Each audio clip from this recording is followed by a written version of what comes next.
my time just standing in your line. Gotta take a shot for you pass me by.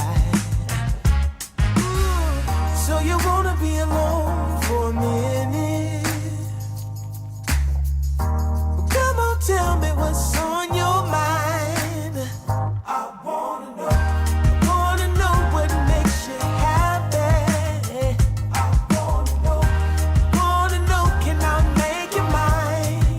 Ooh, I wanna know if you know that I treat you right. I wanna know, can I spend the night?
drives me insane. She's heavenly creation, the spirit of the hot summer day, controlled by her emotion. Tomorrow seems too far away. Now I've got my shot. I'm meeting my soulmate. Lady, can you see me? You're my everything. You're my lady. Lady, can you feel me? I feel head over heels. You're my lady, lady. Maybe you can't hear me, my sweet little thing, my sweet lady. Lady, can you see me? You are my everything. You're my lady, lady. Some might think I'm crazy. You're my constellation. My vision's far from hazy. I need no confirmation. Take my heart and don't let it stray. True love and affection will come again another day, as the sight of your light always takes my breath away. Lady, can you see me? You're my everything. You're my lady. Lady, can you feel me? I feel head over heels. You're my lady, lady. Maybe you can't hear me, my sweet little thing, my sweet lady. Lady, can you see me? You are my everything. You're my lady, lady.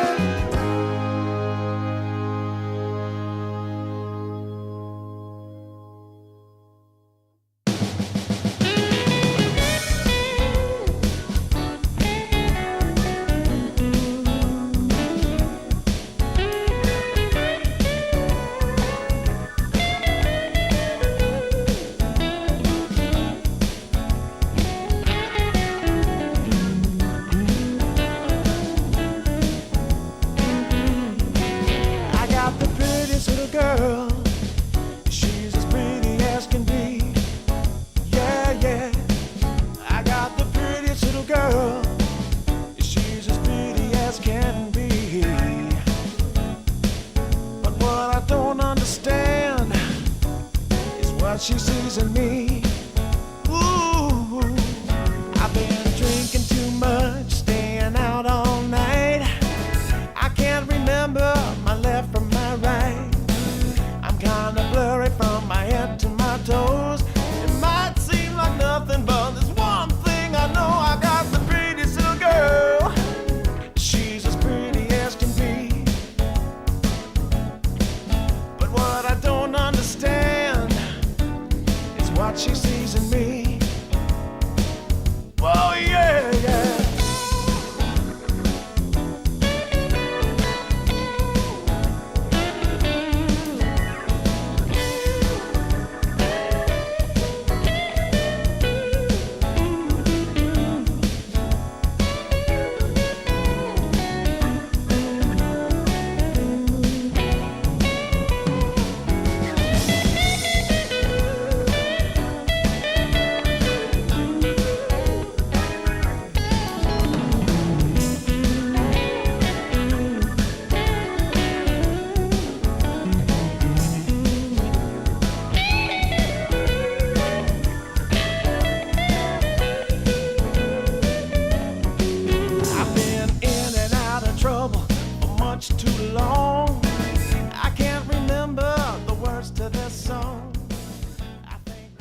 Ladies and gentlemen, welcome back to another sunny day for me and another very early morning for Mr. Aries on the other side. But welcome back to another Division 2 day here in DreamLeague. We're going to have some fantastic games today, of course. For all of you that have joined us, that have risen bright and early, you will not be missing out. Of course, everyone that is sleeping in will be missing out on some amazing games. The first and foremost, the upcoming series that we have from Peru Rejects versus Team Yandex. My man Aries, how did you sleep? How are you? Doing well, doing well. You know, this series starting a little bit early. It's only 8 p.m. here. You know, so it's not too bad. You know, we're not casting at like 3 a.m., but that's chill. That's chill. So sleep was all right. Ready to go for another day of playoffs. You know, we're starting in the upper bracket, then moving down to the lower bracket. And I'm excited to be able to see Peru Rejects and how their development has been, because I think I covered one of their series at the very beginning of the group stages and then didn't see them again. And you know, 4 and 3, I think the series I saw them play, they actually lost, and I was a little bit concerned that they might have a difficult time when I had some pretty high expectations from them. So I'm glad to see them in the playoffs, and especially in the upper bracket as well. I'm hoping for a good series today. Well, our dear production, I believe they will be able to showcase the group stages or the playoffs brackets. We'll see them momentarily. There's the group stages. So when it comes to Peru Rejects, you were correct, Aries. I didn't believe that you remembered it, right? All of it. Did you even cast anything? But yeah, which Peru part was I Rejects right by? What do you were right. You were correct about their score. That's it. I had it up. I had it on Wikipedia, like I could see. Well, you know, it isn't as late for you as it usually is, but Peru Rejects, like you said, you were correct. No brain fog here. 4 and 3 on them, not ending very well in the group, I have to say. Like maybe they expected a little bit more from themselves, but they will be playing, of course, versus Team Yandex today, which has done a lot better in general, I would say. And to me, this is like one of the favorite teams going into maybe even the grand finals, but who knows? How do you feel about them? I just would imagine they're a tier above everyone else, to be honest. I think we only covered one Yandex series, and that was just like a 2-0 stomp. So yep. I would imagine like they only dropped one map along with 1W, who only dropped one map. So of course, these are the two teams that you are expecting to have a really good run here, but I'm not entirely sure. I think Yandex would be by far the best team, and you know, we'll see how they're able to go. I wasn't again able to cover their game, so don't have much info about them. Yeah, the info that I have is like going off of Wikipedia from between the series that we casted. I remember Saksa standing in or playing. I'm not really sure right now. I think that's probably one of the biggest W's for a team that you can get after the reshuffling. Saksa joining a team like Team Yandex brings a lot of composure, a lot of significant strategy insight, I would say, from him. So we'll see how it goes. When it comes to these other teams that we noticed in the lower bracket as well, like some of them lost Pipsqueak to Kalmichata, and those guys, I mean, those guys look hot. And when you look at their names, you don't really recognize a lot of them, at least not from tier 1 teams. So it's not only about experience coming into Division 2 Season 1 of DreamLeague. It's also about this new blood. Like, I feel like we are here to foster some new blood. Anyone standing out so far for you? Maybe Vo? Maybe the offlane on Kalmichata? I'm talking strictly about players that aren't necessarily that known. Sure. Let me go through some of them just to remember. I think Aztecor impressed me when we covered eSpoiled. You even mentioned a lot and like praised his position 5, and it felt like his position was like always on point in a lot of the games, just reading the map and being in the correct position when, you know, potentially his call was getting ganked. So I guess Aztecor is probably one I would mention in regards to another, yeah, it would be probably the offlaner on Kamichara, potentially. I think had a really good results. I have, again, I want to be able to cover Passion UA, which we haven't really had the opportunity to be able to cover. And they're the big ones. They're the big ones. Four Pirates as well. I mean, you're definitely. We only covered one series, so not much to say. But I've previously been a big fan of the Position 5 on Four Pirates. Yeah, there's a lot of them. Like just listening to you, there's just so many different players that are looking better and better. And Aztecor definitely being one of those, like a fan favorite, my favorite as well, because he's playing a 5. But this man has been around, like a couple of stacks at least in good teams as well in the past. So he is bringing a little bit of fresh blood, a little bit of experience. When it comes to Peru rejects, by the way, let's just touch slightly on these two teams, because this is the series that we're covering. When it comes to Team Yandex and Peru rejects, there is no one truly new here, right? No one that you would say, oh, this is like some upcoming player.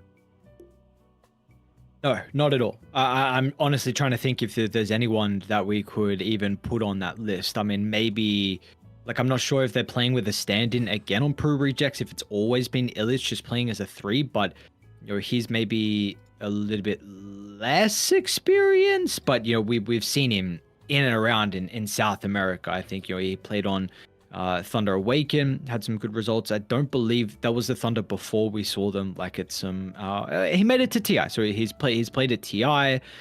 He was also on the OG roster with the OG Lardum, so maybe at least in him is a little bit inexperienced. But no, honestly, there's no one you can really say in this team, in these two teams, that are like that. I mean, Yandex, you take a look at their roster, right? Watson, Chiro Jr., Noticed, Saxa, and now Melody. Like, this is, maybe some people have kind of forgotten Noticed a little bit, because he did take a bit more of like a back seat. We haven't seen him, Virtus Pro kind of weren't looking too good and weren't competing, but a lot of that was because just Eastern Europe was like, holy shit, man, how do you make it through? You got Spirit, you got Paravision, you got Bet Boom, there were so many teams like Navi Junior competing as well, so they just to kind of make it. But no, honestly, all these 10 players are incredibly talented. Yeah, just a lot of players, when you open up their Wikipedias or when you're watching their games, they're literally all like 15, 16k, 17k at this point, I guess is the roof. So a lot of them super high MMR, a lot of them very experienced. Noticed out of these two teams, like out of all the 10 players, I feel like has been impressing me the most, and maybe he should be aimed at if you're Peru rejects when it comes to these bans that they've got. But who was it? Sorry, right? Who did you say? I didn't hear. Noticed, the one that okay, we talked about the most. Like, his axe literally carried games on Yandex multiple times in a row, or necessarily not in a row, but he would carry whenever he gets an offlane. I feel like he does a lot. This is like a standout player to me. A lot of them are good, of course. Chira Jr. as well has his moments of brilliance. Watson kind of does what we expect from Watson to do. Saxa as well. Saxa is a very interesting one to me, because Team Yandex, all these things that we set aside, is a downgrade in comparison to Team Tantra. Realistically, Sure. right? Yep. So, right, just objectively, Team Yandex Yes. Yep. in the last years has never performed as well as Tundra. Tundra being like TI winning team and always getting good spots at TI, and Team Yandex being a team that doesn't even qualify to it, right? Like, if TI is the benchmark. So what do you think, like, before we jump into the draft, how does it affect his mental state? Do you think like he's gonna take this as maybe a leading role, or is it like a chance for him to prove himself once again?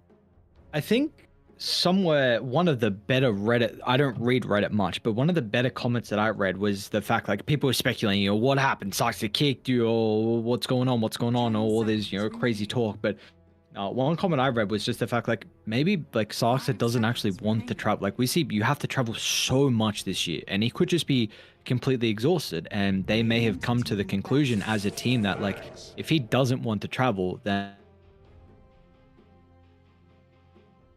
the team that want to be going to lands, and if he's a player that has a little bit different commitments, then it's just not going to work. And that could have been the case completely. And now he's taking, a bit of a back seat on Yandex. He could be like chilling for a little bit and getting some games in, which I honestly think is probably more realistic, to be honest. I think Sarksa is incredibly gifted. You have to, I don't even know like how much they should really put on that TR result, considering Whitemon wasn't there and he is the best position 5. I know everyone was wanting to pick him up when TI ended. So like, I don't even know how seriously you should take those results at TI when Whitemon wasn't there. But who do I know? What do I know? I'm just speculating the end of the day as well.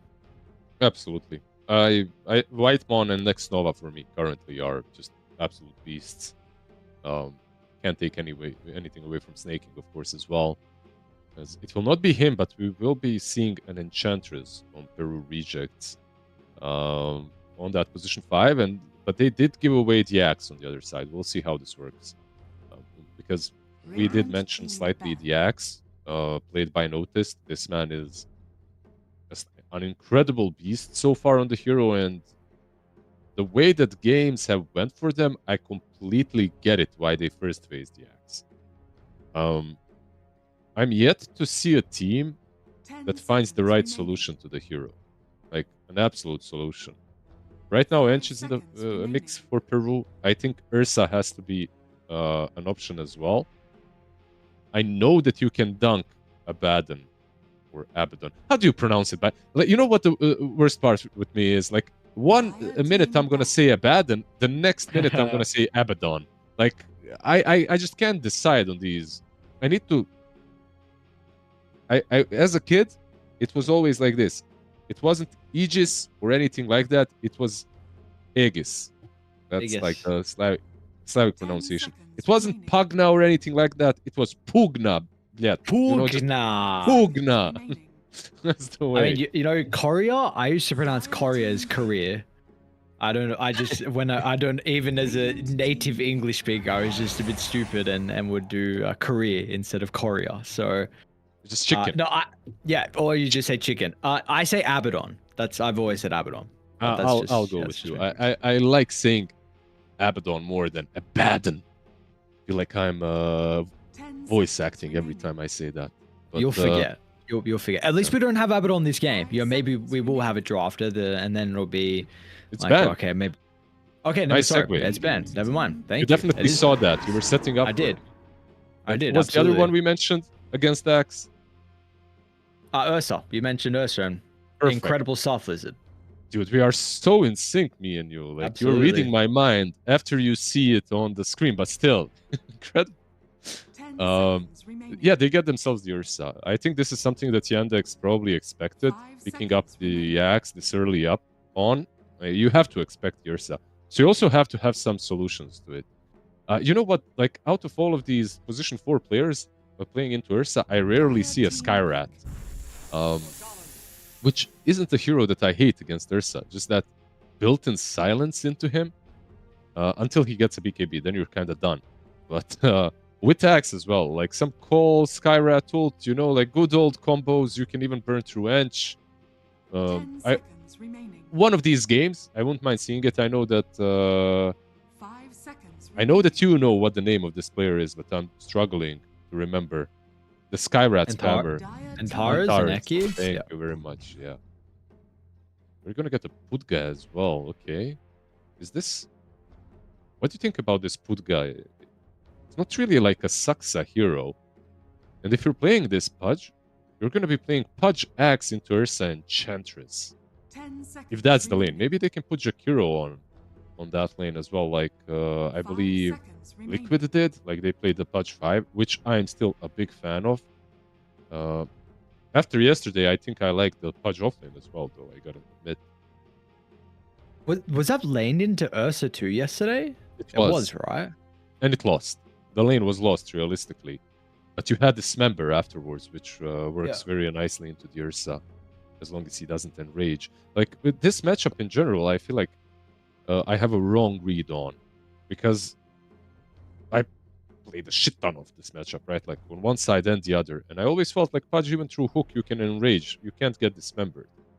But if the Pudge is fat enough with like eggs and ghost, he doesn't care. He hooks you and then he rots, and he waits for the enrage, you know, to run out, and then he dismembers you. So Interesting.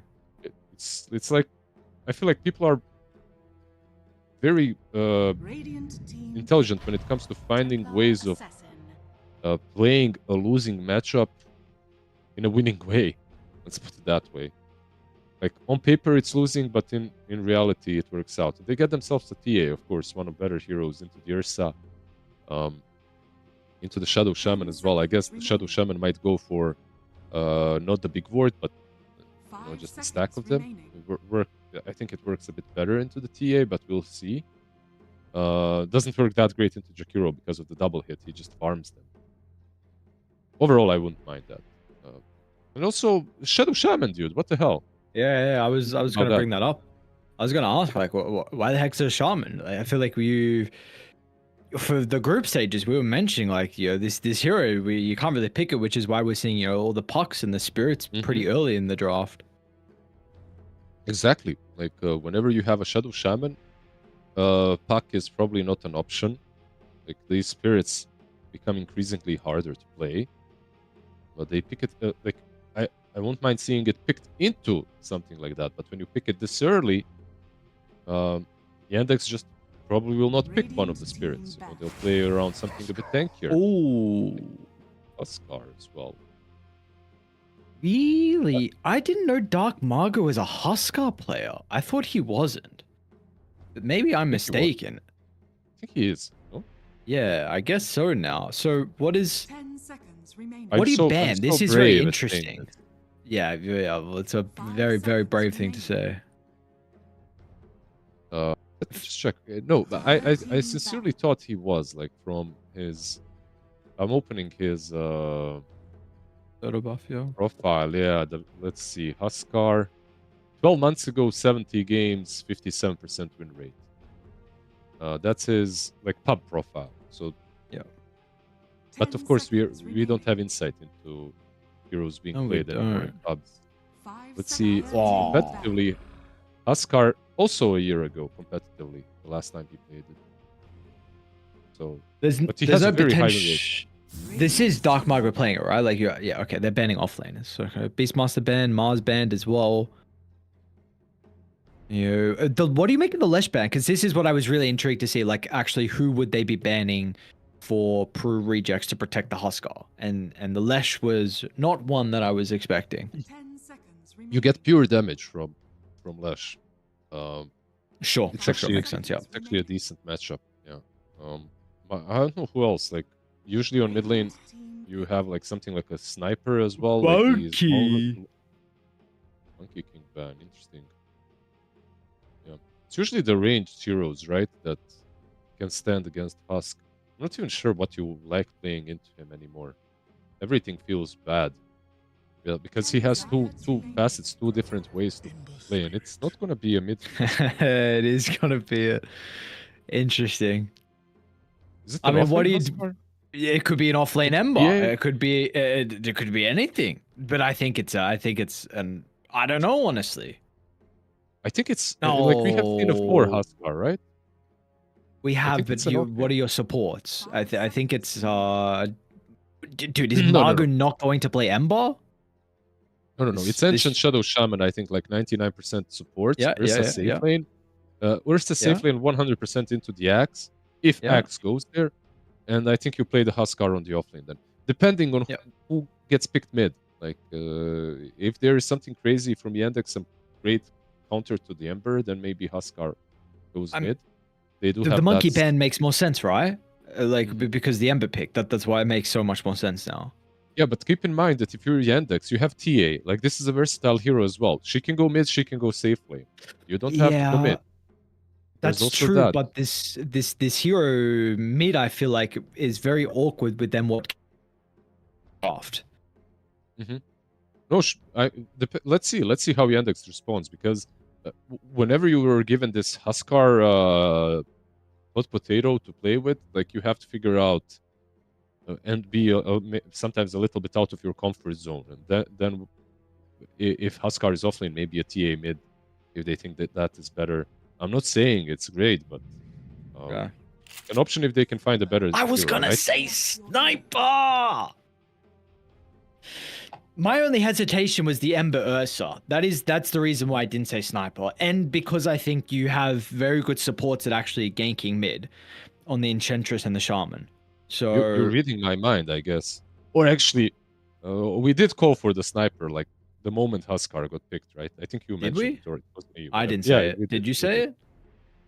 one of us did for sure. I'm not gonna say it was me, but it was me. But I Okay. Sorry, I didn't I mean, hear it's it if you said it. I didn't hear it's it. fine. I mean, it's Huskar, right? Like, Yeah. historically, your simplest answer was the sniper. I don't know if it still works as well as it used to. I have seen some Huskars do all right, but it's not gonna be Huskar mid, right? Is it? No. It's not. Margot's playing Ember. So they picked the sniper, but they're still not going to be playing into the Huskar. And I don't know if you put the sniper safe lane now into him, like, and you put Watson on mid lane with TA, is that actually worth it?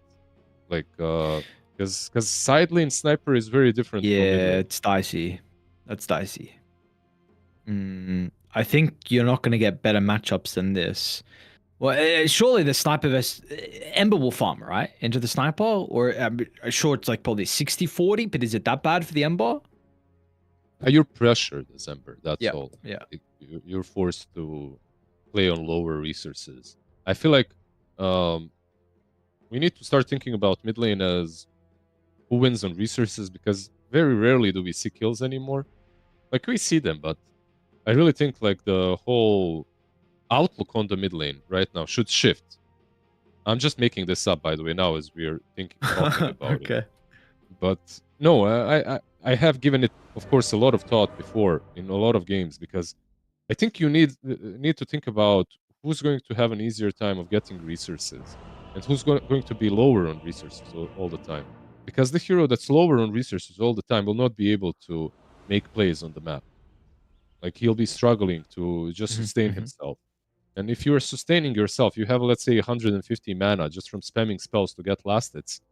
TP is 75 mana. You can't really TP somewhere to have a reaction when you're gonna end up with 75 mana. Let's say you're an Ember with 75. You TP in, you can use one slight, and that's it.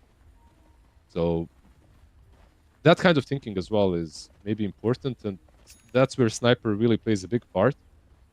He doesn't only farm mid, he shuts down the enemy mid in that way, if he's mid even. But we shall see. We do have a Pudge Axe lane. I'm not sure how that one is going to go into the Ursa Ench. I feel like Ursa Ench is a scary duo. Yeah, so yeah, very interesting that they picked the Pudge into the Ursa, right? So committing for this double melee. Yeah, we'll see. What are the benefits though from the Pudge? Let's brainstorm a little bit. Okay. Oh, you just pull, right? You just drag wave. Like, what's Enchantress really gonna do? Yeah, that's one thing that you can do. Oh wait, Sure, Pike's playing. else? What? No Parker? What's going on? No Park. Is Illich is playing Huskar, right? Yes. Illich is Huskar. So okay, no Parker and they bring in Pike. So Pike was supposed to, he used to be position 1, and then he was supposed to be on the team, transitioning to 3, and then the games we saw from Peru Rejects, they didn't play with him at all. Maybe they played one game. It was always Illich playing 3 and Parker playing carry. Now Parker's not here and Pike's here instead, so I don't know what's up. Dude, we should screenshot Parker's 2025 Wikipedia page of I saw someone doing that to OG, like how many players they changed. I want to see Parker and how many teams he has changed. It's quite a lot in the last maybe year and a half. Let's see how mid lane goes. Ember will not have a very important tool, like he will not have the ward. It got awarded immediately. when you're playing into someone like a sniper with ghillie suit, that can be a pain in the butt to play against. Can you elaborate on how that's a factor throughout the daytime? I mean, through the daytime, it's not as big, of course, because you Sure. will see him 90% of the time, unless you don't have a creep on high ground. But even during the daytime, when you don't have a creep on high ground, you don't necessarily see him if he's standing far enough. It's annoying. It's also annoying when it comes to just the aggro plays. Like, the aggro plays can mess you up as well. These players will, use every single small advantage on mid lane. Even if sometimes they don't cognitively understand it, like, they feel it. Yep. You'll feel it as well, disadvantage. So we got a couple of interesting things. I think one is the fact that you have the support swap with, oh, nice hook, Pike. The Earthshock already leveled up, almost giving over first blood. Matthew laning down bottom with the Shadow Shaman and the Enchantress being top. How do you feel about this? Yeah, so when we were brainstorming, I was thinking, like, why do they pudge not only into Ursa, but into Ench? And my idea was maybe because if you play 4 pudge, remember what we talked about 5 pudge. You block the small camp, you hook the hard camp. If you're playing 4 pudge into Ench, perhaps you can do the same. Block the small camp, and you don't need the sentries to block the hard camp or deward it. You just hook it. And Ench needs it. Ench will not deward it. Rasta. Matthew? Bottom. Actually going to be our first blood by the looks of it. Pike now should be able to get some revenge, but he's going to take a lot of damage and actually also is killed off. And we got some more blood on the other side of the map as well by the looks of it. Enchantress 2 will go down for the combination of the Jakira and the Templar Assassin. Yeah, this top lane, that's a rough situation right here. The fact that your Ench died here, I feel like even after you swap the lanes and this shouldn't be a losing lane for Ench. That's all I'm saying. I don't think she should ever die, especially if you go 0-2-2 or 0-1-1 for now. You should be pressuring. So what happened on bottom, like, you can expect. But what happened on top is rough. But on bottom, these hooks are just landing from success. He's having a blast. Another hook. Dude. They're destroying them bottom. Battle hung up. 4 ring of protections, 2 points up, and he's going to have another round of the W. There's so much Saksa will probably have another hook very shortly as well. They're going to try and change the hold him back, but will he tick out? He's got the tower regen. They're still going to be able to get the last right click. They'll glyph up the wave to assist with the dive. Notice has got a double. Now, is this just a massive outplay, or are we just like completely miscalculating this double melee? I think we're just completely miscalculating the axe. I knew that, like I said before, I don't play this hero, but I always think whenever Noticed is playing it, it's like a tier 1 offlaner, like first pick, first ban. However, why is it like that? It's because of this stupid battle hunger that scales with armor. That's it. Like, it just scales with armor. It's dealing so much damn damage. It's crazy. Like, on paper, it should be dealing 18 damage per second, level 2. Do you know how much it's dealing with all the armor that he's got? What is Like, it? it's dealing over 30. It's dealing like 35 damage per second right now.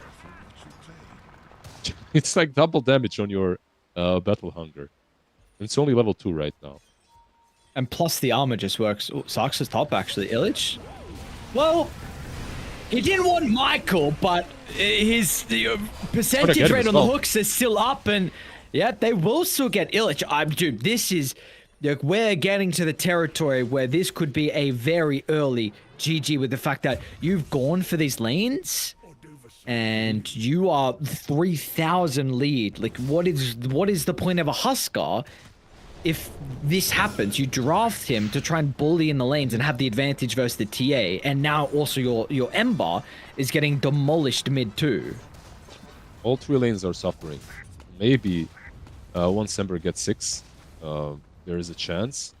but right now it's looking extremely difficult. And she's going mid, but Pudge is already there to counterplay, I feel like. He might even hook her. She might be dead here. Oh, never mind. Might be Last dead one. though. Matthew's in a pretty good position with the power rune coming up. They're going to try and tip Oh, in dude, the no Jakiro with the way. ice path. They got him at least, but the consequence is too grave to bear. 3 kills for Die.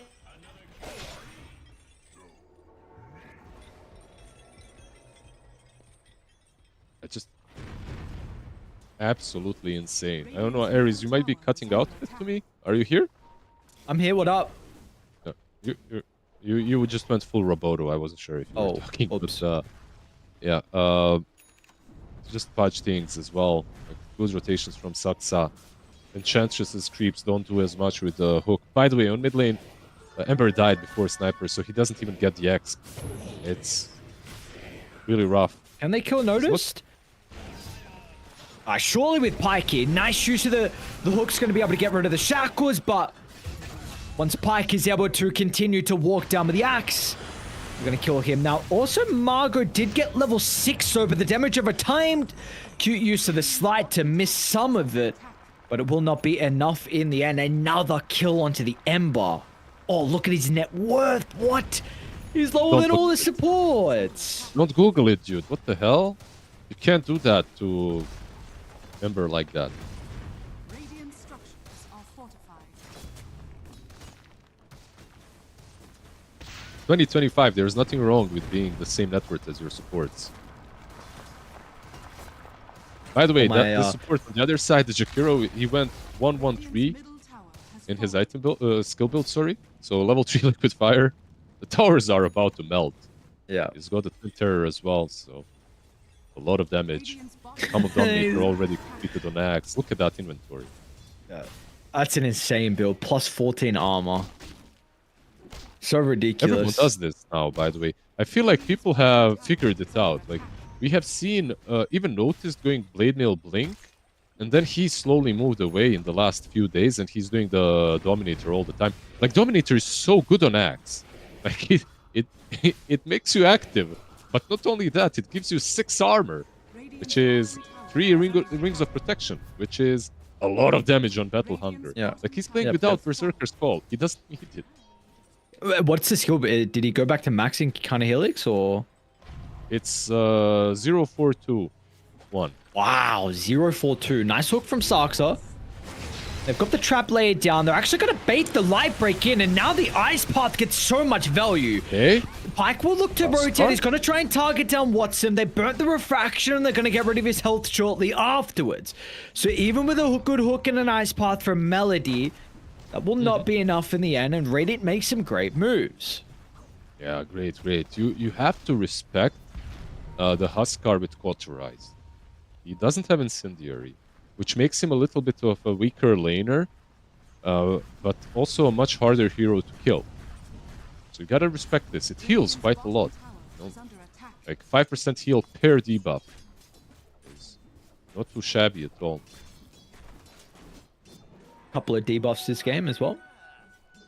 Shakiro's, the battle hunger, the trap slow. It's everything, right? Like so many. Every hero has something, I feel like. Still though, Huskar now number 3 in net worth.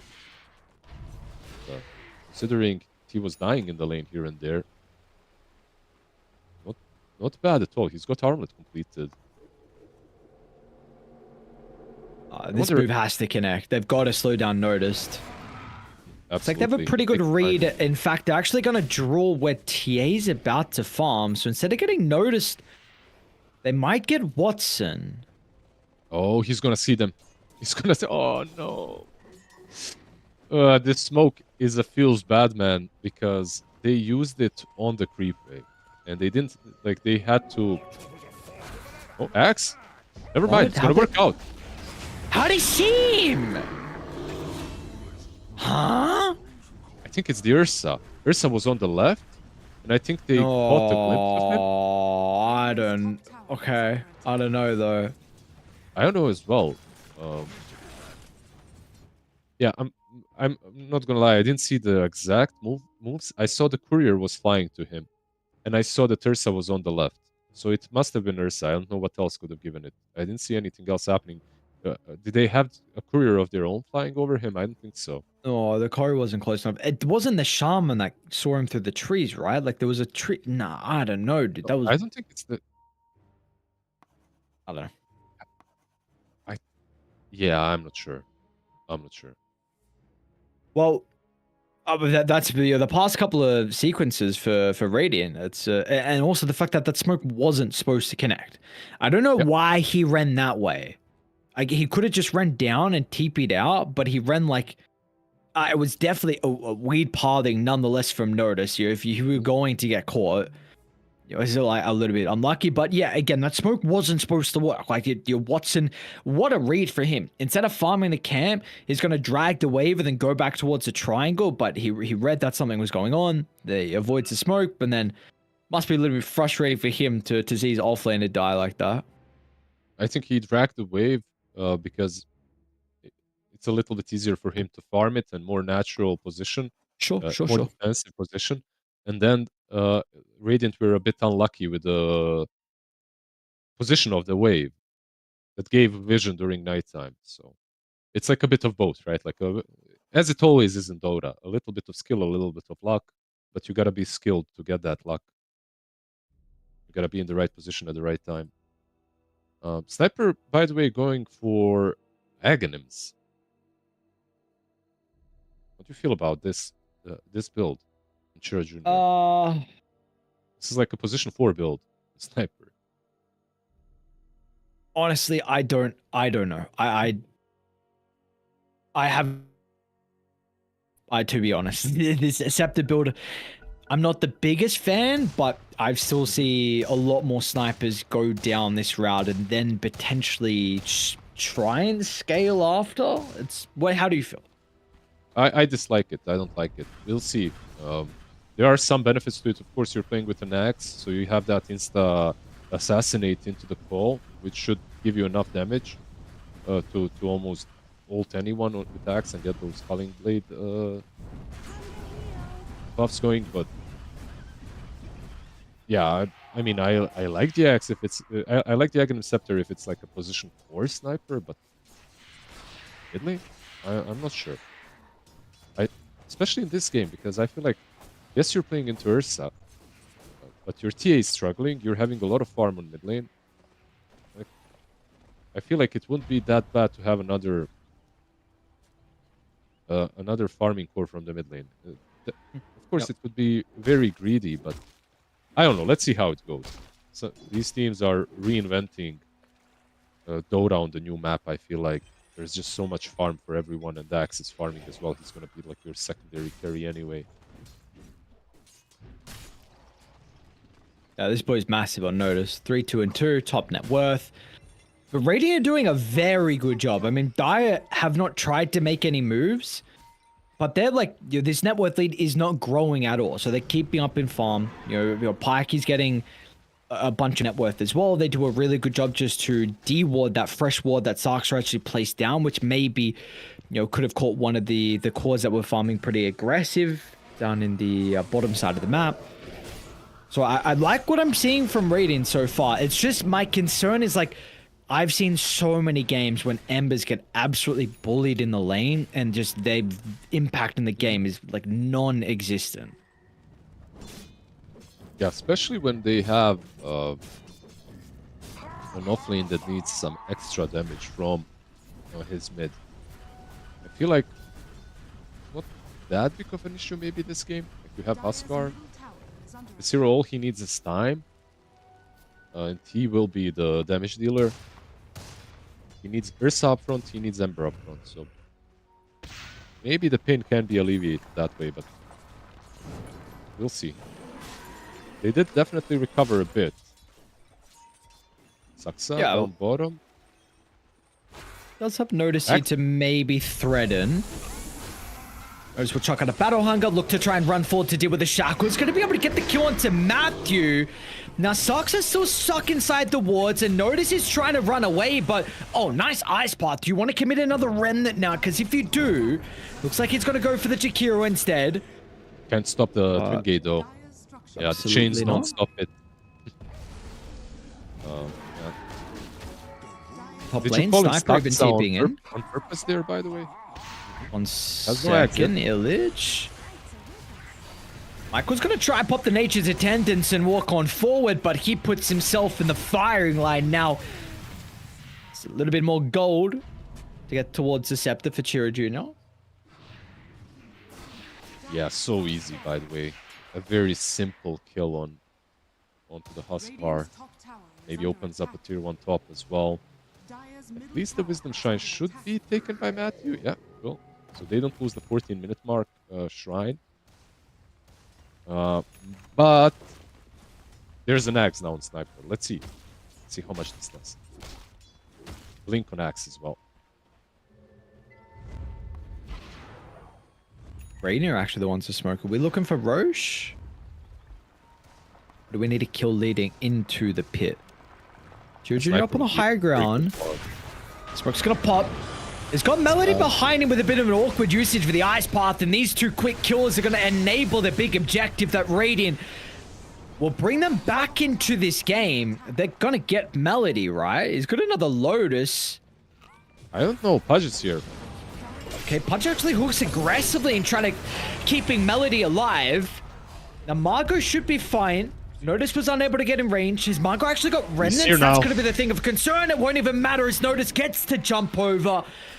And Michael's going to be run down as well. Some perma scaling for the axe and Pudge. They are licking their lips at the thought of that. Just the fact that they weren't able to instantly, or they didn't kill that Jakiro instantly, made all of this possible. I feel like if you kill the Jakiro, you probably just set up the perimeter, put some wards down, and go into the pit even. But chasing Jakiro was such a good move as well. Like, the smoke was on point, insta into the sniper. Not sure what happened there. They probably just didn't commit properly on him. They didn't use everything. And he's a tanky boy. Like, he's got a vessel on Jakiro. 1440 HP. It's a big chunk that you have to chew through.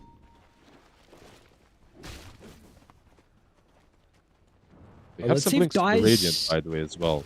Sorry, there's a Okay. Shadow Shaman blink and Ursa blink, so something to play around.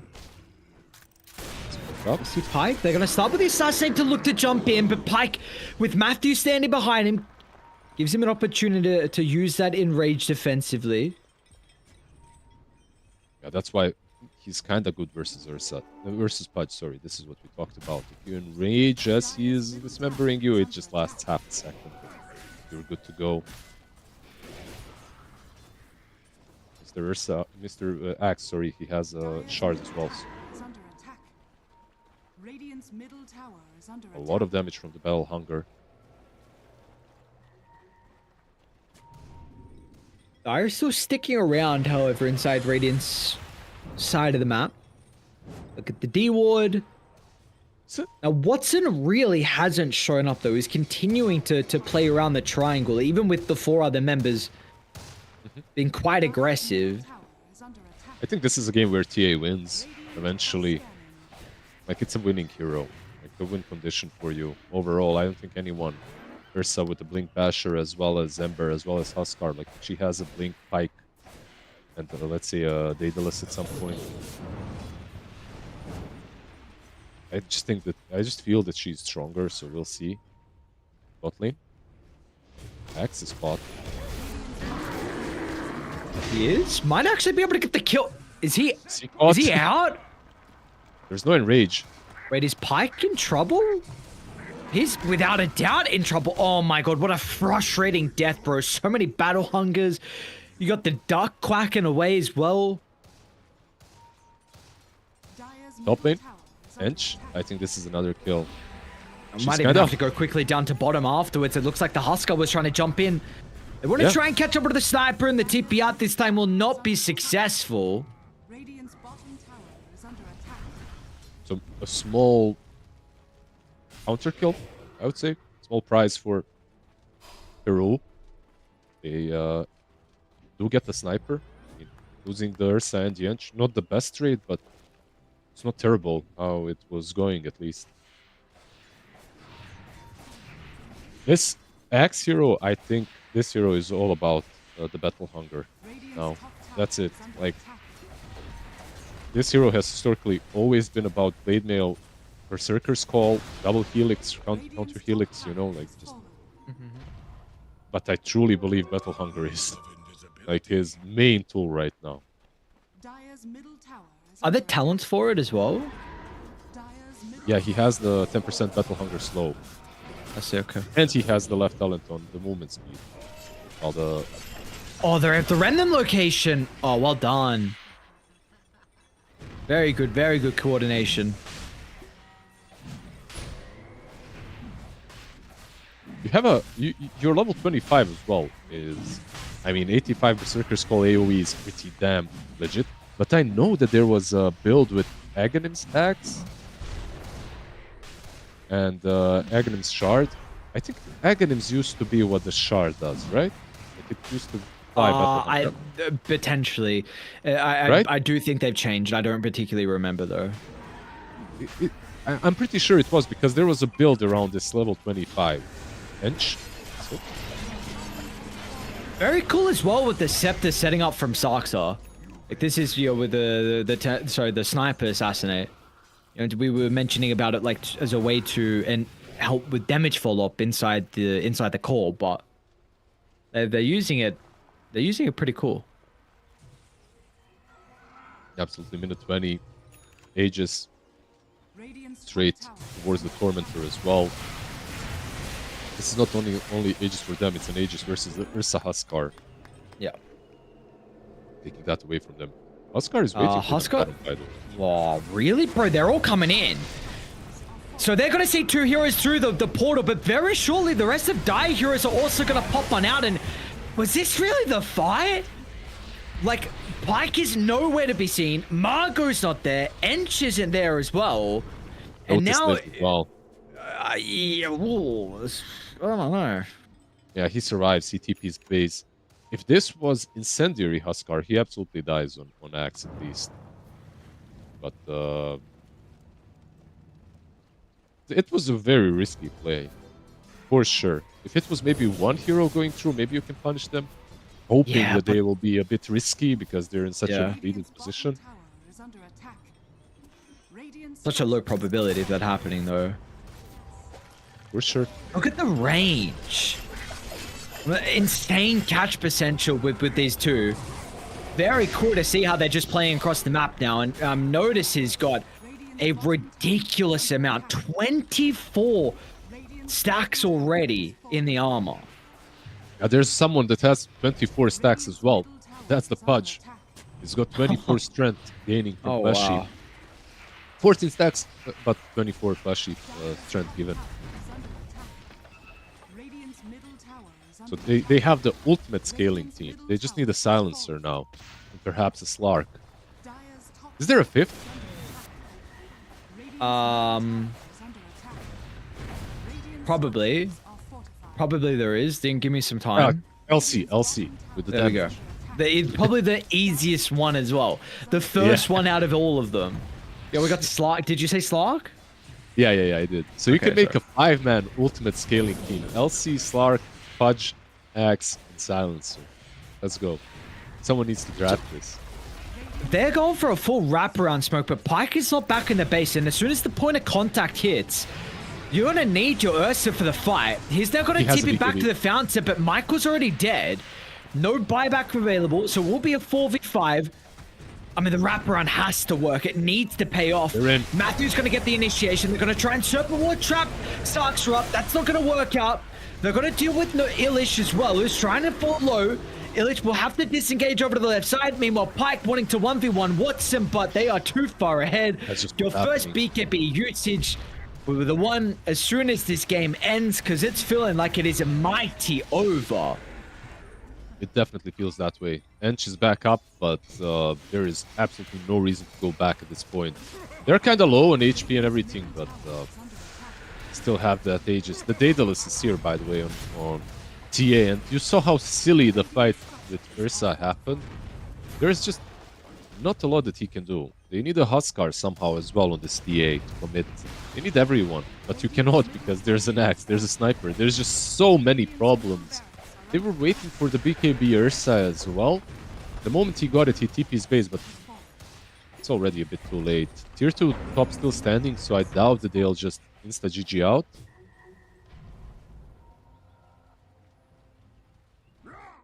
Yeah. Oh, Sox is gone though. Melody's gone too. Yeah, they won't GG out, but man, it feels like it's a very, very, very difficult mountain to climb. This is a hopeful Dragonlance from Michael into maybe some right clicks without the impetus currently leveled up. Yeah.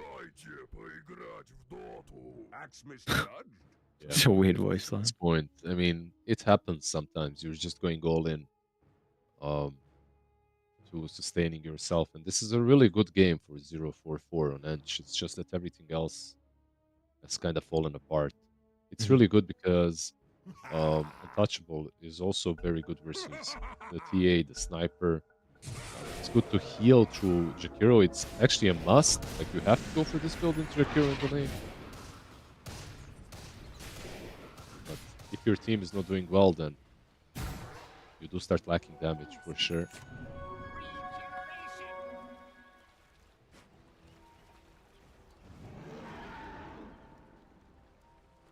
So, regardless of some crazy outcome in this game, you've probably got to imagine the Axe is going to be first phase banned next game, right? Even if you win this game, I think you Yeah. have to phase it. Or you leave it in, but you find a much better solution.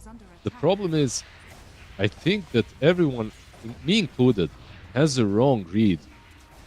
Obviously, with Peru as well, picking Ursa into it. Yeah. On paper, this is like the age-old counter. You pick Ursa, but just the fact that he's playing with Battle Hunger is... And you know what? Like, this combo itself is deadly. Something I didn't talk about, but Battle Hunger is slow, just allows Pudge to hit hooks. Just that slow. It doesn't have to be like some crazy skilled Pudge player, which sucks. It absolutely is, but Battle Hunger makes it much easier to land. Radiant's top tower is under attack. Clean and calculated for the boys on Team Yandex. They're going for the last set of barracks now with the T3 tower down. And with the Ursa and the Huskar will be forced to TP back for one last stand. Let's see what they're going to be able to do. Have a miraculous high ground defense.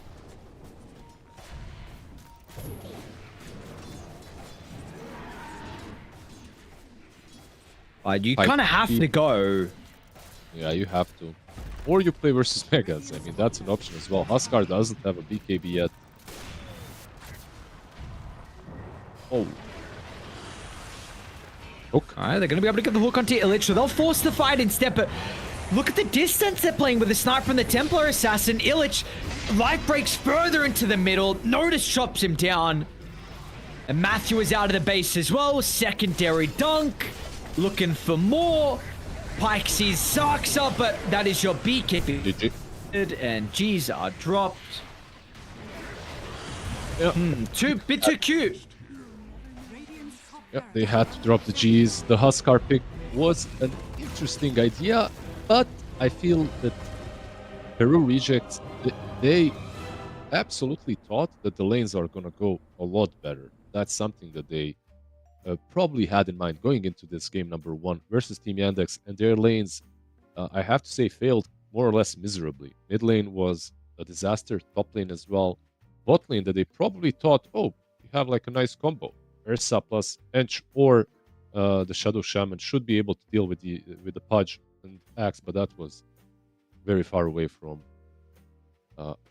being true. So yeah, we'll see. We'll see what they go with in game number 2. Do you think they should ban the Axe like you mentioned earlier? Yeah, I think Axe has to go. Especially like if you have this is your idea that you can counter pick it with the Ursa, and it didn't go that way at all. And especially like I thought the supports were fine, to be honest. Like, so just get rid of the axe. I mean, this is something that they're going to first pick, but the question is like, then what gets let through? Your Naga, Nature's Prophet. There's the whole list of other things that is a worry as well. So it's a difficult position to be in. Yeah, it's definitely a difficult position to be in, but our position is beautiful to be in because we have a lot more Dota coming our way after a short break. See you in a bit.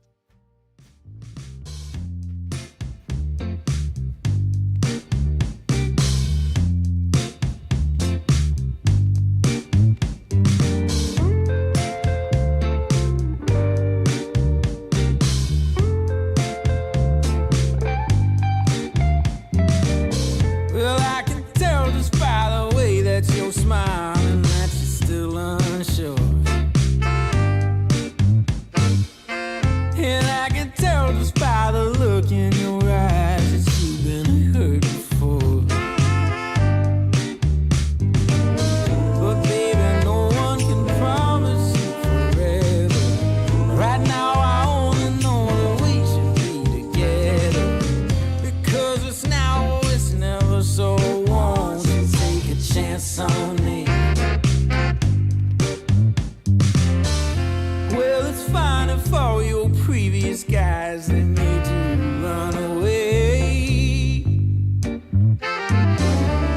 You can bet you'd only have one regret, and that's if you didn't stay. Walk my way. 'Cause baby, no one can promise you tomorrow. But today you take away all of my sorrows. You know I'd beg and I'd borrow for you, so won't you take a chance on me? Right from the moment we met, I knew that I couldn't let my fear get the best of me. And every moment since then has proven time and again that we're exactly where we're supposed to be. Yeah. Oh, won't you take a chance on me? Ooh, oh, won't you take a chance on me?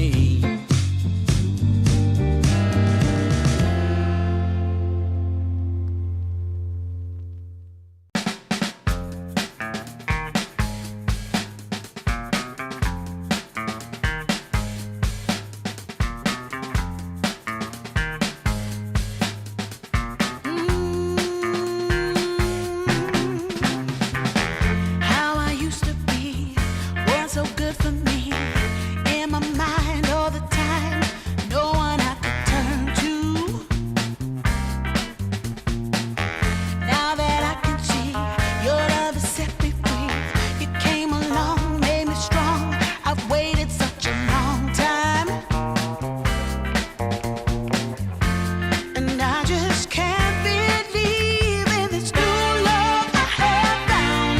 Yeah, don't want it to stop when you know you got a good thing that makes me feel fine.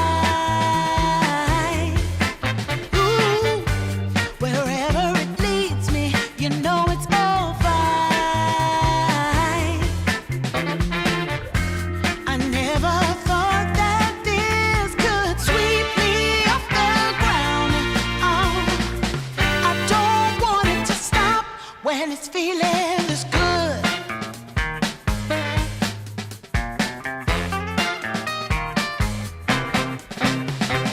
Whenever you're around, my heart begins to pound. Though I know you'll take it slow, no way to stop this feeling.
Take your drink and take the power, be the best that you can be. Oh, we can go higher, higher, yeah. Gotta take the chance to rise above it all. Come on. Oh, we can go higher, higher, yeah. Gotta take the chance to rise above it all. Yeah. Ooh, face your fears, yeah. There's no limit. Can you reach the sky? Keep the faith and rise above it till you reach your high. Even when nobody's aching, get up right back on your feet. Feel the message of forgiveness as your heart begins to beat. When you feel the fire's burning, nothing left to be. Oh, baby, get your signal on up. Oh, you can go higher with it if you try. You can do it, baby. You can do it, baby. We can go higher with it if you try. Oh, you can do it if you try now. Ooh, if you try.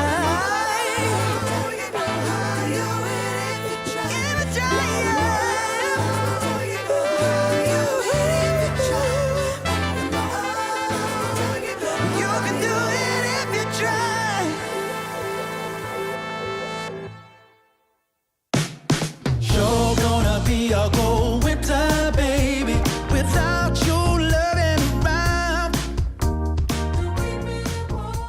I will be waiting. Lizard, you're muted. What was I muted? I was just Yeah. testing. I was just testing if you would notice because we're back. We're back with some really cool series of Dota.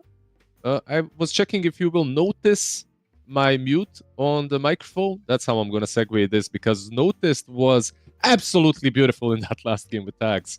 And going into series number 2, Aries, my friend, series number 1, game number 2. I know you touched upon it. Like Axe needs to be banned. Do you know? Do you have any ideas like what could counter this hero? Because all the casual counters I feel like are more or less dead, aren't working. Is it like Bane Gyro? You can sleep him if he creep skips. Your laning stage is strong. Like, what is it? Timber maybe? Like, what could be the approach?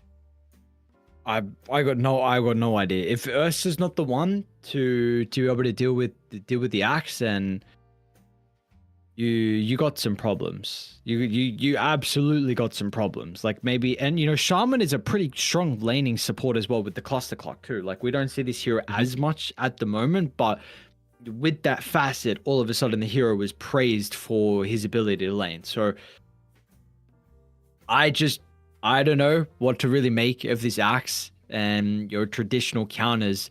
If they're not really doing the job, then you're gonna have to find something else. But what are those heroes going to be? Like you need a dispel. How you get that at level 1? How the heck are you gonna have a dispel versus the battle hanger? You gotta constantly be able to dispel yourself. That's not happening. So maybe like what can you run Abaddon? Honestly, maybe that's okay, but yeah, I think that's the best. I actually think that's the best option because I think he outright wins that lane as well, and Axe that is struggling in the lane isn't as scary as an Axe that is just crushing it. I think Abaddon plus Bane or something might be a very good approach. Abaddon got banned out last game, now that I think of it, so they banned it. We did talk about it and it got banned. We mentioned Abaddon and Ursa. Abaddon got banned, they picked Ursa. I feel like the other way around would be much better for Peru rejects if they managed to pick the Abaddon earlier, but if Axe is first phased on the other side, I think you have to. I feel like you just have to pick the Abaddon, because you have a photic shield and your passive, like the right clicks themselves, are pretty good into the Axe. Sure, he has a dunk against you and your borrowed time, but I don't think there is. Maybe there is a better solution. I just don't see it right now. Yeah, we need some more games from Notice to help us determine like what needs to be banned and whatnot. And like again, I think maybe a perfect way to do it is like we just see if they pick Axe and what they're banned to protect it. And like we're continuing to mention, Abaddon was one of those bans. They banned Abaddon, not the Ursa. So that's got to be. That's kind of got to be saying something. It's obvious that the Ursa wasn't necessary of a ban, considering how much they destroyed her.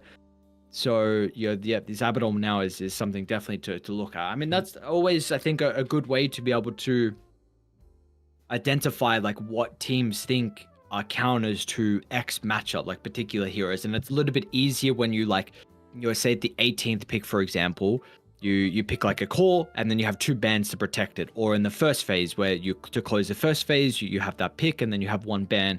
You get to kind of it's more of a clear indication of what they feel like is the true best heroes to be able to counter what they want. No, yeah, absolutely. Another hero that used to be decent into the Axe was something like a Witch Doctor, because the Axe needs to be in. You have a lot of heal through the Battle Hunger. Maledich, but Maledict on the Witch Doctor is usually really strong against tanky boys. And Maledich, by the way, I'll use this as a small segue. Maledich is the reason why we don't have the lobby yet, why we are not in, as we are waiting for him to join. Apparently, the team does have some tech issues, so it's gonna take a little while before we jump in. Yeah, I was wondering what was going on. See, me not being in the lobby as well. I got no idea. I'm just waiting, chilling, expecting all the players. That it's not me that's the problem. I'm not even going to try and join the lobby. I don't even know what I'm going to do. I don't know how I'm going to fix this problem of not being able to join. But it's an insane lobby to have being a Dota caster, by the way. Yeah. I mean, at least you're not an analyst. Like being an analyst and not being able to control the camera and stuff for me is terrible. Like I don't think it should ever happen. You definitely can analyze, but it's so much easier because 9 out of 10 times the way that most analysts are clicking and what they're checking is not what the observer is showcasing. Because not at all. you want to get some small things. You don't want to necessarily talk about what's staring at you on the screen all the time, even though that's good sometimes as well. But yeah, what's staring at me from that last game as well was the Pudge through the game. That Pudge Axe lane was also but I still think that if you're Illich and the boys on Peru, I think you leave the Pudge and you ban out the Axe. If you ban out the Axe and leave the Pudge, I still feel like Pudge will be picked. I think Saxa is going to play it with the Axe or without him, if he feels like it. Yeah, I want to see if I can see the change logs on the Dota page for Pudge. Like, I want to see what the recent changes were and like how if it's just been buffed up a little bit over time, because I don't think so. I don't think I'll check as well, but I think he didn't get any massive changes. Like, let's see, Pudge 730, Utga 739 had no changes. 739D,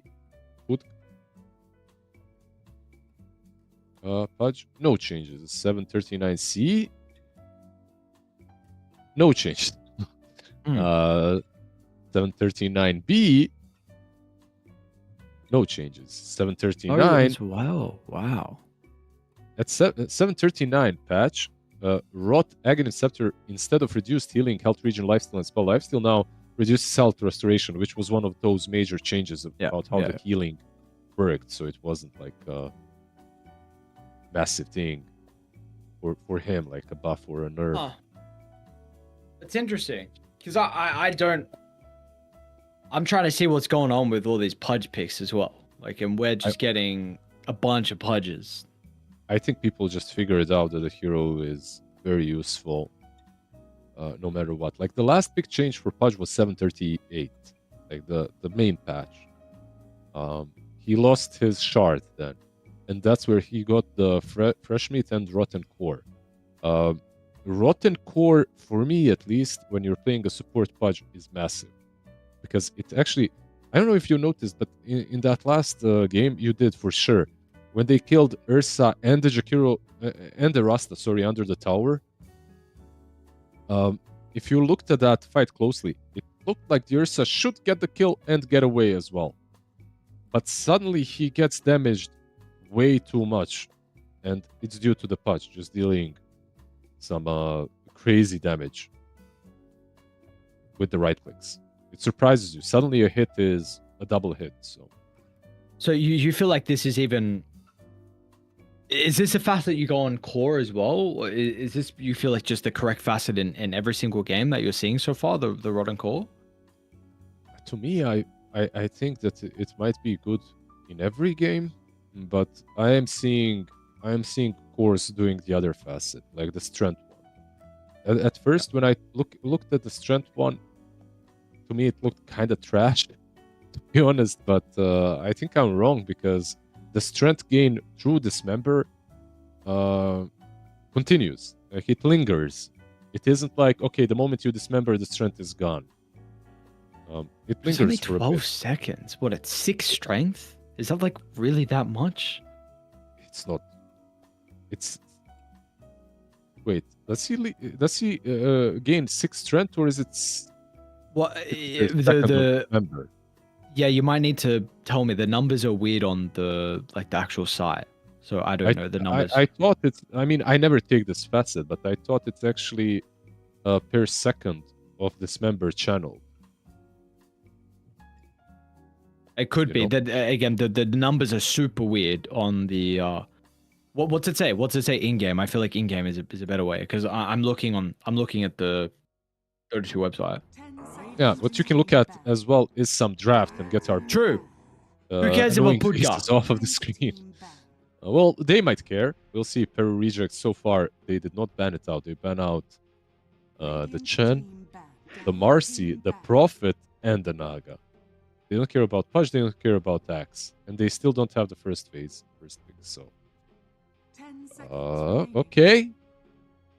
It's a dangerous game they're playing. Abaddon is still in the pool, though. Let's see if Yandex bans it and picks Axe, or if they leave it. If they go for Pudge, maybe. If they go for a completely different strategy.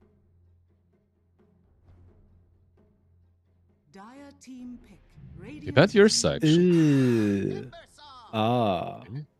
Ah.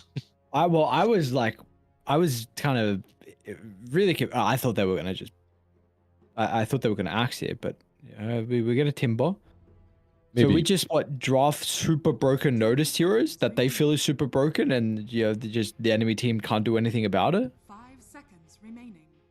I think it's not a bad strat for them. Like, they've been doing quite well with Noticed having a good time. Like, whenever he has a good game, I feel like the games are very simple and easy for Yandex. So far, they look that way. So yeah, but Gyro Disruptor, right? Like, 2 options left in the pool for Peru if they want to pick it into Timber, which are always damn nice. Like, that's very often a winning lane. In before some sucks up position for Timber coming through.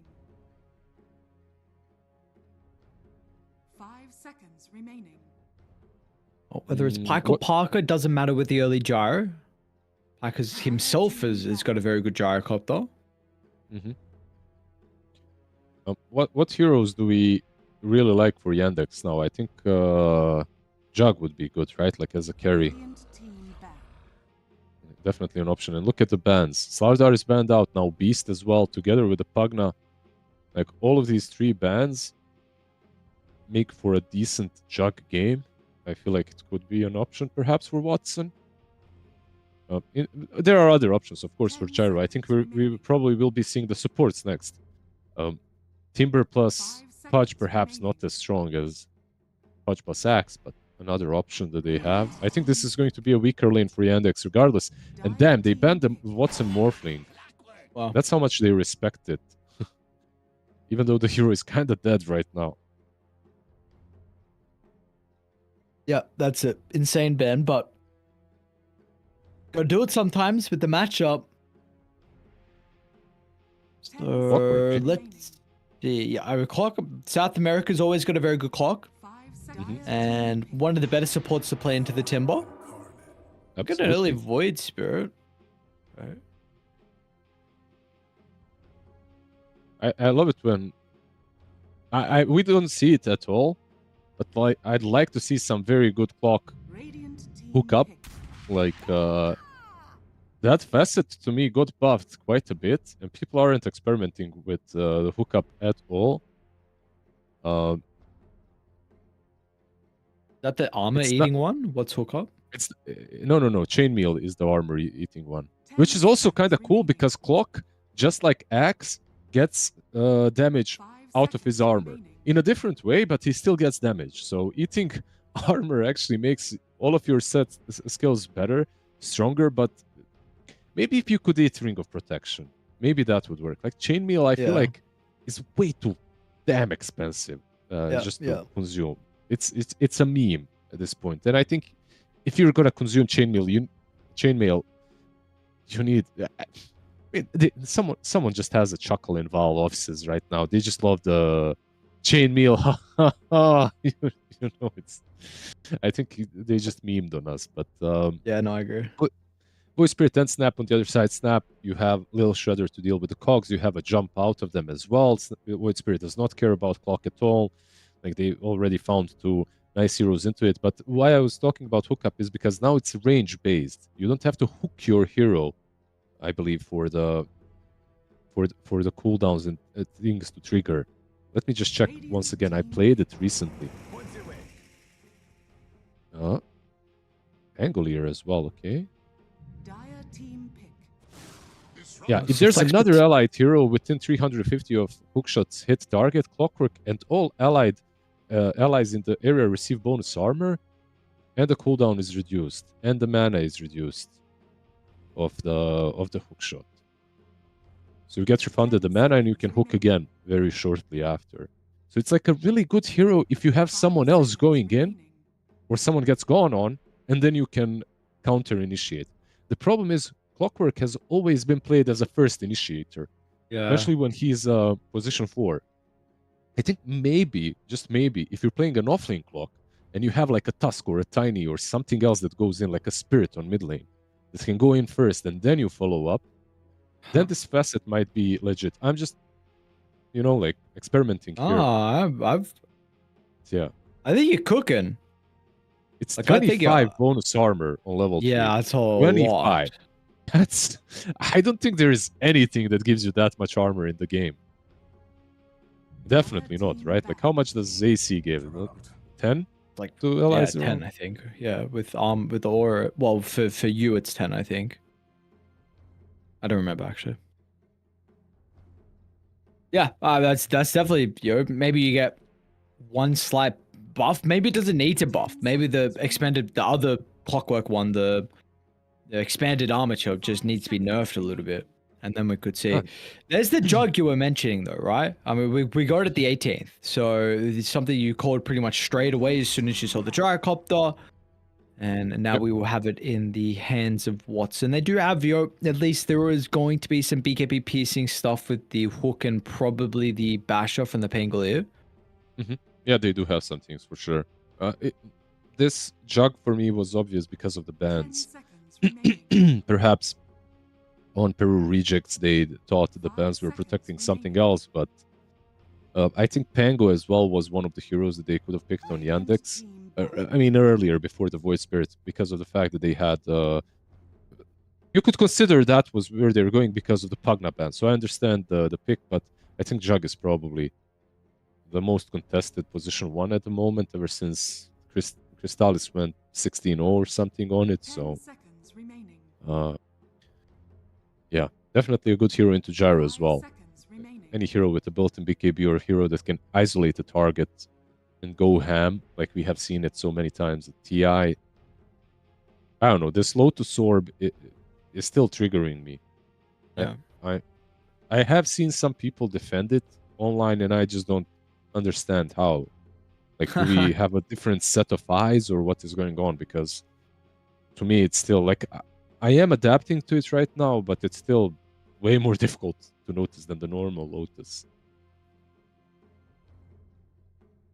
Sorry, I don't know, buddy. You might need a new pair of eyes. It's alright, it happens, you know? Yeah, probably. What do we need though? Like we need a pair of, well, not a pair of mid laners. We probably need a mid lane on. We have a Void and Pango, yet they ban out the Puck on Peru. Thinking that Puck would still be good with some Void Spirit position 4 perhaps on Saxa. It wouldn't be the first time. I think Liquid played for Dire Boxy team bad. Void Spirit, so definitely an option that they could go for.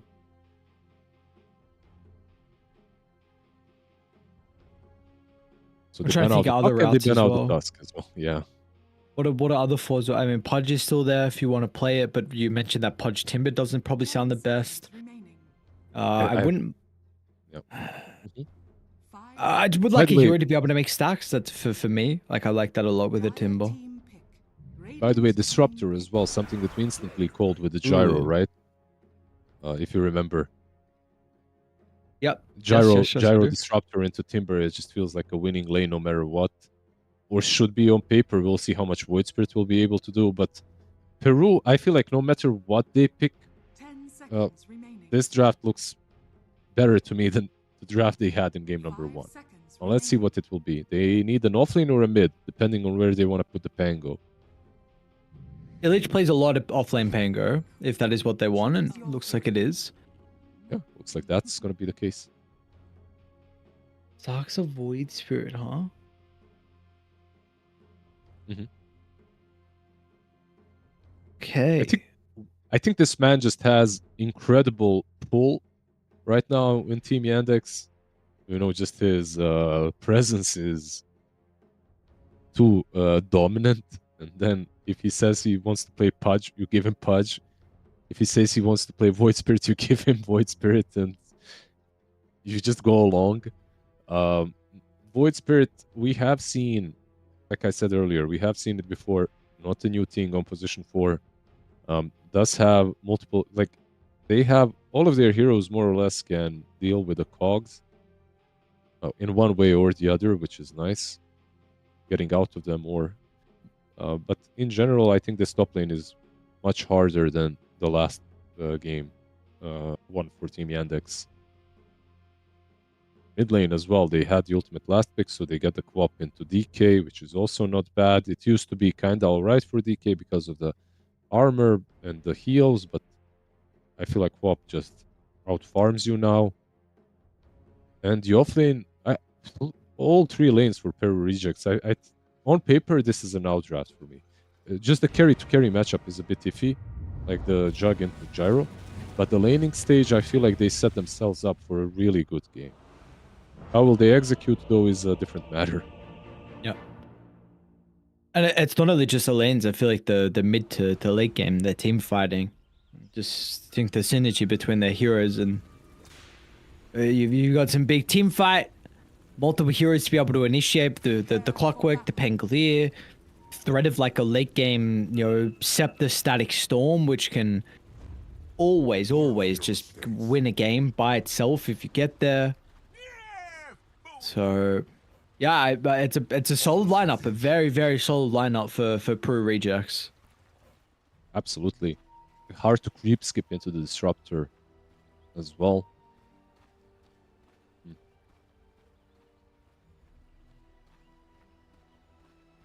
Now, this game actually reminds me that in my queue, I need to remove one of my heroes and add a Queen of Pain. Let's go. Are you sick There of playing against Queen? I'm just so sick of playing against Yeah. Queen on mid. I queue up all roles, 30 but seconds my hero pool on mid lane isn't the biggest, and Quap just shits on every hero that I play more or less. I see. Yeah, this year it's not fun. It's really not fun playing versus Quap. It's just they max out Dagger and then they think they're cool. They tip you maybe once. You don't get much CS. Yep. And man, I love winning those games. The games versus the lane dominators. Oh my god, I love winning. Ah, come on, man. The At least one. snipers, Uh-huh. like when especially dude, sniper gives me it's so much motivation when I've absolutely put a. Oh, I'm gonna say some horrendous stuff. I can't say that. When I beat a sniper, man, please. it feels so good. I hate versing this hero mid. Yeah. No, I get you. The quack thing. Yeah, bro, it's just. And they just tip you like they're good, and they're not. It's just ridiculous. And then I love only aiming them for the entire game. It's like, all right, buddy. Which 'Cause is you brought this on realistically a yourself. good plan, right? Yeah, sure, yeah. But still, it's like also maybe when it's, there are moments where you could potentially go for someone else. It's like, nah, absolutely not. It's just sniper. And F that hero. I feel you. You know what? Like sometimes moral victory is important. It's not about winning the game. It's about making a point. Your teammates might not like it, but you'll sleep better. I get it. You know what? Like I'm a disgusting Dota player. Like I play Meepo, Arc Warden, you know all of this stuff. Maladich is not a disgusting player. As soon as we leave top, Yeah. we were watching him for a little bit and then they get the kill. Lil Shredder, Getter Blast. Surprising, by the way. First, why is because Disruptor is stopped? Like one thing that I gotta speak of. I think that's a interesting adjustment. Let's see if they can. No, they cannot, right? They can go and jug. Disruptor into jug does very little, like almost nothing at all. Into snap as well, it's hard to play because she just deals too much damage too quickly, so you can't trade. Like poke and trade. Clock, I don't know if he'd do much better top. Or maybe that's the reason. And you still have Cogs to play against Timber. I guess it's fine. I just really enjoy Disruptor plus Gyro. And I think Disruptor would be playing versus Creep Skipping a bit better down bottom. Yeah, I think the clock's very good versus the Timber as the game goes on, but I'm not quite sure if how weak he is into the lane. Like you're saying against the Timber, that you would feel much better with the Disruptor here. He's not that weak. Like Battery Assault can mess up the Timber chain. The Cogs as well are annoying. He's not that weak overall. But who is weak right now is the Quap. She's forced to go base. This was your last pick into DK. How are you even zoned away from a DK? He's a level behind, and he's on. Look, DK is a surprising hero in a lot of matchups. Like he wins a lot of matchups that on paper might not be that easy for him. But this is, I believe, also a little bit of a mistake from Dark Mago. Up lane. Nice use of the spells from Melody and bro, that's gonna be frustrating. Look for the TP out, then cancelled it, and well, he's still running back to the lane now. What can you do? On that TP, it's just not going to work. There's so much damage between Lil Shredder and Blade Fury. I'm not sure if this is even good for a Milich going for the snap.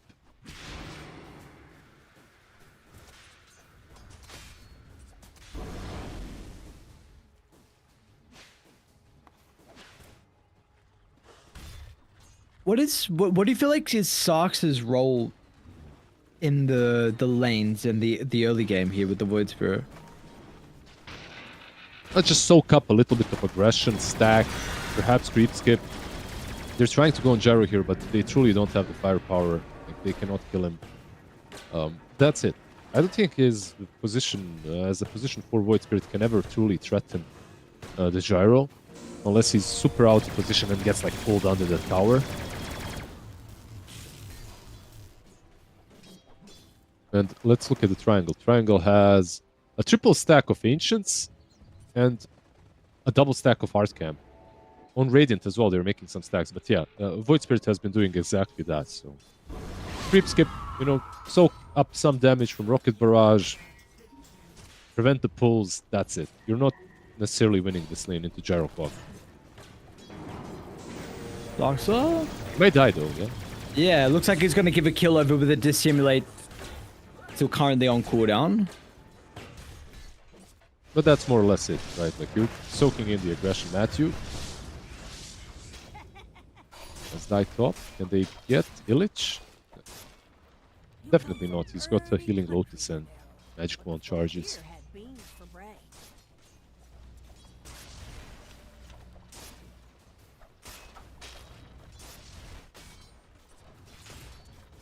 This mid matchup's continuing to get rough for Dark Margot. They are rotating mid, but Sox is going to be able to run into Michael. What runes have we got? It's going to be amp damage down bot for the Void Spirit. Meanwhile, Chira Jr.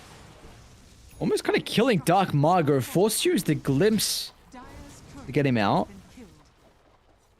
He is kind of low on DK as well. Gotta be careful with this push. Matthew, though. Matthew.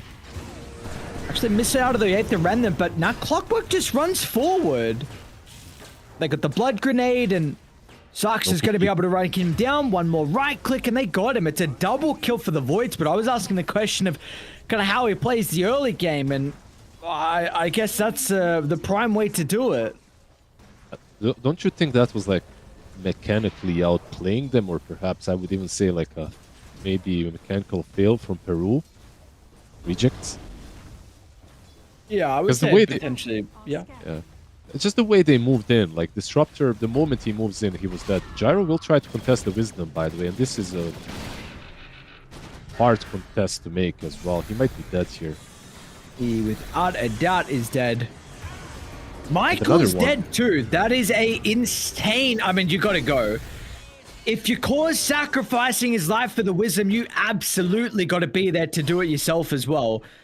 Is They he got another fine? remnant up. Nah, Saxon needs to hit the remnant. Let's see. Further the distance makes Fine. it way more easier to duke.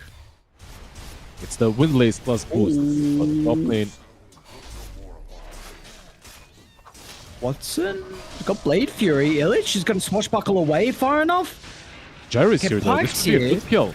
So looks to run back in, but the shield crash is there at the last second, and it is indeed a nice kill. You know what the micro moves here that were really cool? The micro move from Jug was to bait the Pango on the healing ward to try and get the last hit, but the Pango move was to bait him under the tower, thinking that he can kill you, so that Gyro TPs in. So both the players playing on some high level mechanically, but not working out for the Jug.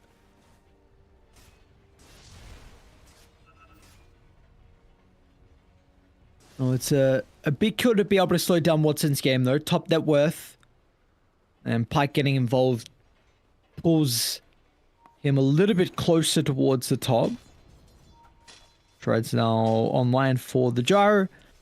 And is actually going to come back through the portal. So Pike really wanting to continue to try and put as much pressure onto Watson as he can. Yeah, bot lane becomes a lot harder now. The Timber is level 7. There's just so much damage from him. So playing that lane down bottom is probably not possible for the Gyrocopter. Angle perhaps, but it's hard for anyone. They have a form still on top though. Radiant's bottom tower is under attack. And the Illich. kisses. Oh, he does miss a lot of the kisses, but the Dragon Tail comes in before the ultimate. Now Gyro. Pike as well, with the rotation that he was hoping to connect with and convert onto some big kills. Bottom tower. Fortunately, it's going to be costing him his own life and further putting him down back towards the middle of the pack now. Dire's In this kind of a game, you truly want your Gyro to be rich and happy. You want to be ahead of the Jug. Not even on par. You want to be ahead of him because you just farm faster. You've got Black Cannon to work with. Mid lane. Jiro? Rolling Thunder. Looks like they're actually... Illich is going to try and prioritize Saxa, but Saxa got the dissimulate. Dark Margot pump fakes the Sonic Wave. He should maybe not need it now with the glimpse back. So Chira Jr. will go down without the threat of the... the need of the ultimate from the Quap. They're just playing 5-man Dota. Look at this, invading the jungle now as well. The triangle, a massive amount of ancient stacks as well. There is no way Timber allows this to happen. He took the tier 1 tower. He Yeah. will TP here or maybe fight. Let's see. Do they need a Sonic Wave it? I think you might have to. Or Yeah, maybe they're not gonna- actually. Okay, they're gonna have to, but they do it early. Like there's still so many creeps still up. Just wait a little bit. Dark Margot's got no resources now. He gets the blink away. Oh. Well, Michael Timber, is though. taking them on a little bit of a chase around, but importantly noticed he was easily be able to keep up with the Queen of Pain. So that move, you waste Sonic Wave, 5 heroes there, you get the hard stack, sure, but the Ancients, you really didn't get a lot of them. You didn't. You absolutely did not. You just helped the Jug farm them even, and now he has a Battle Fury completed. A hero that doesn't necessarily Wow. take the Ancient stacks easily gets them. They might kill a Snap mid. Glimpse was a little bit too early. Maybe we got a moment to be able to discuss the treads kind of superiority at the moment. Like what is all this? I mean, Timber treads, Ursuan treads last game over Phase Boots. The Jug has treads this game over Phase Boots as well. Like, well, what's all the treads? It's Oh, the meta. Kisses? Treads meta. Pike does get the kill. And they might get Melody another as one. well. Yeah, they're gonna get 2. Ish. Call down as well. Melody actually gets Well- out of range on both of them. Now Margot has to commit him. Watson's probably just going to use the Omnislash solo onto Matthew. Does a nice attempt to be able to pull the creeps back on over. the Cop Got is another dead. fight to the right side, but the Cop actually did end up dying. Chira Jr. was able to find him as the Cop was trying to escape through the river. Radiant's bottom tower is under What a mad game. We've got 19 kills, 12 minutes in. We might get another one on Michael here. Right, not gonna commit to it. But the Lich... Dude, there's just constant action everywhere on the map. Like, these guys are just pubbing it out.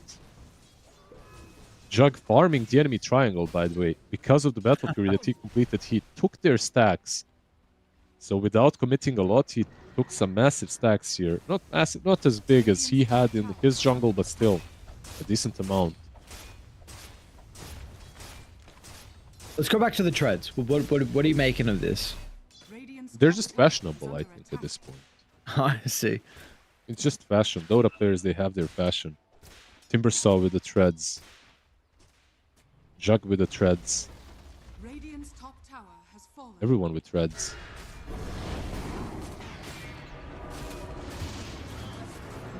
Yes, Melody. Good job. Yoink the kill.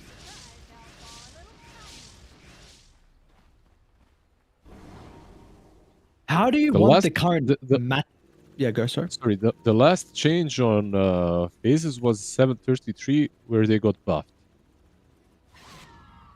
That's it. So the phases didn't become any weaker or anything Radiant's like top that. tower is under attack. I see. He Some- smoked up. He has a blink, by the way. Village. With the kisses, without a doubt, they're going to be able to kill him before any hope of like a shield crash. Now they are smoked behind, looking for a fight, or importantly, contest. Hook shot into the static storm. Everything used for the Juggernaut. It was a nice attempt with the cookie, but when you use every single ultimate in the arsenal, there's no way he's making it up there. They might be able to Stop fight fighting, though. afterwards. Jiro Jr. feels like they have the capability. Now they're going to be able to swing their attention over towards Michael. Can they still There's get no out with some of Timber, their though. heroes? Matthew's lacking some of the mana, but he's still going to run close enough. Glimpse will be an option. The Tomb of the Dragon Oh. Tail, if they actually got the damage, wow, with Sark's at level 9. They get the kill on the Dark Margot, but Chiro Jr., are they even threatening Matthew's life? They're thinking about going back in. No Timber way, is here Matthew. now. They don't eat the Remnant. And now Chiro Dude. Jr., okay, does still go down to the last second. Illich swashbuckled to the pool, but noticed should have the capability to continue to chase him down. Sarks is still nearby. Now Michael mana. will make him work for it. And yeah, without the mana, it's looking like this one will actually be a bit of a problem. Under attack. What a crazy fight that they continued, and they still, even after losing Jug, I'd say they still sort of come out on top. They did lose DK and Jug, but keep in mind the Timber wasn't there. Like this beautiful man machine, goblin, whatever it is, had to run all the way from bottom to top. And he still reached the tail end of the team fight.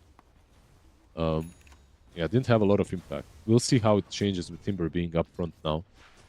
But Jug has to be careful. Disruptor, at any given point, doesn't care about your Manta. Good lane.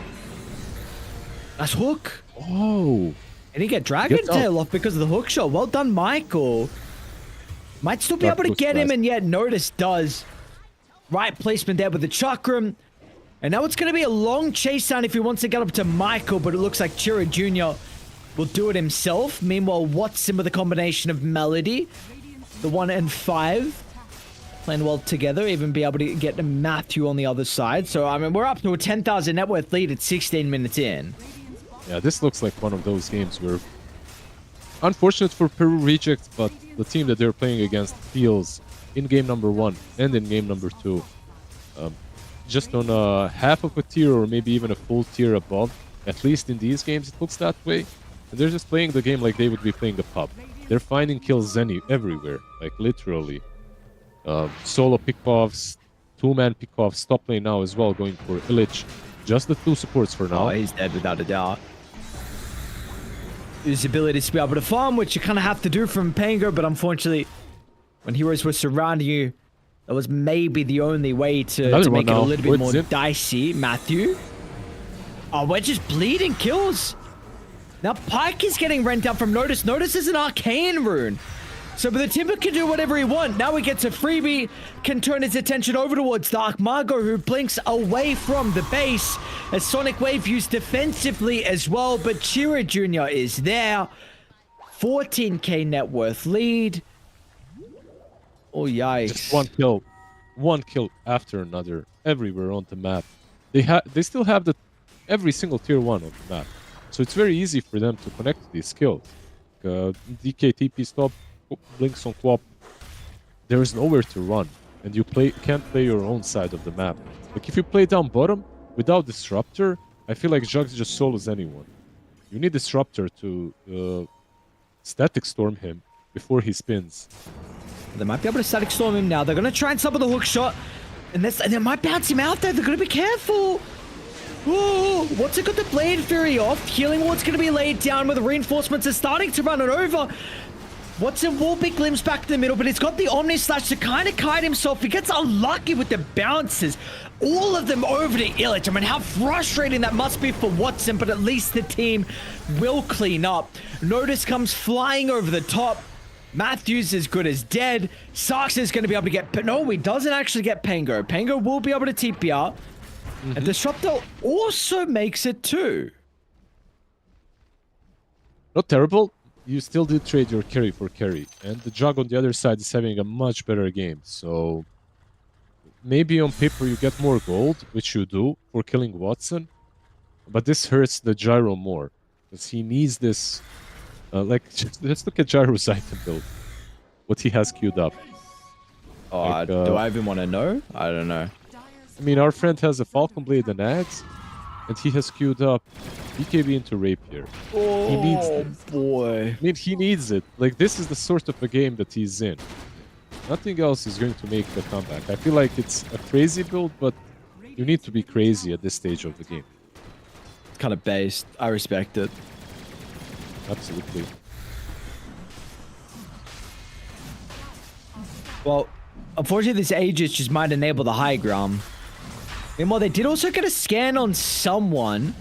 It's going to be the Queen of Pain with the Eul Scepter, 8th, the Remnant sit up, and everyone else is there in quick fashion.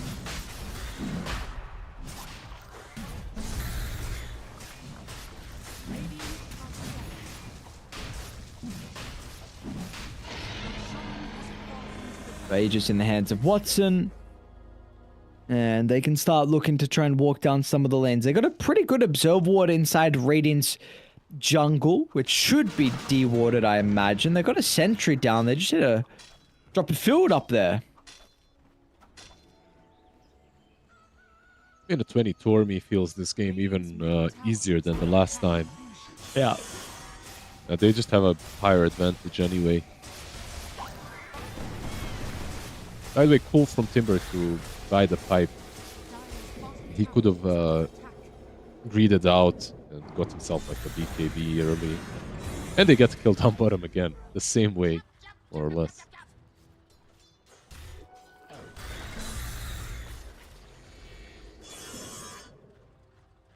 And back through the portal they go. What's the play for Cheers. Radiant? Mr. Aries, help me out here. How do they come back? Brother. It's a 17,000 deficit with 20 minutes in. This is, you are hoping that, well, firstly, Dark Migro doesn't die. It's a good start. They're going to be able to get the Eul Scepter. Is in front of the tier 2 tower. A defensive static sword, but Chira Jr. activates the BKB before he blinked in. Quop's going to buy back, but that's a frustrating use of the buyback, and it's not even going to prevent die. Like, he's trying to run down the Disruptor. Radiant's top tower is You know how I like to measure gold lead? I like to measure it in how many... Oh, mid lane, she does blink, just blinks out, gets away. I measure it in a way like how many BKBs can a team buy for the gold lead that they've got. It's an they interesting way to manipulate. measure it.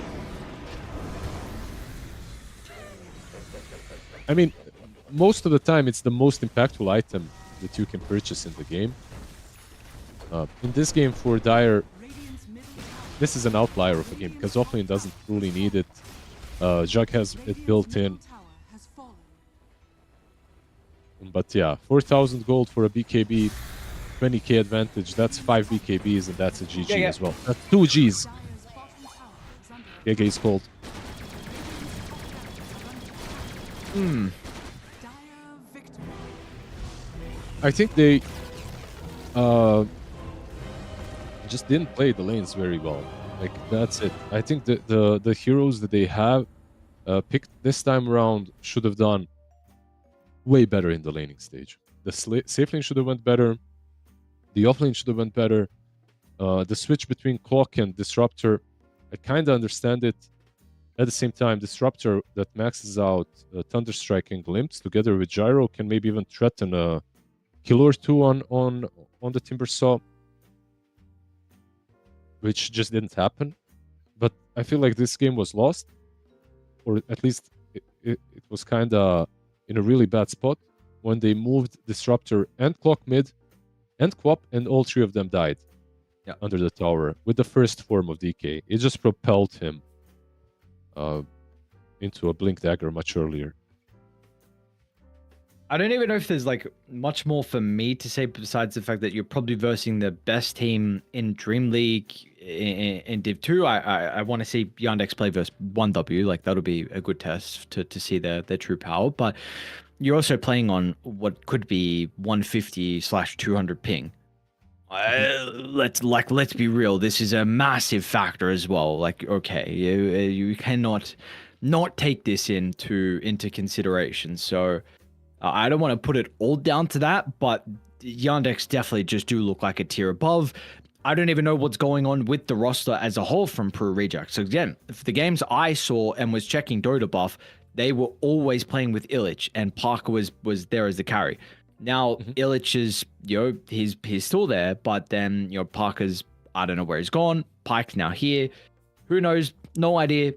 Unfortunately, not the outcome for Pro Rejects. They're going to be down in the lower bracket now. Yeah, they will go down to lower bracket, which means that they still have a chance. Ping, like you said, is definitely an issue, so something to take in consideration. But when it comes to us in this series, we have a 2-0, of course, by Yandex, so we should have a little bit of an extended break. I believe like an hour-ish, right? Maybe 2 hours even. 2 hours, I suppose. After the break, we should be having Team T facing up against OG. So make some food, grab a cup of coffee, come back. We still have some great Dota coming your way shortly.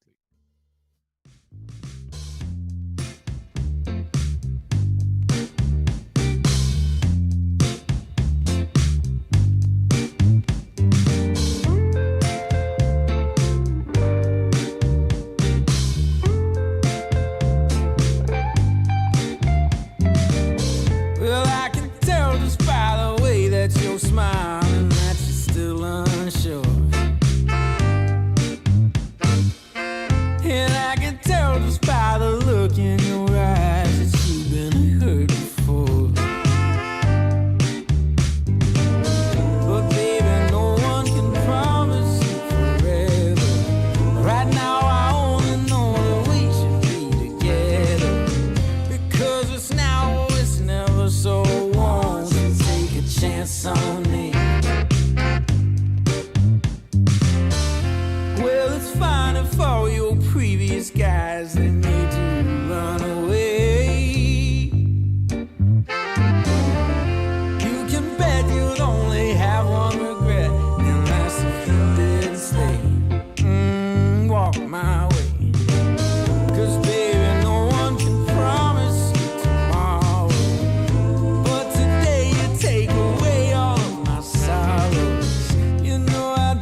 you know you got a good thing that makes me feel fine.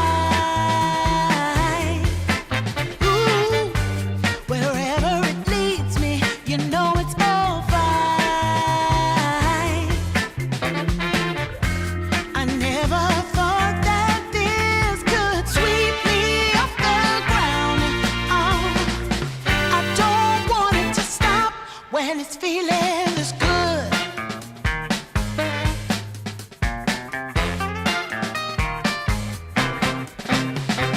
Whenever you're around, my heart begins to pound.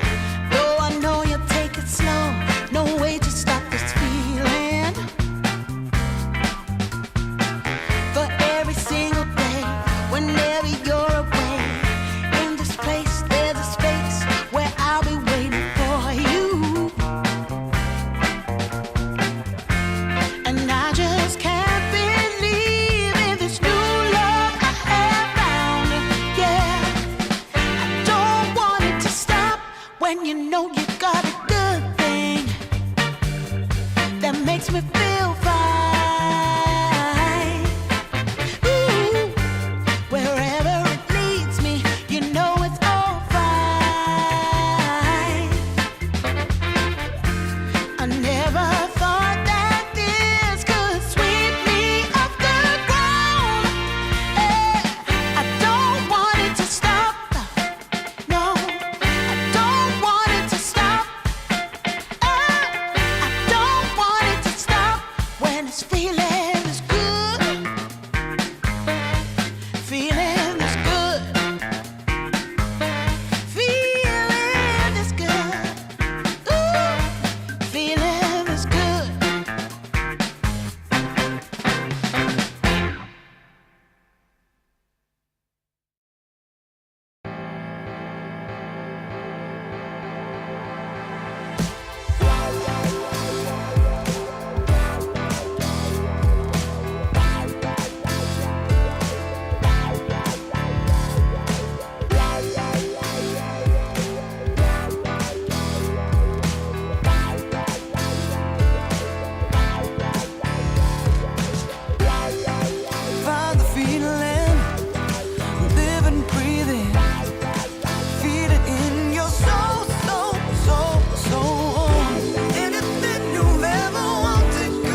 saw you walking by. Something about you caught my eye, yeah. Ain't trying to waste my time, just standing in your line. Gotta take a shot for you pass me by. So you wanna be alone for a minute? Well, come on, tell me what's on your mind. I wanna know what makes you happy. I wanna know, can I make you mine? Ooh, I wanna know if you know that I treat you right. I wanna know, can I spend the night? Well, I had my eyes on you for a little while now, but you never noticed 'cause you had a man. Ooh, yeah, and it's plain to see how bad I want you, girl. Trying to be much more than friends. Hey, so you wanna be alone for a minute? Come on, tell me what's on your mind. Tell me, baby. I wanna know what makes you happy. Wanna know, can I make you mine? Ooh, I wanna know if you know that I treat you right. Wanna know, can I spend the night?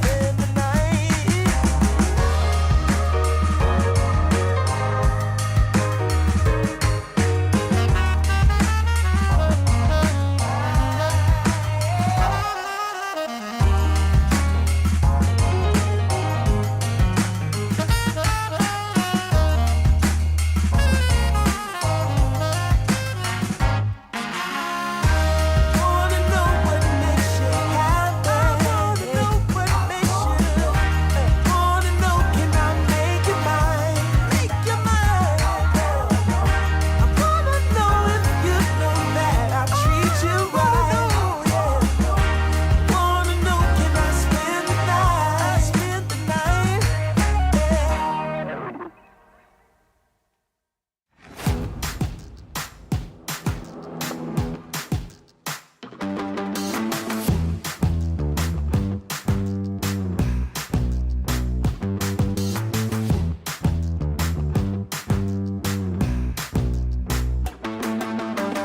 Let's go get the party started. You know how to get it going. I'm so fired up, I'm ready to go. The music's moving my soul, I'm busy going. 1, 2, 3, 4.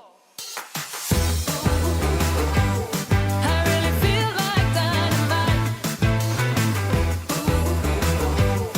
I really feel like taking flight. Oh, I feel good, I feel so fine. I'm making moves and getting mine. And I need you to get in line. 'Cause if we're gonna make it, we'll make it right.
heavenly creation.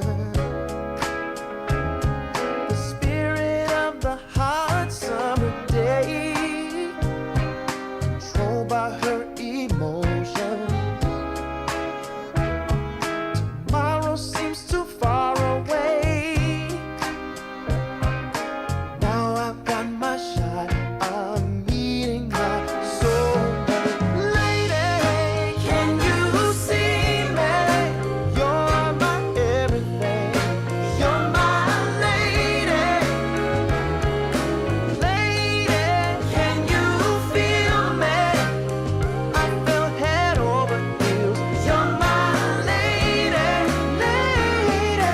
Maybe you can't hear me, my sweet little thing, my sweet lady. Lady, can you see me? You are my everything. You're my lady, lady. Some might think I'm crazy. You're my constellation. My vision's far from hazy. I need no confirmation. Take my heart and don't let it stray. True love and affection will come again another day. As the sight of your light always takes my breath away. Lady, can you see me? You're my everything. You're my lady. Lady, can you feel me? I feel head over heels. You're my lady, lady. Maybe you can't hear me, my sweet little thing, my sweet lady. Lady, can you see me? You are my everything. You're my lady, lady.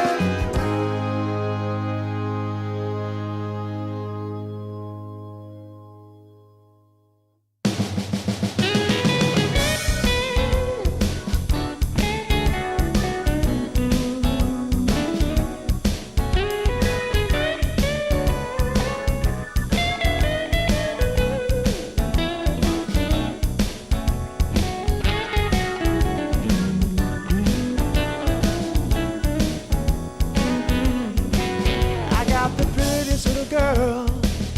She's as pretty as can be. Yeah, yeah. I got the prettiest little girl. She's as pretty as can be. But what I don't understand is what she sees in me. Ooh, I've been drinking too much, staying out all night. I can't remember my left from my right. I'm kinda blurry from my head to my toes. It might seem like nothing, but there's one thing I know. I got the prettiest little girl. She's as pretty as can be. But what I don't understand is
so I'm glad she's mine. Whoa, no.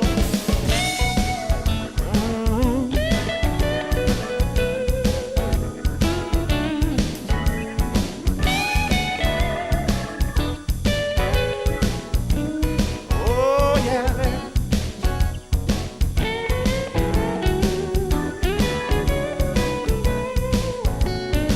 Oh, yeah, yeah.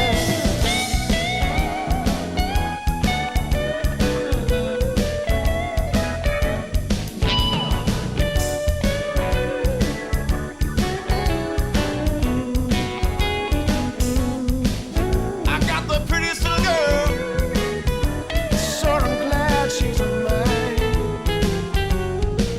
Hey.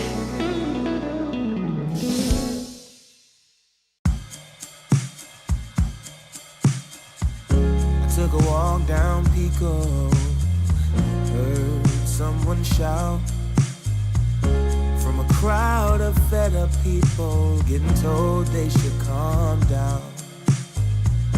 Didn't wanna fight, but the tears that fill their eyes are brought by the people sworn to preserve their rights. Oh,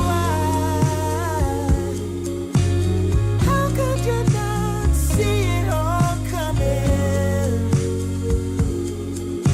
Stuck in our ways and running out of time. Time to change. We've got to at least try. But what will they do when the people are stepping out of line? Oh, oh now, oh yeah. What will they do when the people are stepping out of line?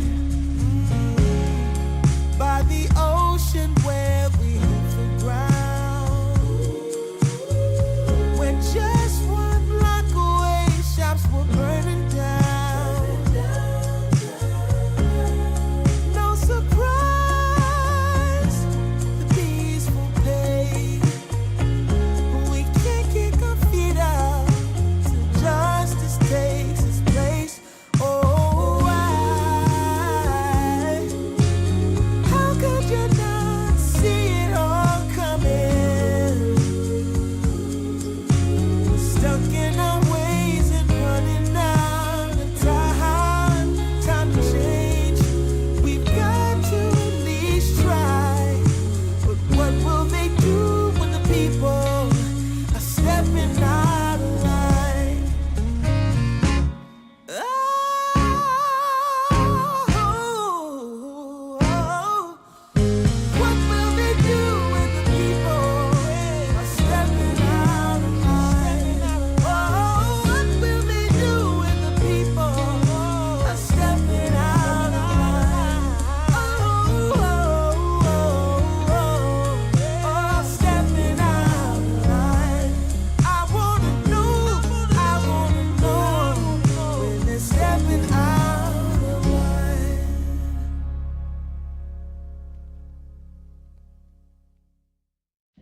just longing for a glance from you.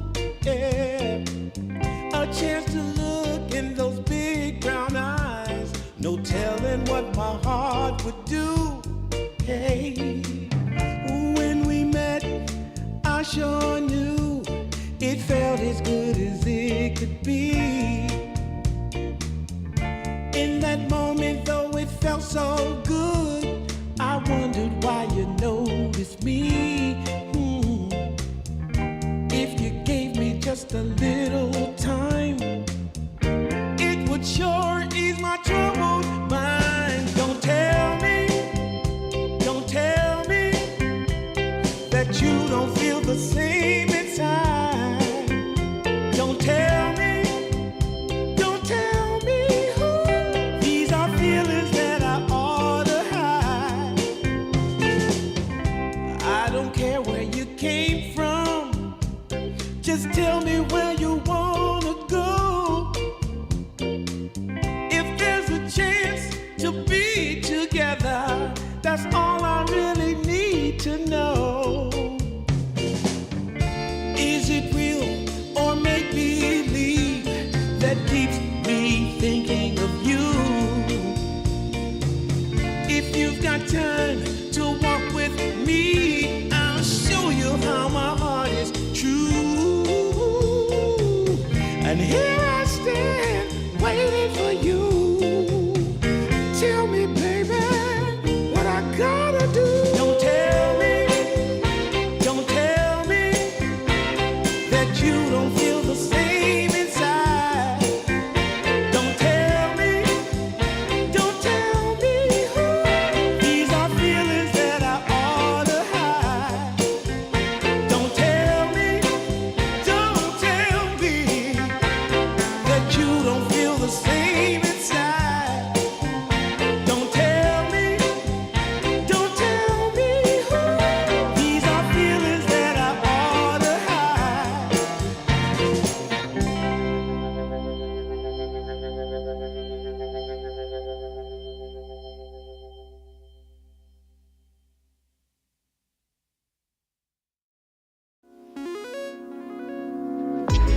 Coming out the gate with the heat. Everybody's playing in the street. We got the summertime magic in this beat. Sun is in my eye, feeling high. Only good vibes, I'm alive. And if you see me driving by, don't be shy. I'm so excited. You know just what I wanna do.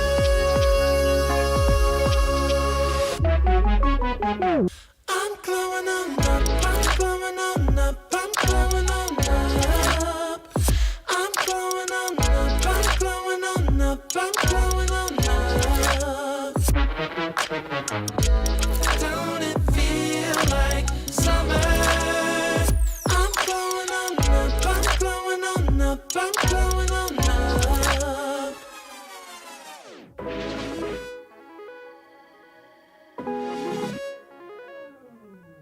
Glow up, show up, soak up, aromas, float to Sonoma, roll up to Nola, trope up, blow up, slow up, show up, get real, choke up, you're flowing, you're glowing. Astral samosa, you're landing on Europa, your horns blowing, you're chosen, all the deep cuts you know it. I got the pre-glow and the post-glow, inspiration knows no boundaries where it flows. Your fingertips to the globes tilt to the universe on stilts, hold on and chill. I'm so excited. You know just what I wanna do.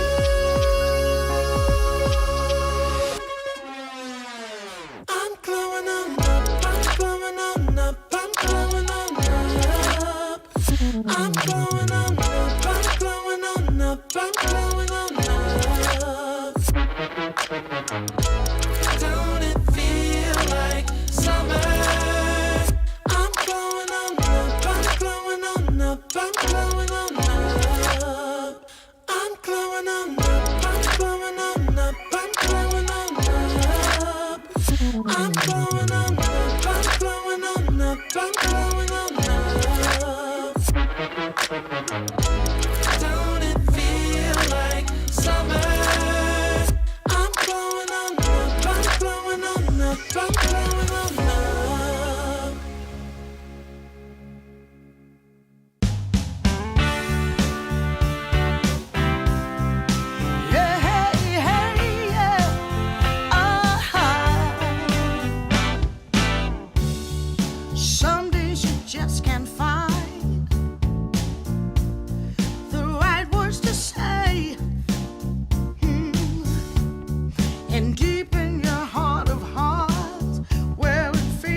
up in blue.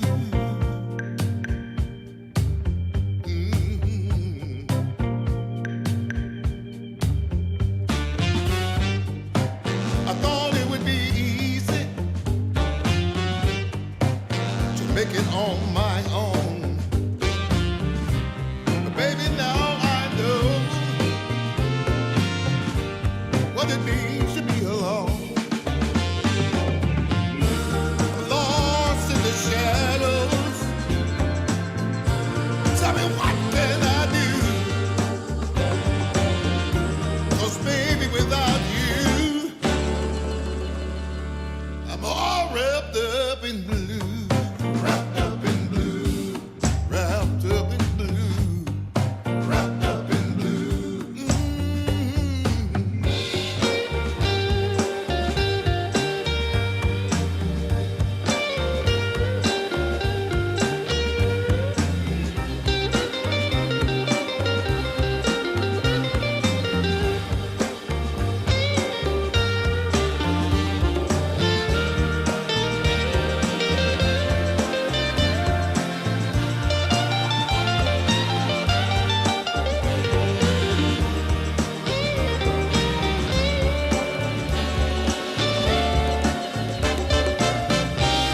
You don't miss the water till the well runs dry. You never see when the truth turns into a lie. Hey. Wrapped up in blue, all wrapped up in blue. Wrapped up in blue. Can't find my way out, no. Wrapped up in blue. Tell me what can I do? Wrapped up in blue.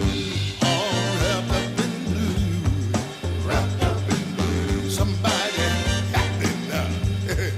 Wrapped up in blue. All wrapped up in blue. Wrapped up in blue. Somebody tell me what to do. 'Cause I'm wrapped up in blue. Wrapped up in blue. Wrapped up in blue. Wrapped up in blue. Wrapped up in blue. Oh, yes, I am.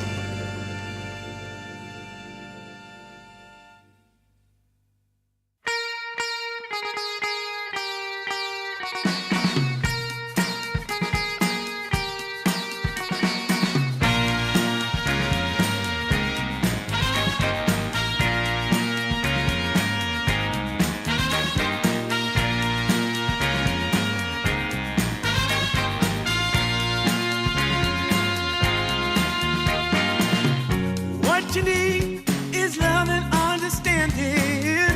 Find a heart whose love is true.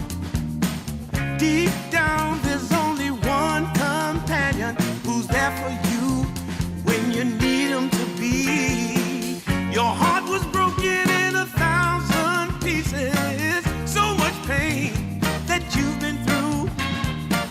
Here stands a man who's your salvation. Just ask yourself, am I ready for you? 100% now. I'm ready. 100% now. Yes, I'm ready. Eyes wide open. I'm ready to move. 100% now. Take a chance in a new direction. Any place you wanna go. I don't have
first day. Wanna be closer to you. Closer to you, yeah. You to be all mine. I got all these choices, but I so made up my mind. Yeah, there's nobody better. Gotta be you. A thousand voices, 'cause it's so good to be alive. Yeah, there's nobody better, so it's gotta be you. These myths are busted. The grass is greener on my side. It's done and dusted. I'm never getting off this ride. Life with you is golden. So how can I go back to silver love? I'll be holding. Oh, I'll be holding on, can't get enough. Wanna be closer to you. Closer to you, yeah. You to be all mine. Oh, yeah. Got all these choices, Yeah. but I so made up my mind. made up my mind. There's nobody better. Gotta be you. Got to be you. Thousand voices, Yeah. 'cause it's so good to be alive. Yeah, there's nobody better, so it's Gotta be you. you. Yeah. It's gotta be. Gotta be you. Gotta be you. Gotta be you. Gotta be you. Yeah. Gotta be you. Oh. It's gotta be you. Yeah. All these choices, but I so made up my So mind. made up my mind. Better, gotta be you. Oh, it's got to be Thousand you. voices, 'cause it's so good to be alive. Yeah, there's nobody better, so it's Gotta be you. Hey. Nobody else, no. It's gotta be you.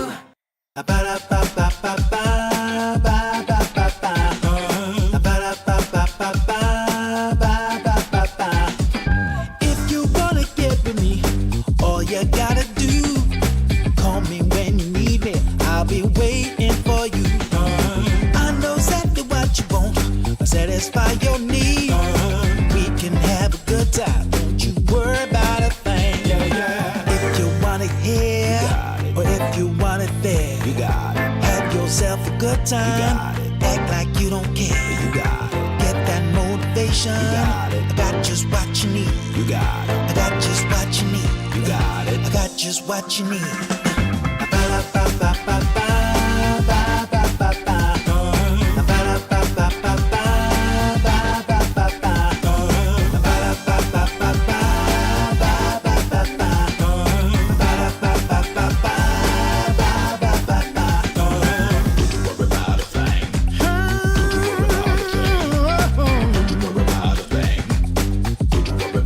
Don't you know you got it, baby?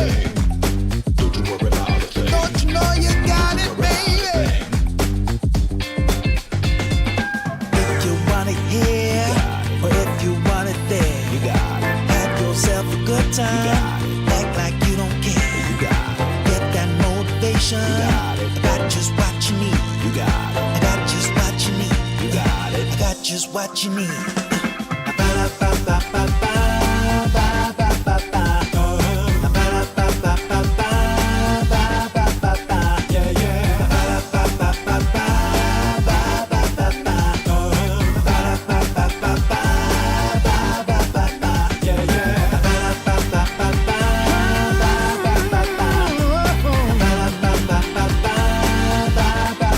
Don't you know you got it, baby? Don't you know you got it, baby?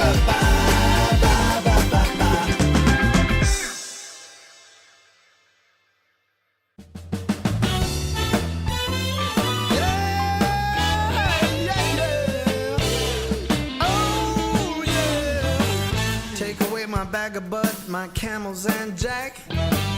Go ahead and take them all, I don't want them back.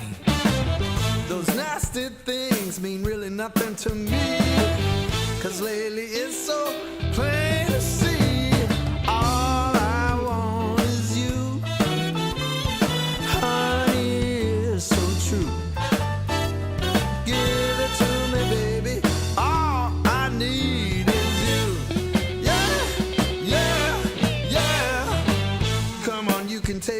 my mint Cadillac.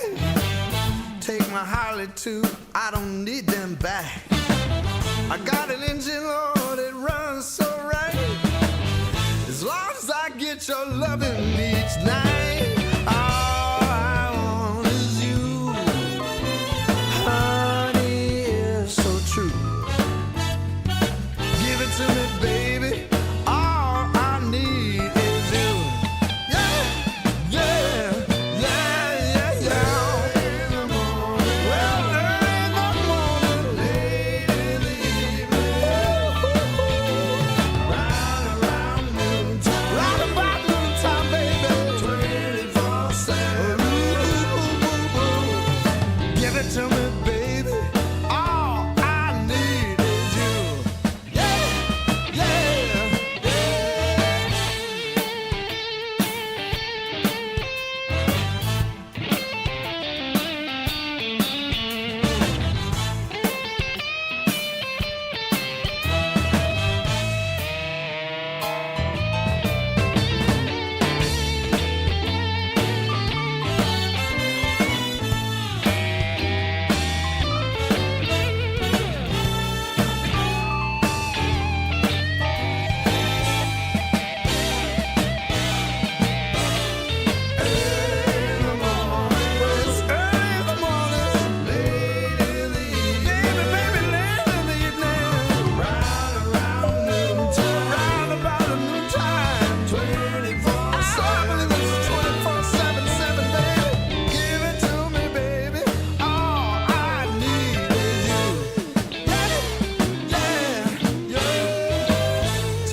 Camels and Jack. Go ahead and take them all. I don't want them back. The only thing I could ever really miss is what I feel when I get your kiss. All I want is you. Honey, it's so true. Give it to me, baby. All I need is you. Yeah, yeah. Oh, yeah. Early in the morning,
smiling that you're still unsure. And I can tell just by the look in your eyes that you've been hurt before.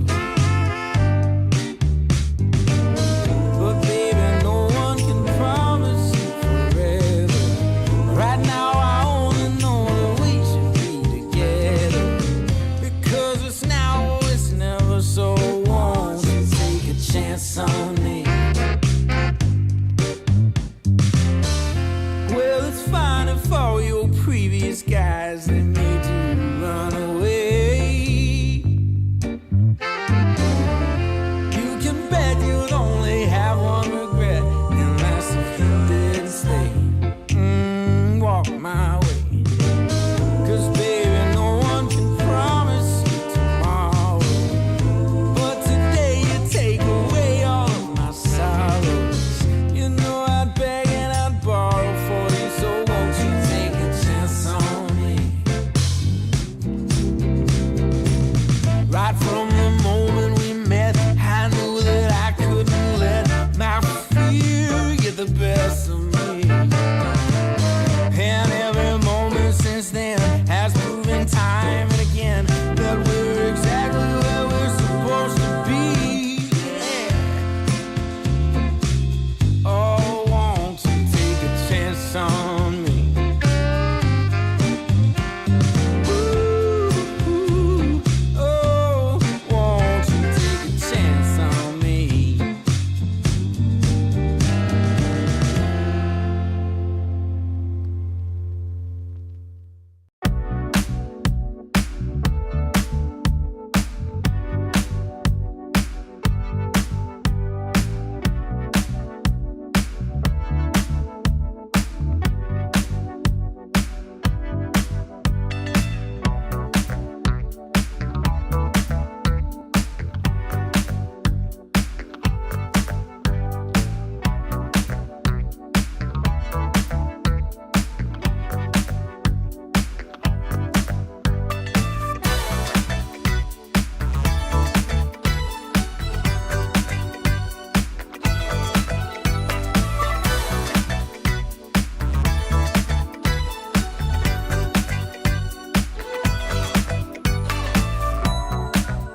generation. This will be magic night to have together. No more limitation. We united as one nation. I want keep on moving. To keep on moving. The sweat is dripping. I want shake it to the beat of the drum. No need for hesitation. Bass is pumping and everybody's smiling. Happy people gather round. We will party all night long. This will be a magic night to remember. A joyful celebration for a whole new generation. This will be a magic night to have together. No more limitation. We united as one nation. This will be a magic night to remember. Joyful celebration for a whole new generation. This will be a magic night to have together. No more limitation. We united as one nation.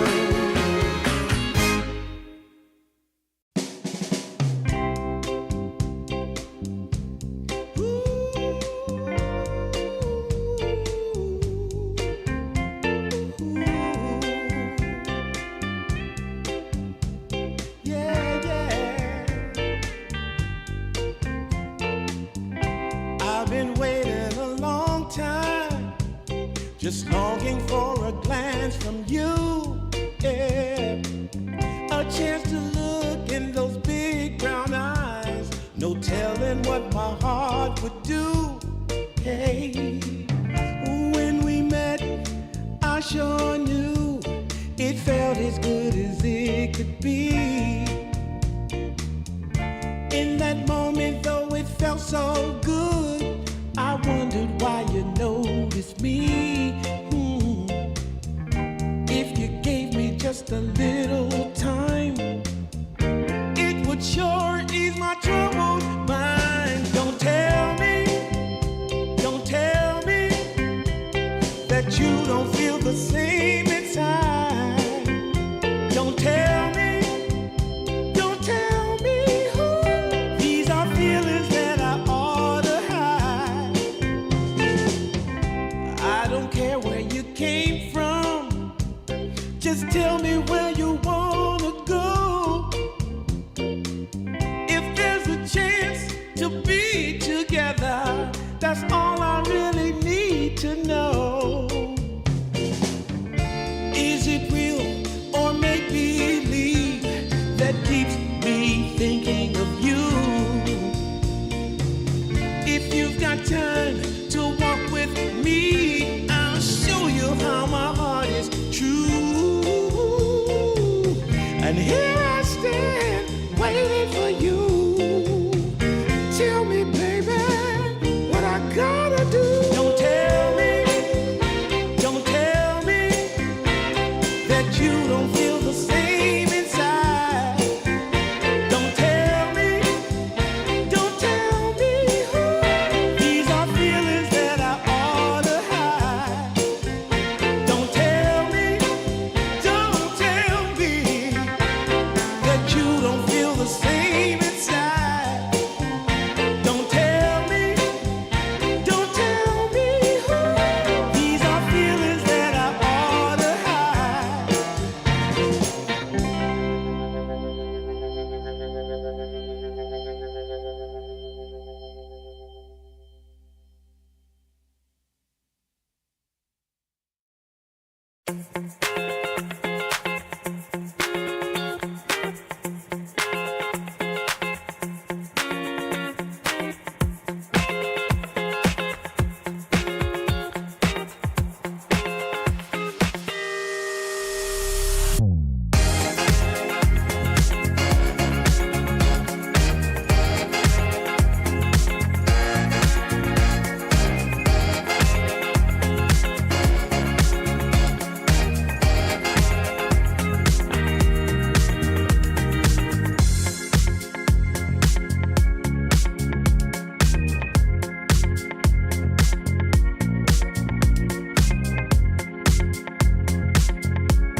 get up off her seat. Go and tell your mama to come out in the street. 'Cause it's all going on right here. We're gonna make it perfectly clear. When you hear our voices ringing in your ear. Yeah, yeah, yeah, yeah. Go and tell your mama she better come around. Yeah. We got the mother of all parties, and it's about to go down. Yeah. Yes, we're having a celebration. We're gonna rock the entire nation.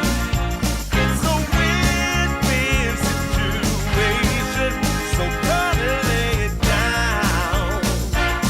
Yeah, yeah, yeah, yeah. Ooh, your mama got to tell. Your mama got to tell. Tell your mama. Your mama, you got to go and tell your mama. Yes, we're having a celebration.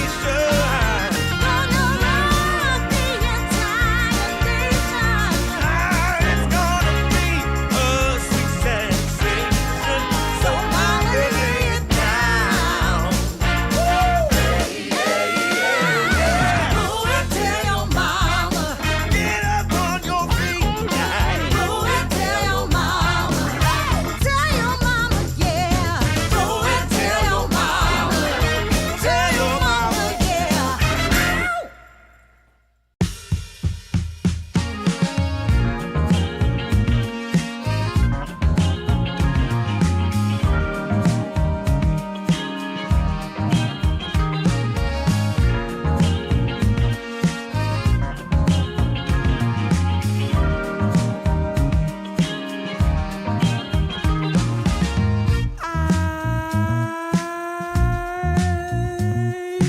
My eyes are closed so long after the sun comes up. We do a dance in the dark, down the hall, pictures fall, even the neighbors call. But then you rip out my heart, every artery, a part of me. Ooh, it's obvious to me that you love to watch me bleed.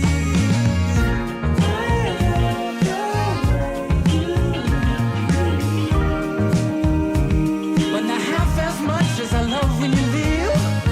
I hate to see you go. But I love to watch when you're walking away from me. Walking away from me. Yeah, yeah. 'Cause I could be anything you want. I could be anything you need. Baby, tell me it's something real, and I'll give you everything. Every now and then wicked smile. You know I can't help myself. They play around with me for a while, keep tearing me up until there's nothing left.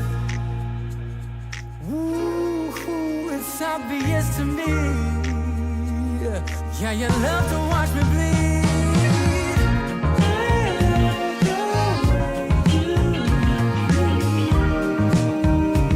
But not half as much as I love when you leave. I hate to see you go. But I love to watch when you're walking away from me.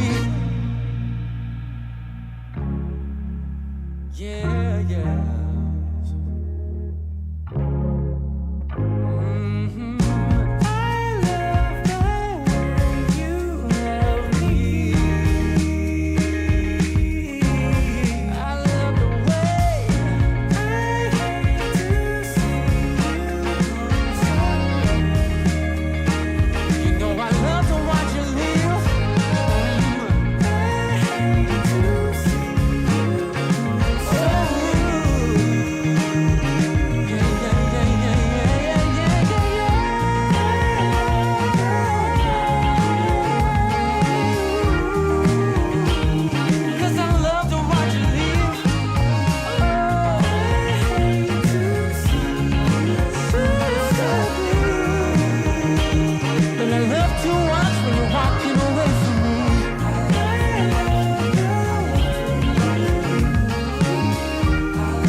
as much as I love when you leave.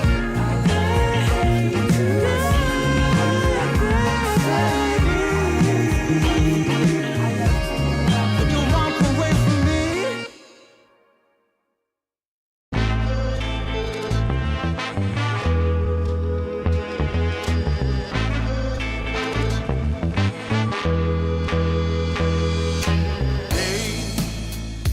I've had days of struggle.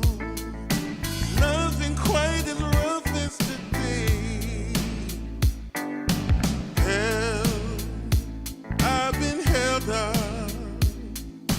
Nothing seemingly goes my way. Oh, I not a man for crying. For a storm of tears I crave. Take all this sorrow from me. How much more do I have to pray? Foolish of me, you might say. I make my way out of this, feel my way. All reservations I have come to bear. It's clear that I'm not going anywhere.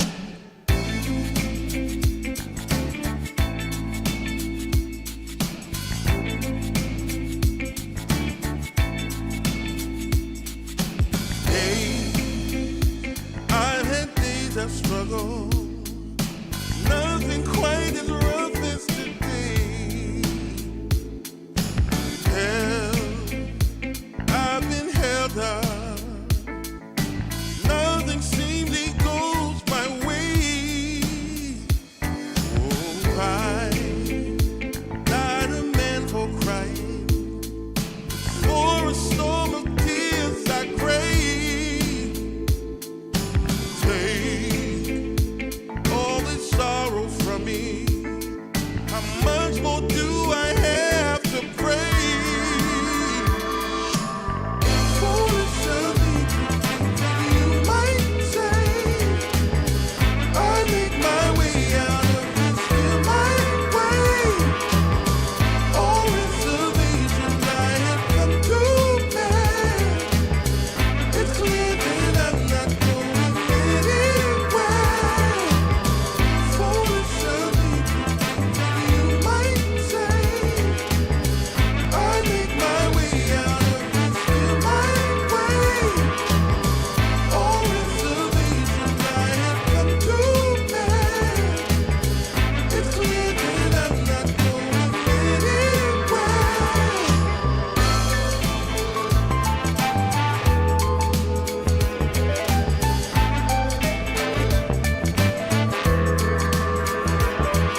haven't found the one.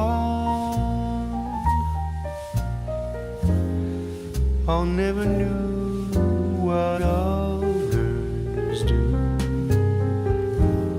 I hope and yet again, what do I know then? I believe it's all meant to be. All my dreams are so out of reach. I fool around, but we never know. I fell in love, but a long time ago.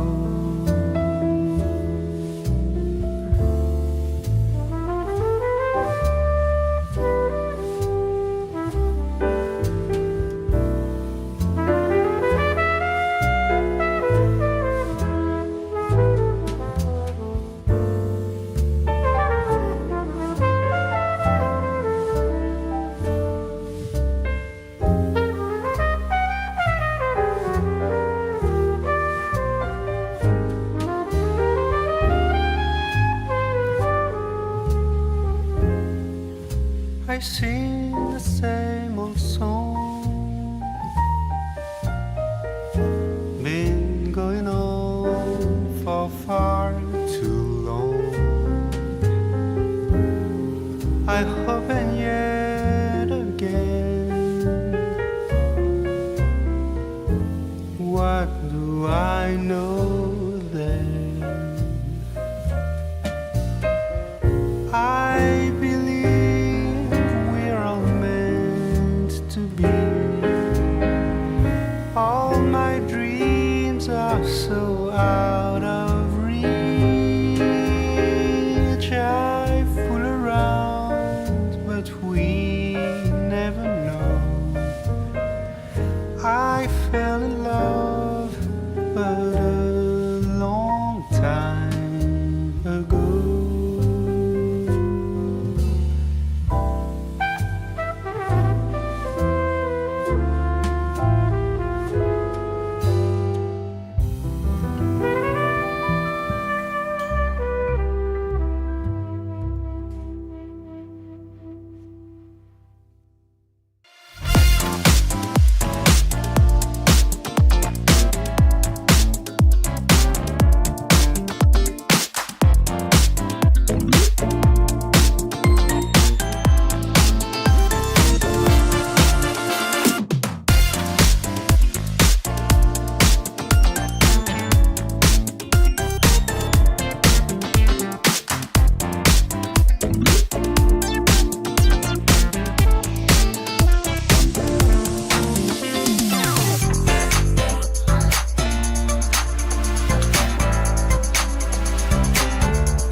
Girl, shake that body, shake it down to the ground. Whoa, girl, shake that body, show me how it's gonna go down. Don't be late to the party. party. Don't be afraid to scream and shout. 'Cause when we dance to the music, you know that's what it's all about. Yeah, yeah. Hey, girl, shake that body. Shake it to the left and to the right. Yeah, girl, shake that body. We're gonna shake it all night. We're going down to the nightclub in my stretch SUV. 'Cause you know, girl, when we're dancing, there's no place I'd rather be. Yeah, yeah.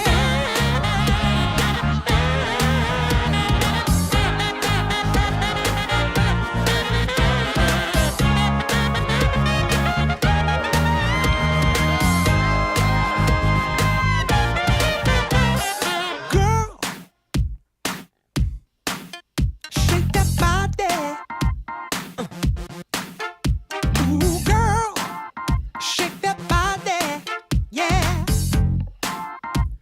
Ooh, ooh, ooh, don't be late to the party. Don't be afraid to scream and shout. 'Cause when we dance, dance to the music, we're gonna know what it's all about. Hey, hey, girl, shake that body. Ooh, girl, shake that body. Oh, girl.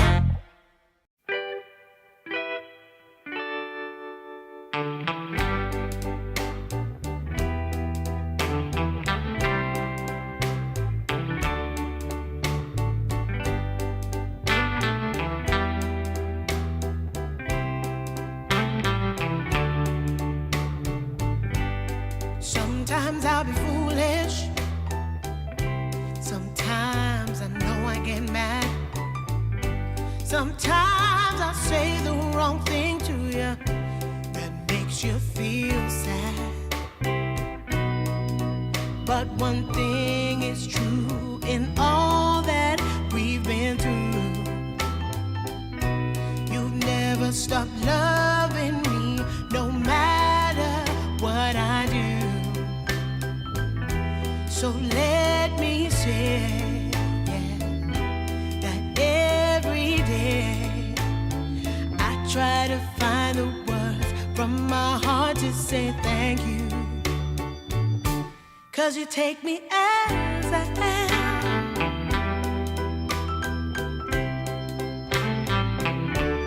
You take me as I am. Oh, baby. If you stop loving me, well, I would understand. But I won't take you for granted, no, no. When you hold my hand, your love makes me feel that I could fly to the moon. Not even the birds above can sing a sweeter tune. I needed to say that you find a way to make me feel anew. And I want to say thank you. 'Cause you take me as I am. Oh, baby. Take me as I am.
So as I was telling you, Aries, like, and Glem as well, our dear production, like, there is some pressure, right? Like, if you're playing for OG, like, it has to be some pressure.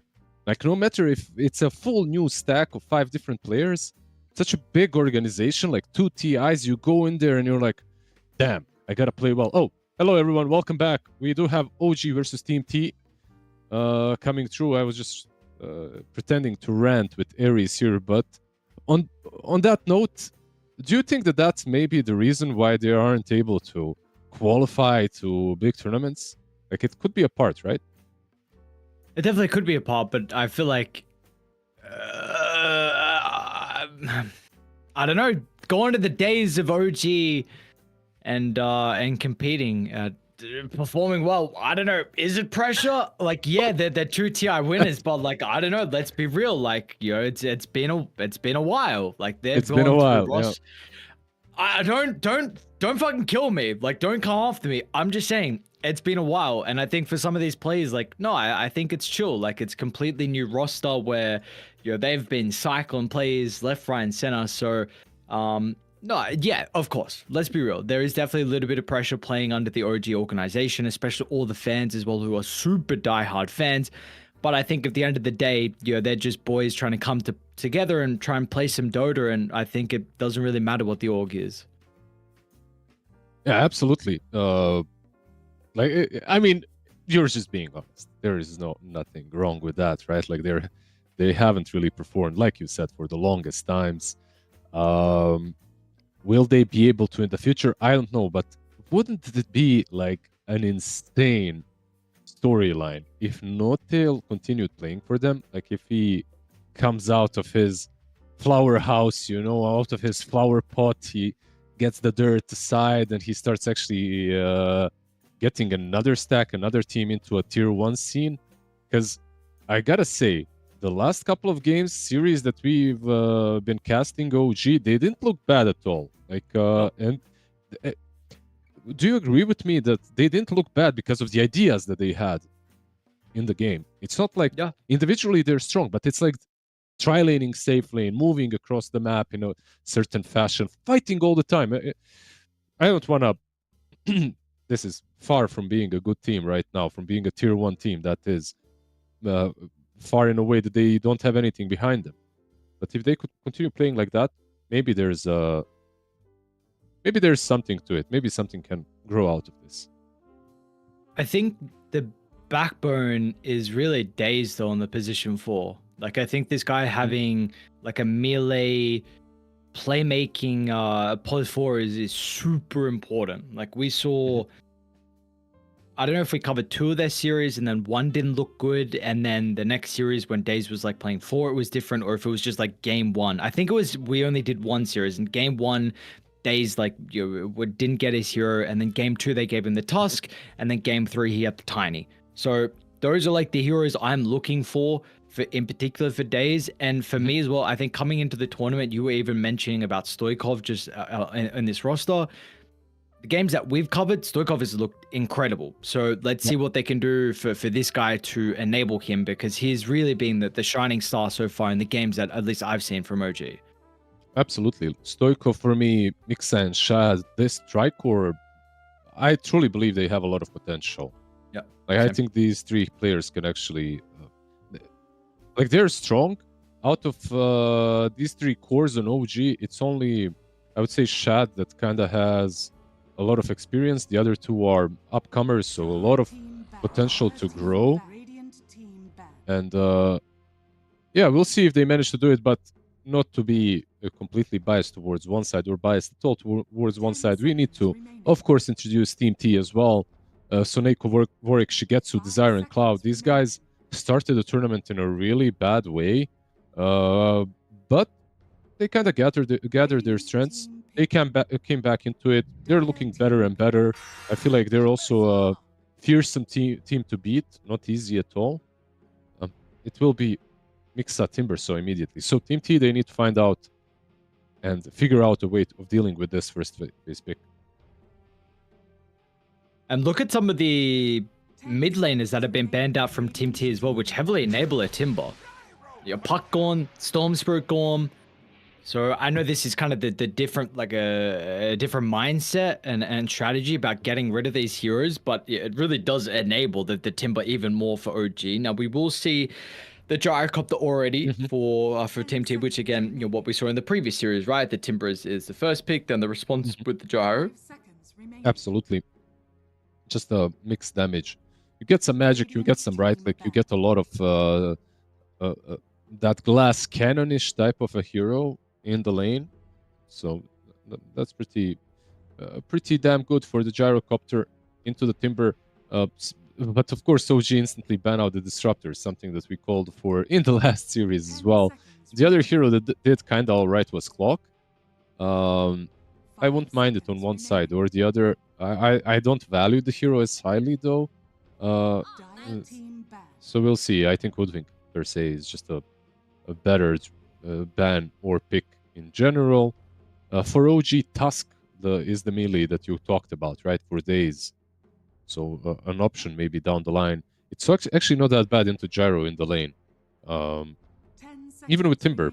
remaining. Because of Snowball. Like he uses Rocket Barrage, you use Snowball, 5 you wait seconds for it to go remaining. through, then you Snowball on top of him. It's a nice save. And Daze has, yeah, like you said, been pretty impressive on the Tuskman. Dire team pick. If they've been, Radiant's team I was going to say about a potential block pick. We'll get the Jikiro nonetheless from Team T, which of course is also, I mean, quite the strong lane. They're not going to get the clock gyro though.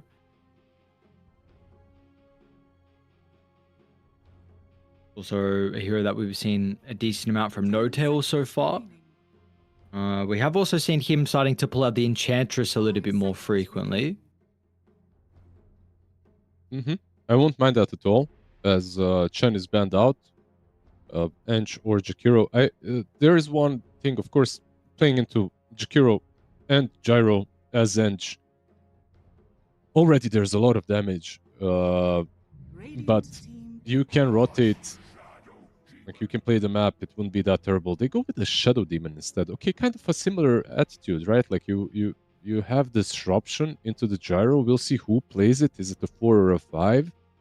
I think I'd like it more on 10 seconds remaining. No tail, but there's like this interesting way of playing Shadow Demon with Timber, where you stack up the poison, then you wait for Whirling Death to lower their stats, and then you pop the poison.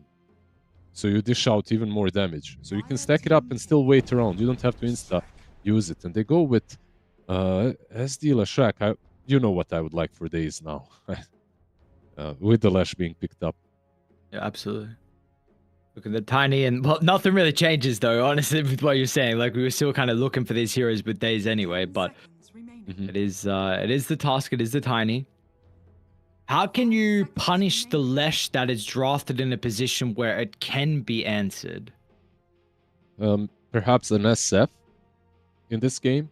I think it's decent into Timber, not too bad into Shadow Demon, not too bad into Lash. Ursa is banned out, can be picked against you. I think maybe that's an option. But they go with a Sand King. Okay, Team T, they want a ridiculous amount of magic damage, and they have it. Even more.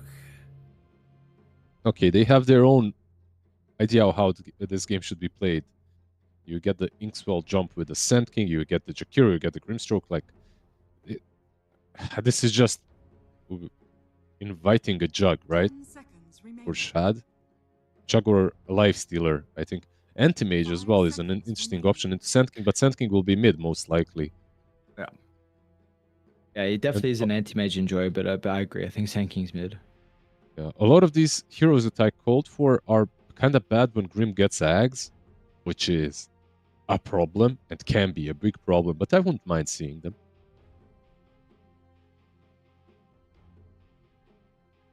Yeah, that's the thing about the Grimstroke. This hero I think that's also a hero that I mean giving over Dark Portrait a little bit frustrating, but I think Grimstroke, like when the numbers are in a good position for him, when they're a little bit over tweaked, this hero just in like the toolkit for me does way too much. Absolutely. when the numbers are right. They haven't been right for quite some time. I think Phantom's embrace into Timber is extremely annoying, especially when you use the shard, when you use the chakram, that is, because you can't hit. So you can't get rid of the bug. I It's mean, good on Lesh as well.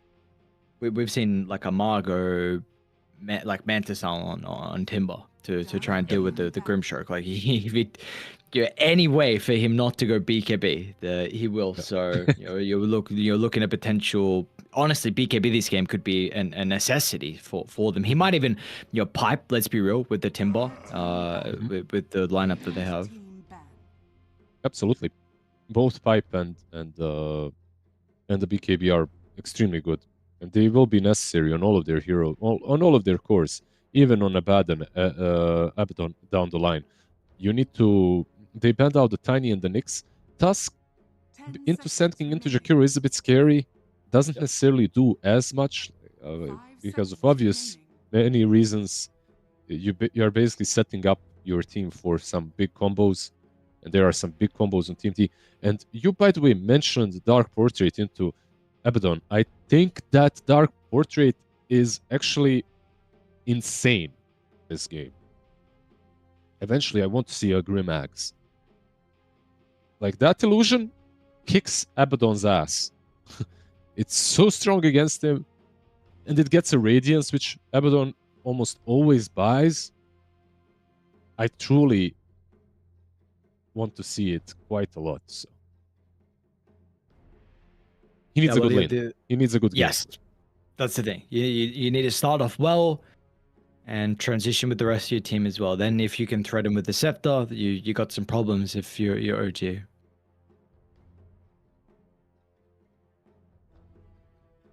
Did you try Did you try the new Grimstroke, by the way, with the way that you have to paint with your Team pick. brush and stuff? No, I have It's not. like- I've not tried that. I feel like I'm doing some quantum mechanics when I'm playing Grimstroke to figure out where my brush is gonna go.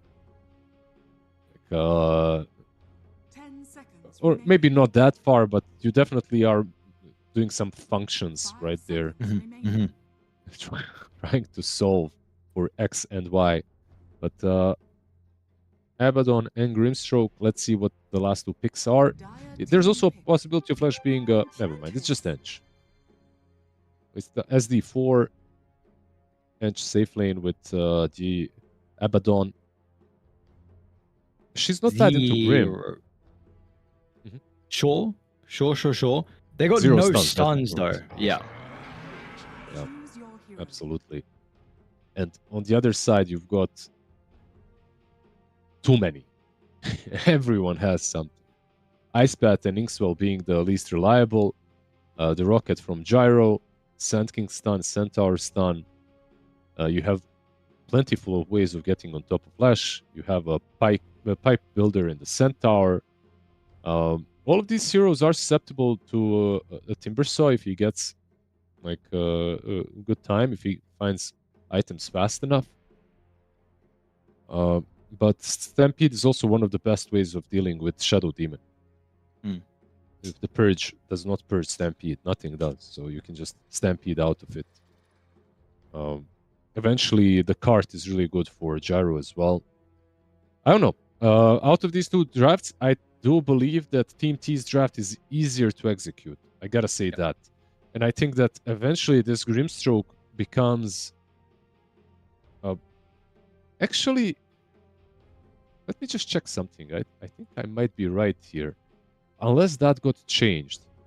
But there was a patch in which you could take over the Dark Portrait if you're Enchantress. Oh, I don't remember. So it's Okay. so it's actually unless that got changed, which something makes me think it did get changed. Illusion is debuff immune. There you go. There you go. Yeah, because I remember specifically playing Ench into Grim, because every Grim was buying eggs a long time ago, and I would literally just take that illusion and have an extra illusion of my own, Same. of my carry. So it was like, okay, bro, thank you for buying that 4.2k item for me. But I think that got changed. Yeah, I don't think that's viable anymore. What was the conclusion you came to? Did you favor the Team T draft? I think so, yes. I think it's just easier to execute. We shall see. I will. Yeah. Yeah. Just, I don't know. We shall see. Like you said, this is. I also agree that I believe Dai's lineup is easy to execute. I think for me, for OG, what I'm looking at is their pipe timing with the Radiance +1 on Shad. So I think about 20 minutes where Dire is still going to be like super magic damage reliant, 30 and the Gyro's not going to have enough items for the physical damage, and you're a bit cooldown, or not as much cooldown, but I would say you just have the ability to group up and maybe be too survivable on OG. So I think you need to have, at least how I view this, is that they must win these fights around 20 minutes with Radiance +1 and Pipe.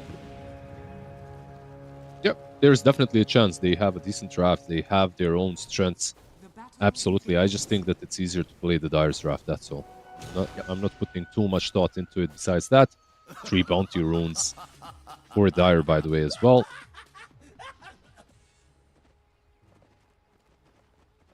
I wonder how mid's going to go as well. I don't know, with the Diabolic Edict versus Sand King. I mean, both these heroes like are incredibly strong in a very small circle. You know, Sand King is a little bit more reliant on the creep wave, however, but I probably heavily comes down to the sentry battle between these two. It should. The sentry battle, and gotta keep Lash in check. Like, if he tries to go on you with Edict, if you're surrounded by creeps, maybe that will not be too simple for him, as the damage is dissipated. Meanwhile, Sand King also loves when you run into creeps, because he gets to play around his Stinger as well. So we shall see. This lane for me is like the hero of TI versus the hero of post-TI meta, duking it out. Yeah, been kind of hoping we'd see a little bit more Lesh Rax Grim, top bottom. lane days, and also bottom. Bot Apparently, and Grim. Desire. One more Maybe right that's- click shot. One more. Oh, and she's No, dead. couple more. Okay, not one more. They needed a few she's than not that. And she's actually fine. No-Tail's going to she's turn, dead. try and pop the Self, but because of him turning to deal with the Self, he's going to give away first blood. One thing that you cannot do with Dench top lane Suneko as well. They get him. Very good kill, by the way. But first blood, of course, given away. Just one thing that you cannot do with Dench early levels is tank towers. This hero is just way too squishy. If the towers are hitting you, most of the time you're just gone. She might get Grim though, again. He's so deep. Abaddon can't connect.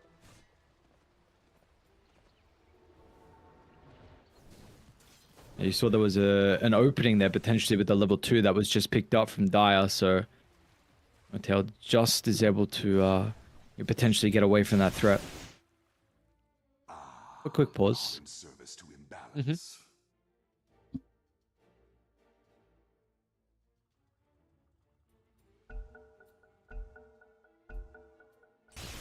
Really hoping for this game, this series as a whole, to be much closer than what we've been getting.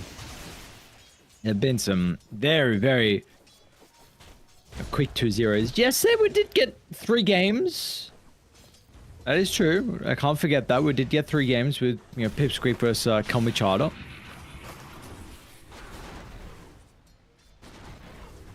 We're wanting more close series between the teams that we've been seeing so far, and honestly, I would really expect it between these two. Absolutely. Really hard to call. Maybe after game number 1, I'll have a better grasp on the power levels of these two teams. When it comes to matching up one against another, that is. Bot lane edge with the shield should be fine, right? Yeah. Because I don't know, Team T, they looked strong in some series, very weak in others, and same can be said for OG. Some series they looked incredible, some series just weren't theirs at all. They got stomped even, so we shall see. I think both of these squads have improved quite a lot. Yeah, well, Team T lost, won their last 4 games. You know, starting 0-3 and then finishing 4-3. A massive reason why they were able to avoid those tiebreakers, which was pretty huge. What rune? Warwick? This here? We'll have to decide. So this is going to be a good test to see whose damage is a little bit higher, and it looks like the Edicts will win out this time. Warwick doesn't have any creeps to look to utilize the Caustic Finale on. And Curious the as well. Seneco's rotation is a bit too late. Now, Stoikov, can we do here with Alesh? He's going to be run down. The Sand As King's if- trying to yeah. wrap around the tree. But yeah, but maybe with the Edict, you can look to turn it. Warwick's going to respect this with 3 points up, and Warwick's just got... Oh, we didn't continue running him down. So Stoikov will gonna go die for now as Seneko, but yes, Stoikov's going to end up dying, and our Cloud as well is actually looking to enter the fray. The Ink Swell along with the Hoof Stomp. No Tail's going to pop to the magic damage. So much at the early stages between these two heroes. Oh man, Shad didn't want to connect at all from the bot lane, because if he was just giving vision, that's all the Lash needed, just vision. He would continue chasing Sand King, right? Because I was watching Abaddon. He went in and then went back. He's like, screw this, I want my farm under the tower. Which is fair as well. You don't want to waste too many lasts to your tier 1. Unfortunate kind of for OG, because the fight around the rune was theirs.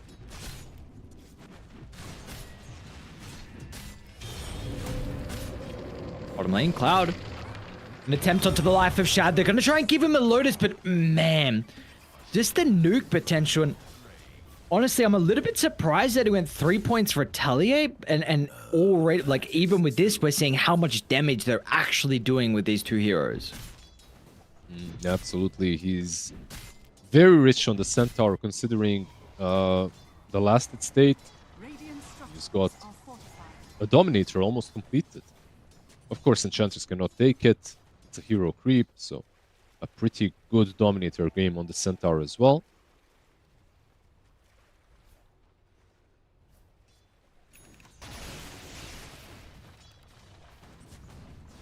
I wouldn't mind seeing, by the way, Notail going for a bit more right-clicky build this game, or a pipe, like one or the other. This is one of those games where I feel like he could dish out some extra damage from, you know, just from distance.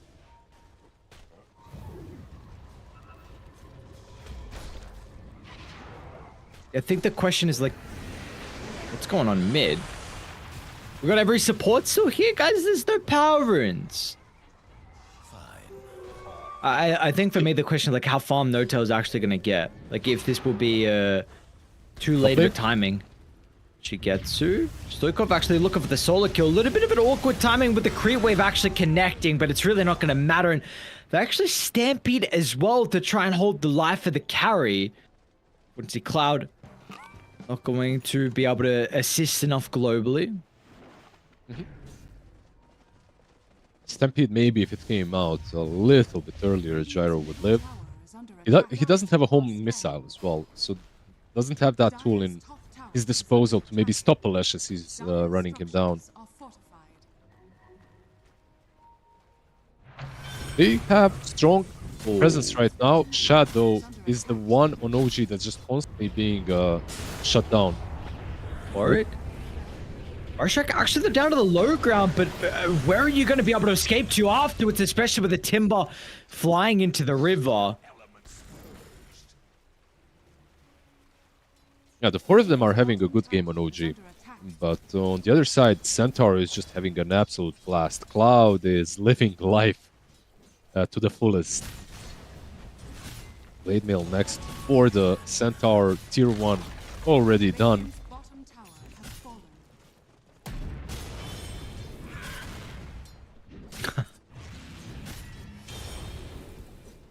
It's so annoying. Double Centaur stun.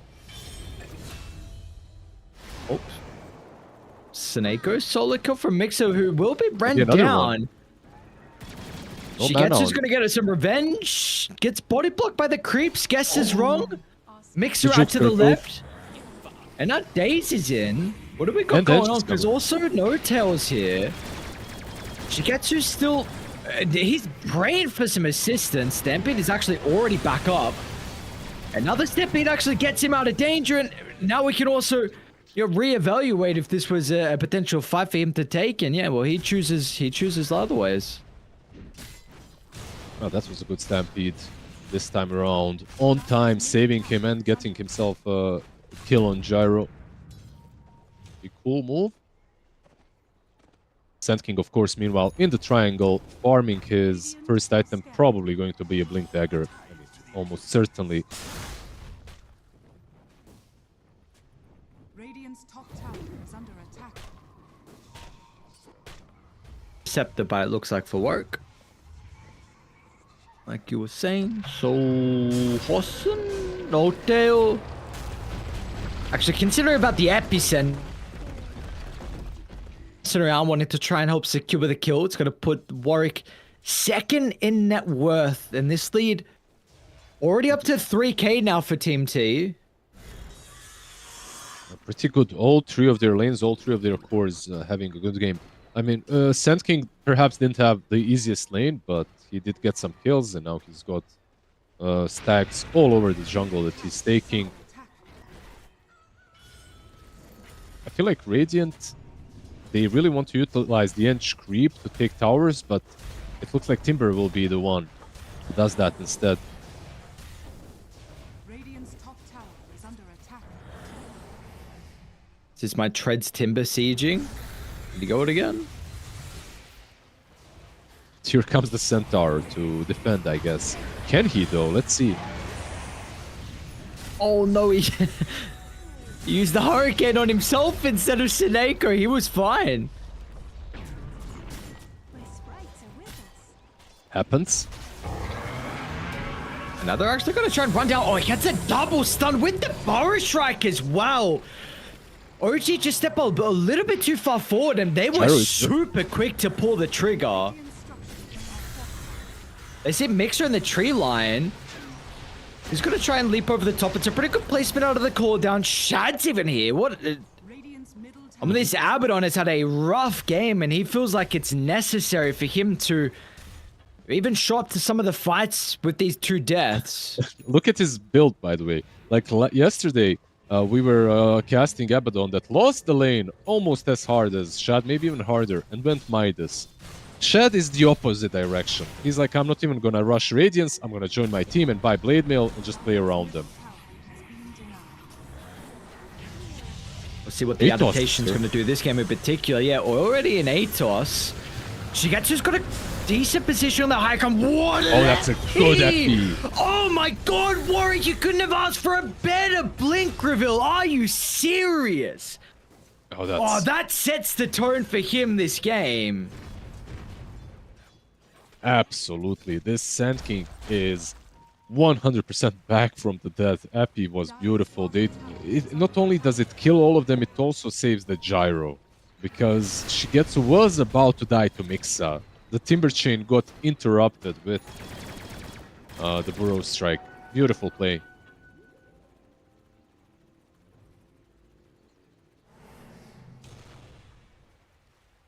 Whoa. But I feel good after that one. My oh my. I mean, you gotta smoke if you're Raiden. You can't let that momentum slowly start to build. But it seems like it's actually just a smoke to try and clear off whatever stack was made at the Ancients.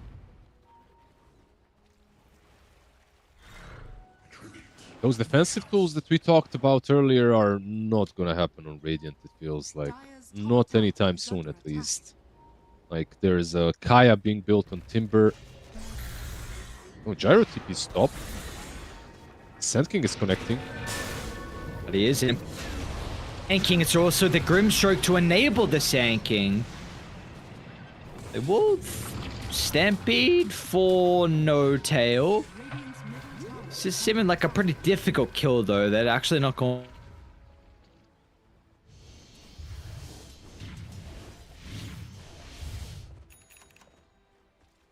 Yeah, Lesh with the Atos going for Kai. I think he realized that they are lacking catch. So he went for it. Not too bad into Stampede, of course, as well. But so far, he hasn't truly been that dominant force that he tends to be sometimes. He's gonna run into Blade Mail if he goes on Centaur Island. He's gonna kill himself.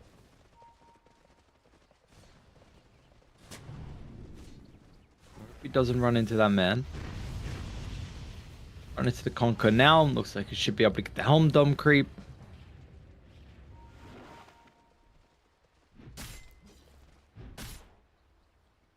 Such a combo that I've not seen for a while now with the Grim plus Sand King, but we are really seeing it pay dividends. Top tower is under There's attack. Nice. a couple of combos on their side, right? Like with the Centaur as well. And it's not that terrible with Gyro too.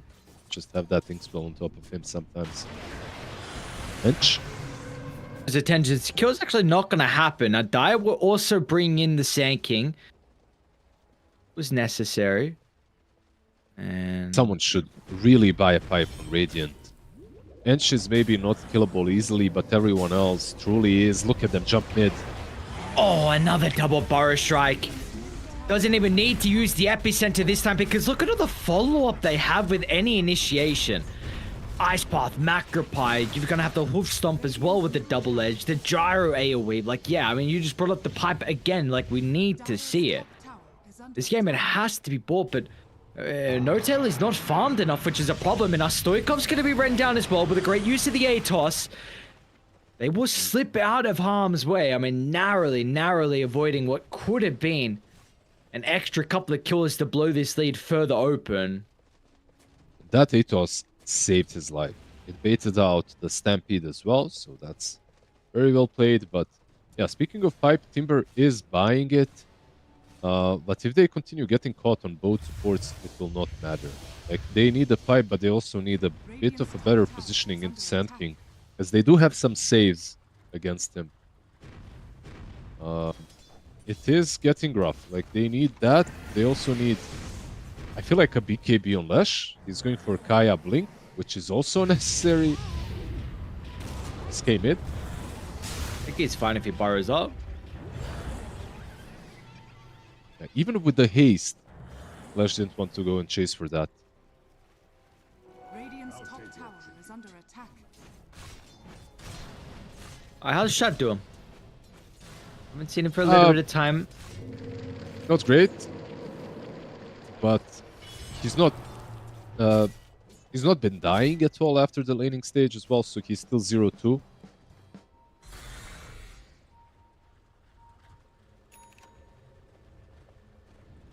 If he can get a little bit of time still to work towards these items, but like you said, I mean, just the Dark Portrait, him being able to take the Radiance out from the Abaddon, it's going to be a little bit frustrating. They did smoke on Radiant, looking to move towards Stoikov, but with this lane ward up top, they're going to see a lot of the members on Team T, so it's probably not much that they will actually get out of this smoke. Maybe hoping that the Sand King was, you know, the only person they haven't seen and farming the area, but Dire's middle tower is under attack. not be the case.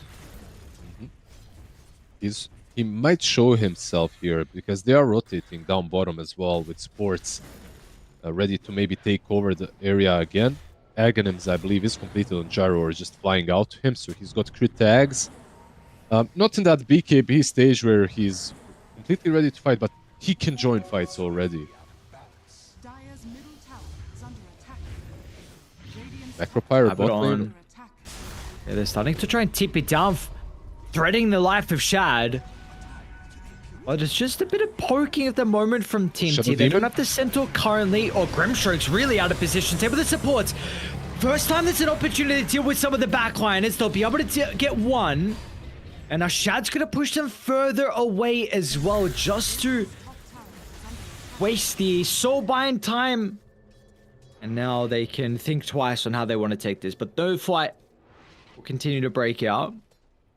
He wasn't in that bad of a position on Grimstroke. It's just that Shadow Demon broke them apart from the river. They chased him a little bit. They lost their sights. They got distracted by Daze. Very nicely done by him.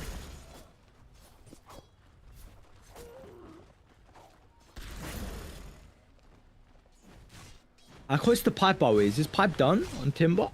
I believe it might be flying out. Yeah, it's done. He's got it.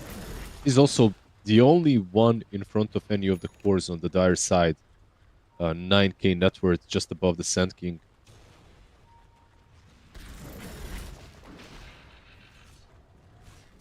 Well, they're going to see the Centaur and the Gyrocopter once again through top. This wood by that small camp, writing a lot of value for them. They are still hunting deeper. Ward dropped on the high ground with the initiation. It's only on to Days, though. They didn't see Mixer. Which he's positioned in the trees, bodyguarding him from that initiation. So they're going to miss out narrowly on a pretty juicy kill.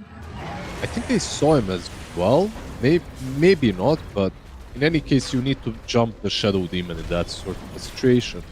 If you don't, he just disrupts the Timber and maybe buys enough time for the teammates to respawn. They do get rushed from that kill, though. Good enough for Team T.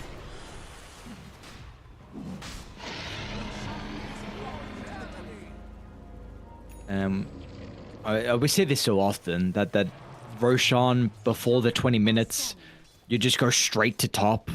You shut the lane as well, so it's going to be like pretty obvious if Radiant are actually doing something. Such a methodical move that we've seen really in so many games now. And it's so it's giving you so much. You know, you get the Aegis, then on top of that you get the Tormi immediately. I feel like this incentivizes teams to play lineups that have better early game. Like if you have to scale forever and if you're waiting for your carry forever, you're probably losing first Aegis and you're also losing Tormentor after.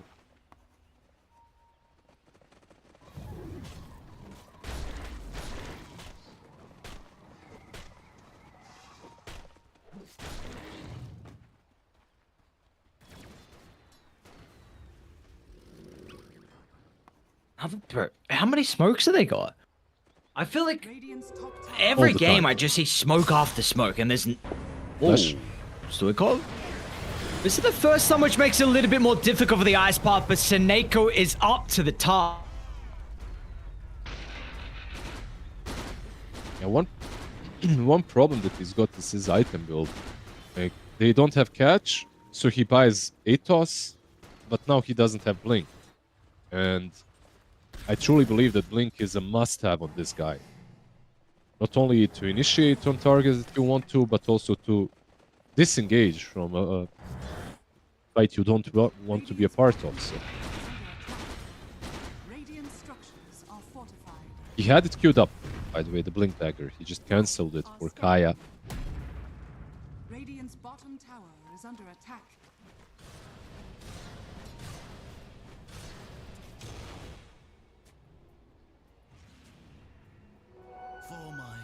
How concerned are you right now with the current status of this game for OG? You're down 8k against the lineup that we have on Dire. You know, like we were mentioning earlier, we feel like Dire's is easier to execute. So like, this is worrying signs.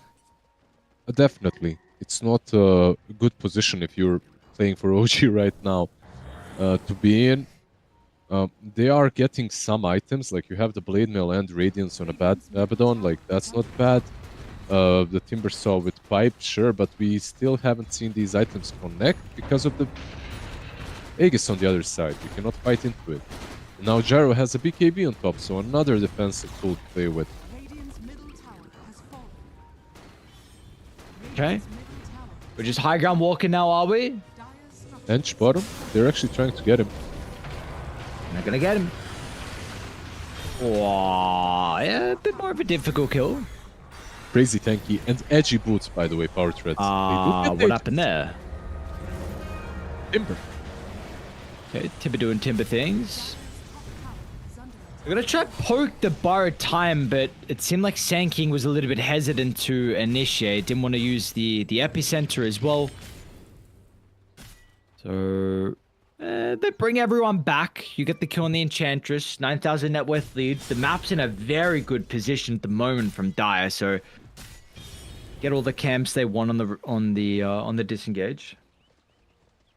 Yeah, maybe they were afraid a little bit because of the way Gyro died and how quickly he was disposed of, so continue farming, getting some Satanic perhaps on him next, some more Stain. OG's draft, even though they're 10k behind, does not lack too much damage. You've got Timber, you've got Lash, you've got Abaddon with Blade Mill and Radiance. The only question is, can they utilize all of these things properly, as they still don't have the defensive tools. Just the pipe, that's it.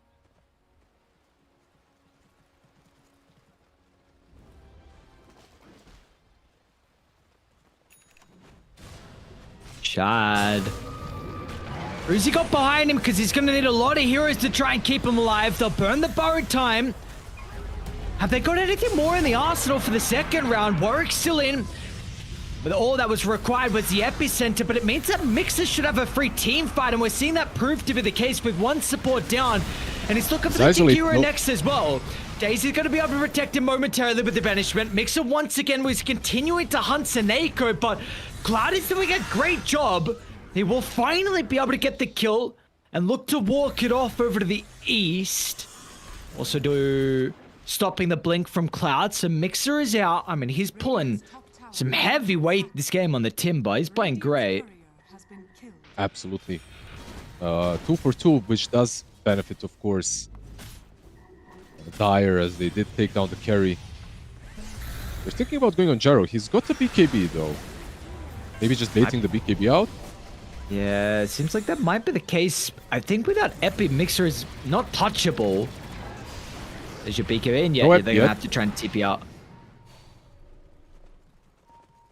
Epicenter still on cooldown for 15, so they couldn't utilize that. They go back instead. You can see how insanely strong this Timber is, even though his teammates perhaps are not carrying as much weight right now.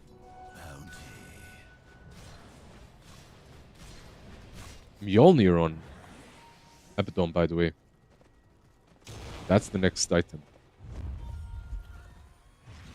Interesting. Kind of interesting, right? You don't see that very often.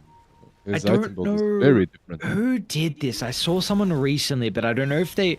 It was Yotoro. Yotoro did a blast, but I don't know if he went Radiance. I tuned into that game when it was like 5-6 items, so I don't know. Yeah, I don't know where the Mjolnir went and where the Radiance was, but I did see he had Mjolnir though.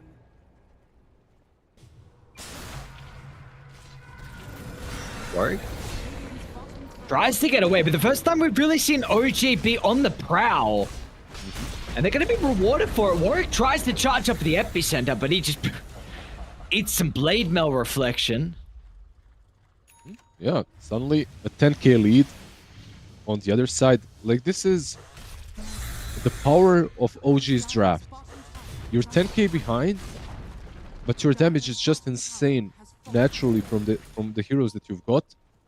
And as long as it's not Lash jumped on or Shadow Demon, everyone else is very hard to kill. Ench because of the heals, Timber because it's Timber, and same with Abaddon as his ulti to work with. So they dish out a lot of damage just by surviving, and they can survive for a long time. I don't know about Mjolnir. I think I'm a bigger fan of Bloodthorn in this game as well.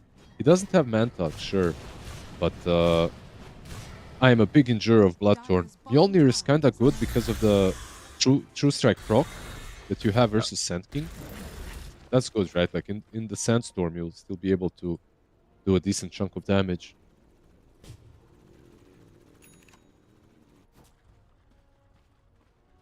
Yeah, I like Bloodthorn a lot on this hero too.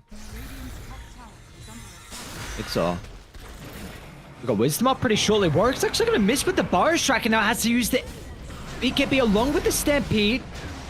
Shadow Demon, They though, have not- caught Daze really far out of position. He was in a bit of an awkward spot once the fight broke out that he could not get under cover.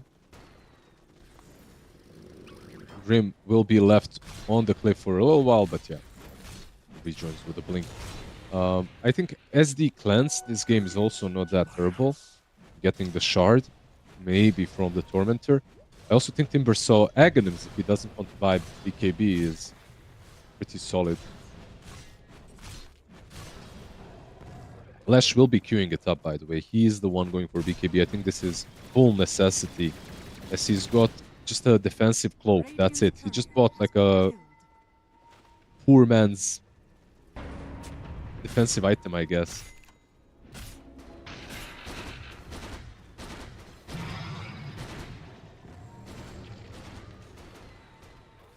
Fighting will continue. Mixer. Smoke break. We wanted to go for here. Work in a great position on low ground to counter initiate. Shad's going to be in though. Oh, but the Abaddon stops the flick from Warwick. And now with the Epicenter's not going to provide any value. It's not the team fight. Shad has done his role perfectly. And Dire, Beautiful they blink. know this. They need to get out. And if they can just cut their losses on Cloud. Cloud almost actually Abaddon being is able to in. get the blink away. But Shad once again finds an opening. Shigetsu's going to eat the Split Earth from afar. Now he is slowed down at the moment, tries to drop the core down to be a bit of a deterrent. Stoikov's going to find a way to wrap around. And BKB used early on. Shad Shad. once again, dude, no hesitation with him and his blinks. He's still got the borrowed time to protect him. Will get popped now. But is there much that he has to be worried about without the Centaur, without the Epi, and with the low health pool Gyrocopter? And they're going to be able to get him at the front of the base. And OG, they are taking some great team fights. The execution from them is on another level these past couple of minutes. Absolutely. Just a beautiful play from Shad. He made all of that possible. Mixa as well, leading the charge, breaking the smoke, catching Gyro and Centaur. That was cool, but truly the blink back to cancel the Epi blink was wonderful. I feel like Dire needs a 4-stack, and Jakiro, yeah, he's queuing it up. They need some mobility in this game. Dire's middle tower is under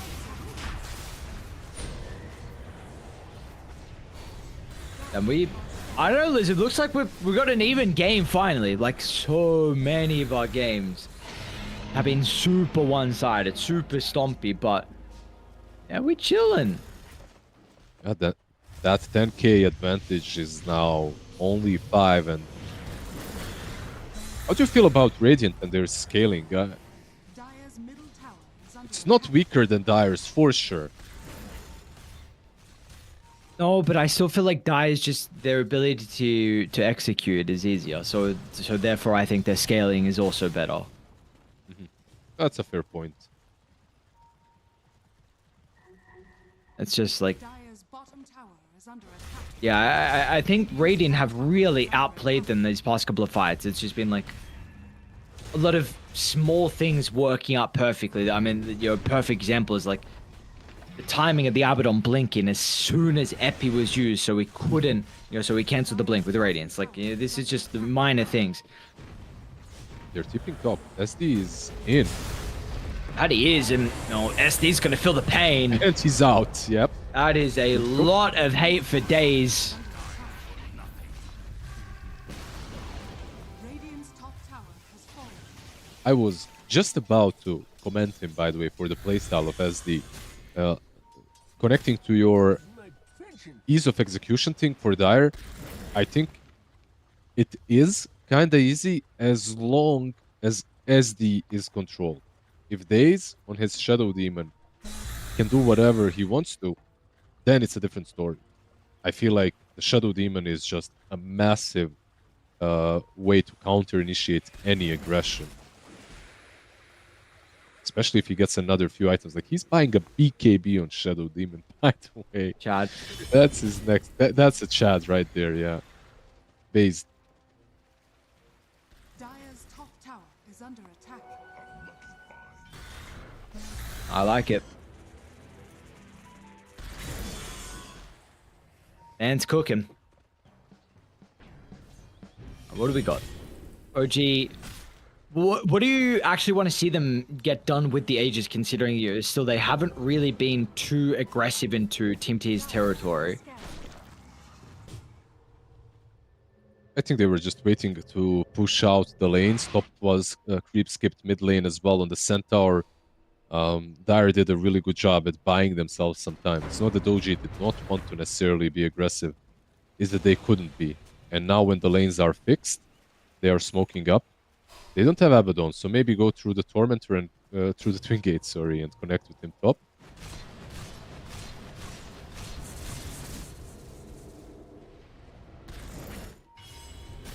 Gyro has a Daedalus, by the way. So far, he kind of lacked damage. They're He gonna run doesn't to Shad any and longer. no one else on Dire nearby. What They're to- starting to tip into the outpost, but it might take a little bit too long. Shad's Burrow time's going to be activated. Now, Dire kind of scratching their heads, unaware of where the rest of Radiant going to be, and they're going to pop up from behind. Stoikov to deal with the Grimstrode. And now do they want to turn to the Gyrocopter, with the Satanic's going to repair it back up to full. Warwick will be able to find the epicenter onto the middle. They've dealt with the Ages, and now they're thinking about Mixer next as well, but the damage, it's not there. Mixer is completely okay. They don't have a way to Shad? deal with the Timber, but the Abaddon is a different story. Shad will go down with ease, and Stoikov as well is run down. Mixer's trying to do it by himself, but he doesn't have any cause. He's hoping for the supports to come in, but Daze, he wants nothing to do with it. The banishment save will not be considered. And Team T, it was a little bit of a shaky past couple of minutes, but they are back in the driver's seat. That was a massive fight for them. Specifically, the fact that they got Burrow time out of Shad. Like, the moment that is out, like, he cannot really go in and be that nuisance with Blade Mail, Mjolnir. Like, he's just not... He just dies. He's not survivable. But the most important part from Dire, I would say, is the Daedalus completed on Gyro. Suddenly, he is actually able to just stand and fight to dish out that necessary damage for his teammates. He's going to have a Skadi completed soon as well, it seems like. Radiant's middle barracks has And the Aghanim is completed on Centaur. So they gave away a gem. 2 big items are now completed on Dire. structures are fortified. Game in control of TNT once again.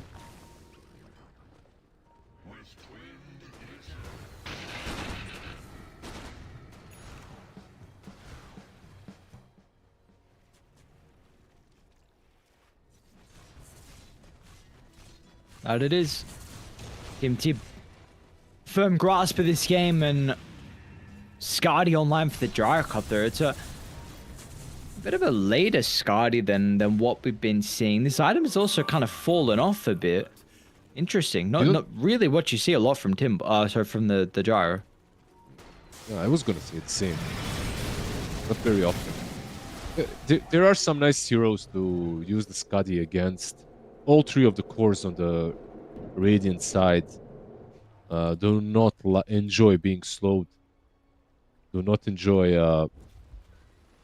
their health restoration being reduced as well. The Timber, the Lash, of course, as well.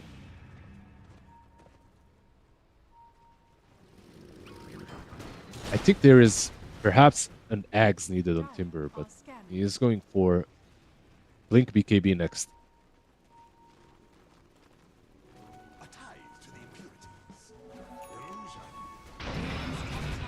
Looking for the wraparound here, OG.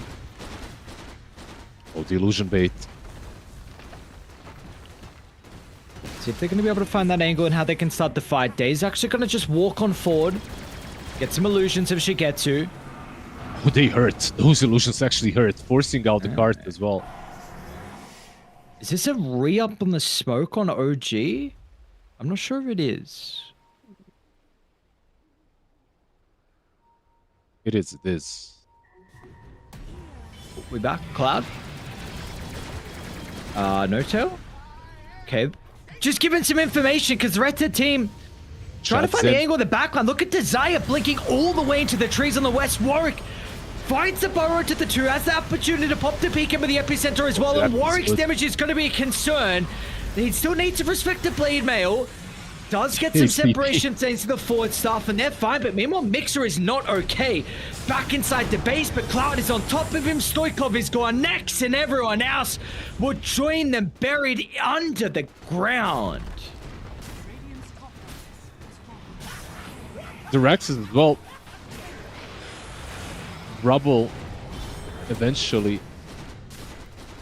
Bot lane, there is no tier 2. Another thing that they can take. By the way, Shadow Demon was in the middle of that fight. There were like 9 heroes around him, and he TPs, and no one touches him.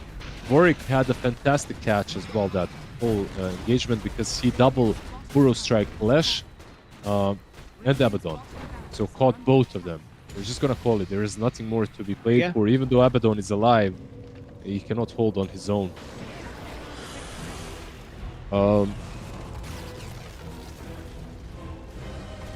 I think the game was pretty enjoyable to watch, don't you think? Like, way Yeah. closer, at least, than what we had in our previous series. Yeah, absolutely. I agree. I think overall, just as an entertainment standpoint as well. I mean, we started off that game with a bang, right? You know, the first real big skirmish with the blink from Warwick would really set the tone for this game, and we had some very fun team fights. And yeah, I think I want to also, and even though OG losing that game, dude, Mixer played exceptional. I mean, this Timbersaw was a massive reason why this game felt like it was, you know, remotely close as well. And you know, I praised Days earlier and saying that he was super pivotal to OG. Then, you know, we spoke about Stoikov. We can kind of speak about everyone on OG, like they've had their moments, but your Mixer for me as well. Like, this is a person who's been absolutely grinding, and his Timber looked great. Unfortunately, it just wasn't enough to get them over the finish line. But you know, this was a competitive game, and hopefully leading to a very competitive series now. Absolutely. Hopefully, we get some 3-game series. For that to happen, I think we need some stuns, right, on OG. What do you think about that? Would that be helpful? Yeah, I mean, we both said, right, that we felt like the Team T lineup was just easier to execute. I mean, you see what they have. You Centaur stun, Sand King stun. You got the Grimstroke ability to be able to control as well. I mean, there's so much for them available. So yeah, you just stuns. Yeah. If they get stuns on position 4s, their mid laner can perhaps buy a blink, and we're gonna blink into a short break, and then have our game number 2 of the series. See you soon.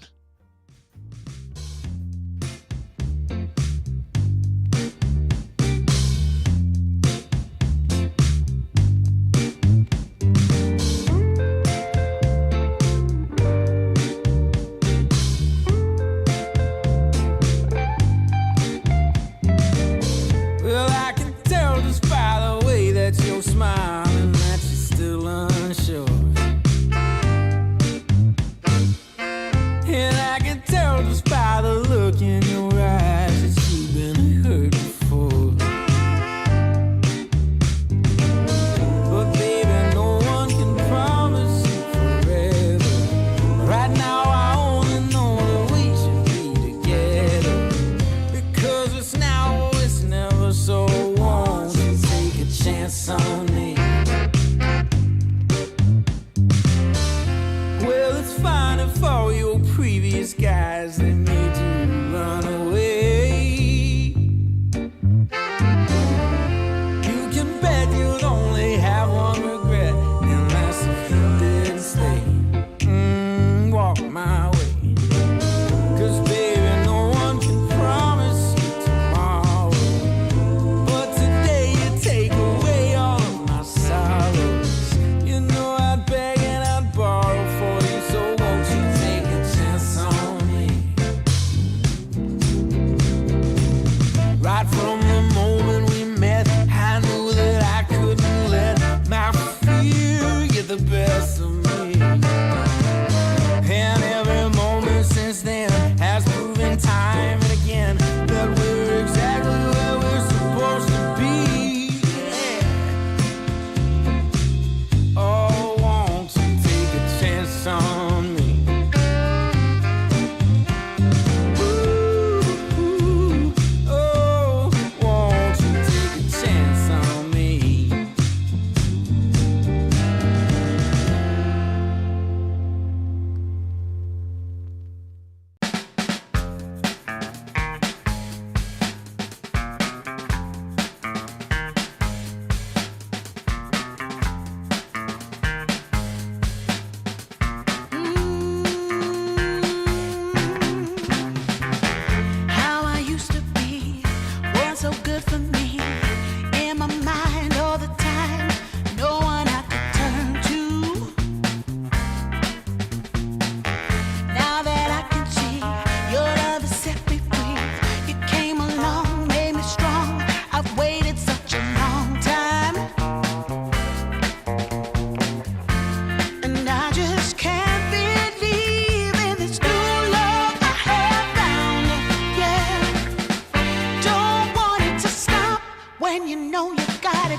when it's feeling this good.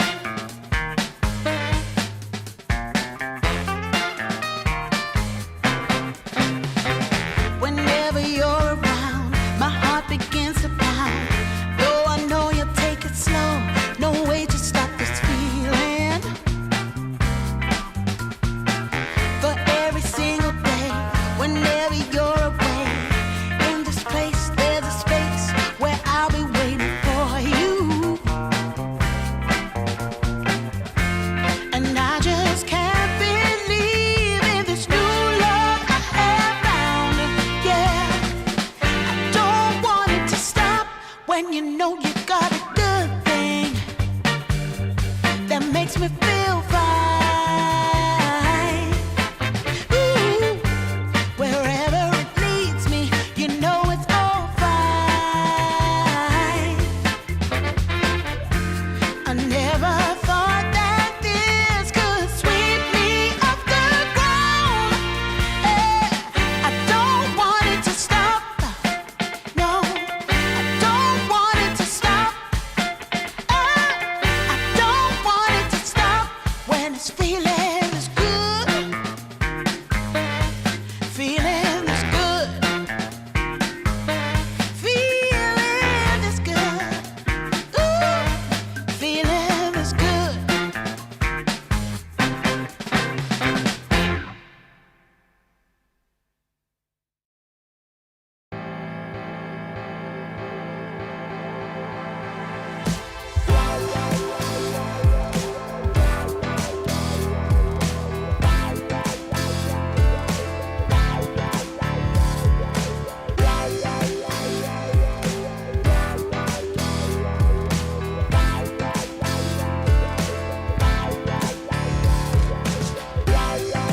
Find the feeling, live and breathe it. Feel it in your soul, soul, soul, soul. Anything you've ever wanted could be right there at your feet. Take your dream and take the power, be the best that you can be.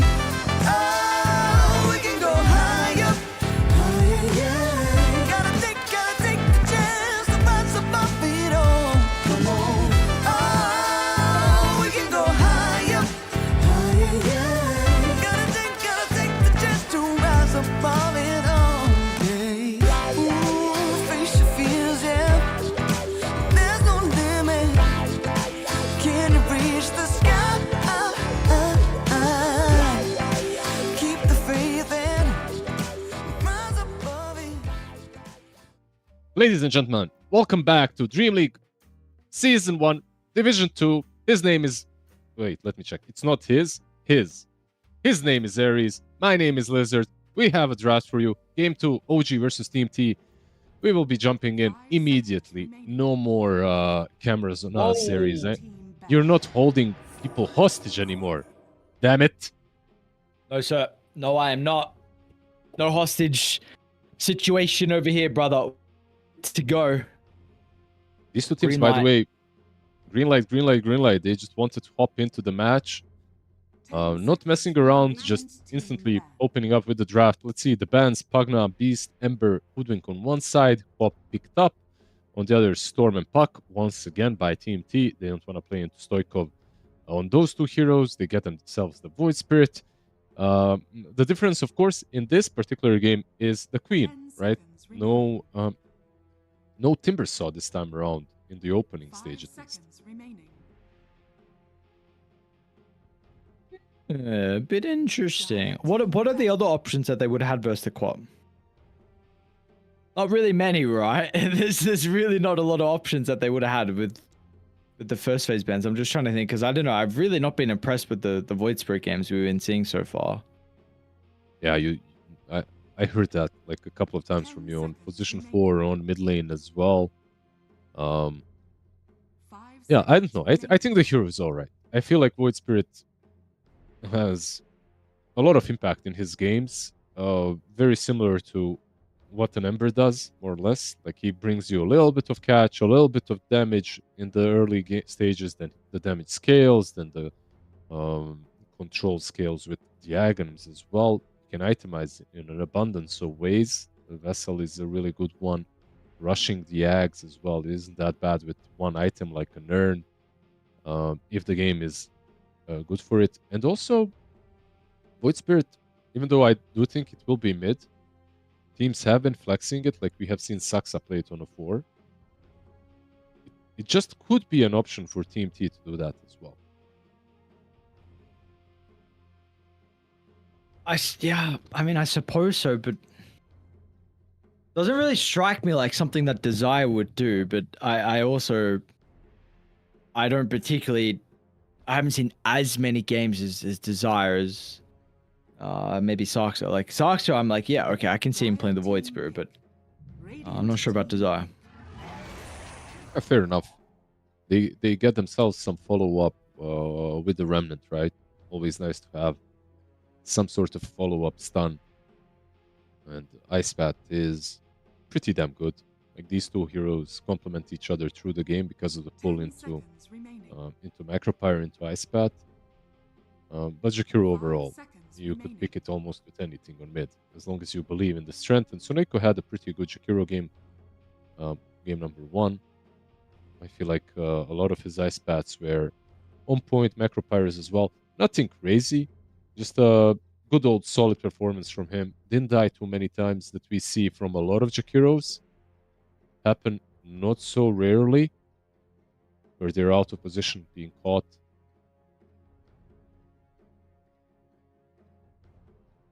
Yeah, I don't know. Dude, this hero just definitely is top 3 position 5s at the moment. So Who's the other two? oh man, you're putting me on the spot. Ench, Disruptor, I guess. Silencer, Definitely maybe? definitely disrupt. Yeah, sure. Let's like. Is You like- Ench in there? I don't know. For me, it is. I think that hero is just stupid strong right now. People stop playing her for a bit, but I think she's really strong. Actually, no, Um, yeah. Let's put Ench in. Yeah, I agree. I'm remembering some games. I'm like, yeah, hang on, that hero is still silly. They get themselves the Timber anyway, so it's going to be Quap into Timber.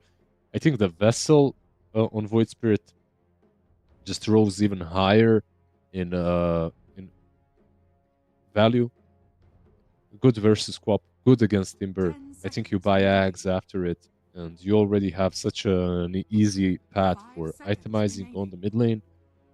On the other side, they do ban out the Abaddon themselves. They don't want to be playing into it this time around. I don't think it would be that terrible for them, though. Versus Void versus Jakiro, having that aquatic shield, it's pretty good. But he just got completely dumpstered last game. I think Shad had still a good game on Abaddon, considering how bad the laning stage was. If he had a little bit of a better start, I wonder how strong he'd be after. I love the Blade Mail adaptation, by the way. And I wonder if he'd buy Blade Mail even if he had a good game. It was that good, in my opinion, versus the Sand King.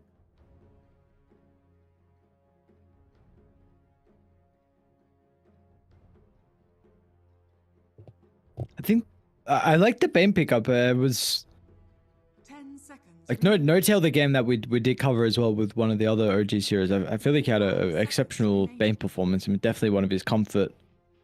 Strong laning support, nice little like pseudo save as well. Enfeeble on Void Spirit as well. Mm-hmm. Can't use your spells. Like Ice Bat as well becomes a miniature Ice Bat. It's like a little snowball that you throw in front of you, in front of yourself with the Shakiro. Not great into Bane, but yeah, mostly this hero is picked because of the strong laning stage and just the grip. I was wondering if they might take Silencer instead, by the way, on position 4. I think on position 5, sorry. I think that hero into Void Spirit when you have a Queen of Pain on mid would maybe make her life a little bit easier. 10 seconds remaining. What happened to this hero? Where did Moeto go? Seconds remaining. She suffered a couple of nerfs and then she disappeared. But I mean, if you're playing Muerta and you go for Atos and you play around calling, I think this hero is still pretty good. Mhm. Like into Quap, into Timber, like you have two heroes that absolutely hate playing into AoE silences and roots. So, yeah. I don't mind the Muerta pick at all. I feel like some other position 4 started being picked, and then she kind of lost that popular spot as a 4. Yep. Well, we will get one of Shad's better heroes in the Sven. Mhm. Another hero that is also not really played at the moment. 10 seconds. Now, they don't have a whole lot of synergy with the Sven, which is something to mention with the Vanquisher as the innate. So, They hate and stuns. Dire yeah, team they back. really Hate do. stuns. And this Lycan pick, I mean, Dire team back. the Lycan ban is a little bit interesting to me. I guess you're protecting the Bane plus whatever secondary support, but Mhm. man, I feel like Team T for them, I wasn't looking at a Lycan. I'm looking at like some Mars-esque hero. I think they need someone to anchor the fights around the Jar and the Void Spirit so they don't get kited. Yeah, I think 10 you're correct. seconds remaining. I actually wouldn't mind Mars at all. I think it's a solid pick. 5 seconds Besides Mars, remaining. they just played the Centaur. Yeah. I think getting that save with the cart into Jaru is also not bad. Radiant team pick. Centaur gets banned. Yeah, I feel like that hero would have been all right. On OG, what do they need? They need a support, right? They need a Daze hero most likely here. Well, no Tiny and no Tusk, unfortunately, for Days and 10 OG. seconds remaining. I love the 2 bans, yeah. What about some good old Pudge on Daze? Come on, 5 Daze. seconds. Everyone else is playing it. He refuses to, for now at least. Yeah, I guess if we haven't really seen it so far from him, it kind of shows that there is some maybe the inability for him to play. What have we got Huh? here? Days Monkey? It's gotta be. I've been watching too many cat brain rots, by the way. And there's that brain rot. Huh? Huh? You may now select your hero. The Slardar, of course. This hero is first phase banned in almost all the other series, but we're gonna have a position 4 Monkey King. Okay, and the Slardar on offlane on the other side, Slardar Muerta, a strong lane into anything. You get some minus armor as well to work with into the Sven. Slardar is a weird one, I feel. It's a hero that everyone started building a Dom on him, maybe a Shard, so he scales a little bit faster. But I don't know. My take on the hero right now is that he's really good on mid lane, but I'm not really sure if he is as strong on the offlane unless he's like playing into a Jug or a Life Stealer. And he has like a really good matchup. Sven is an okay matchup, but it's not the best. He can play around the Warcry as well. Yeah, no, I completely agree. I completely agree. I also think that this hero is best suited in the mid lane. So we shall see. There is a lot of kill threat potential, though. You know, dead shot back into whatever the spells that Slardar is going to be playing with. You know, you got the bash or the crush. Both. You're gonna have both. Yeah. Yeah. No, well, yeah. I was more like whether if the bash charges are up and Yeah. he has them ready to go. We were both pretty. We both believed in the previous game that Team T's lineup was easier to execute. Seeing the lineup in this game, do you feel like it is as clear cut, at least specifically on whose lineup is easy to play? I don't think it's as easy this time around to even call it. I think OG have made it a lot harder for Team T to look just You want me? like they have a simpler time or an easier time at taking the W.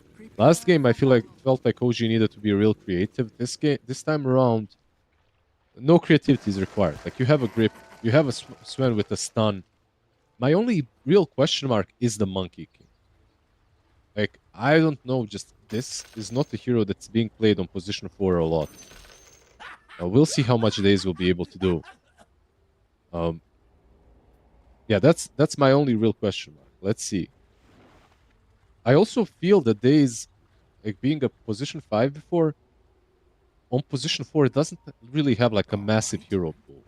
So sometimes they get Was he these kind of 5? heroes, you know, like a monkey. When was he 5? Wasn't he a 5 before? I thought he was always 4. You get tripping. Well, boy, I'll check actually, my hang on. I don't want to. Yeah, I'm checking. To battle. What on the Navi stack? Yeah, I think he was 5 on Navi. Really? I might be wrong, by the way. Not 100% on it. I think Riddies was always the 5. So he was 4 but as I'll- well. Yeah. Not bad, not bad. No, you're okay. You're okay, brother. It's all good. The battle begins. I'm gonna blame OG on this for changing too many players. Maybe Yeah, I of was course. thinking about Hidaro or something, not sure. But yeah, in any case, let's see what he can do on the Monkey King. Now I have absolute faith in his Monkey because he has always played it so well on position 4. You have my respect. Oh. I'm quite sure. Well, let's see how this mid matchup goes, honestly. And a bit concerned for Warwick into the Queen of Pain. And definitely a quad favored lane. We'll just see how many points he puts in the dagger and how many points into simulate we get as well for Warwick.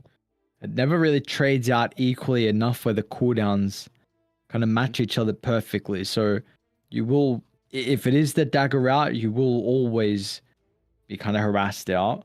But you want someone with a better attack. And well, Corp's attack combination is quite nice, but of course a melee for the Corp, sorry, for the Void Spirit and a universal hero. So let's see. He picked it into it, so it's going to be pretty comfortable. I think this matchup comes down to also some rotations. I don't think it's terrible for Void Spirit at all. And if you can have like a couple of good rotations, suddenly the co-op can feel like she's never able to come online. Like you have one Sonic Wave, you use it, and then Void Spirit is just free to do whatever he wants to through the game. So we'll see. Stoikov has been impressing on his heroes, so I don't expect anything less from him. This is already one thing to mention with Stoikov going dagger level 1 though, so he's going to Yes. miss the first range and he might miss the second. No, he got the second. Dire's top tower is under attack.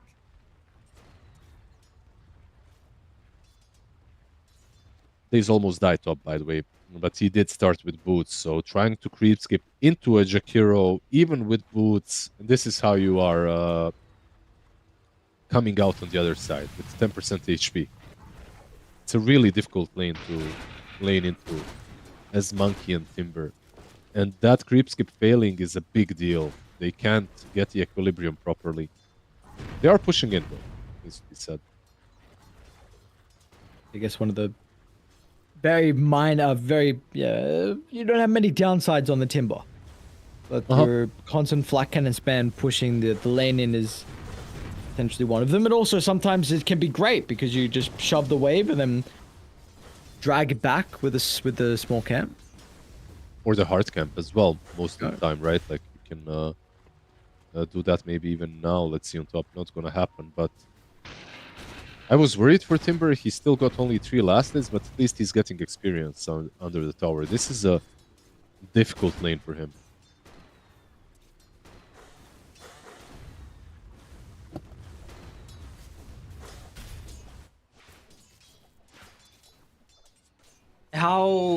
How do you itemize this game on the Timber? Yeah, we were mentioning previous game with like a pipe being a necessity.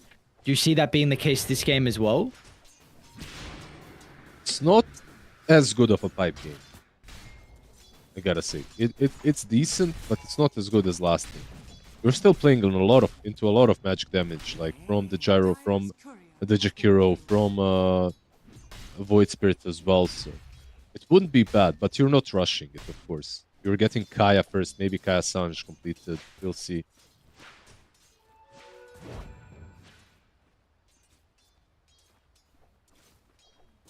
Stoikov being a bit of a pest, joining one of the water runes.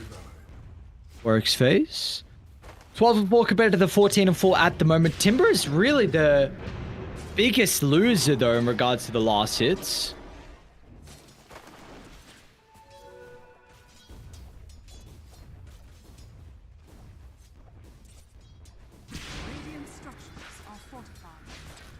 Warwick? Bot lane. Alright, let's go on bottom. Orson.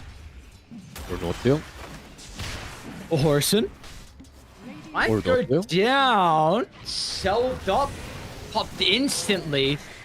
Oh, And Snaker's actually going to be hit through the portal as well. It's a pretty good dead shot from Desire, but I feel like they don't have the resources nor the ability to kill off Sven out of the tower. Yeah, that shot was beautiful. There's so much damage between, like you called it, Murta and Slardar. That shot into Bash, into Slithering Crush, into another Bash. Even though he went Warcry, by the way, Our he's top lane? 2-0-1. Is that good enough? Are scanning. And okay, Mixer actually almost got the kill onto the Gyro Cop. I was watching the mini map and was getting pushed back pretty far. Unfortunately, there were no more trees that he could have jumped to. Top lane? They got rid of the Nightmare. Now they actually might turn back onto Daze. Desire is unfortunately not going to be the one that's too happy with the outcome. They were aggressive against 3 heroes, and they almost got a kill on Monkeys, so... very good for OG to be able to get that one counter kill in the lane.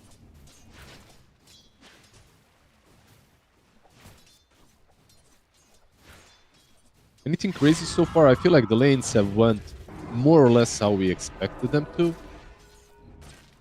Woodspear doing quite alright on mid lane, by the way, into the co-op.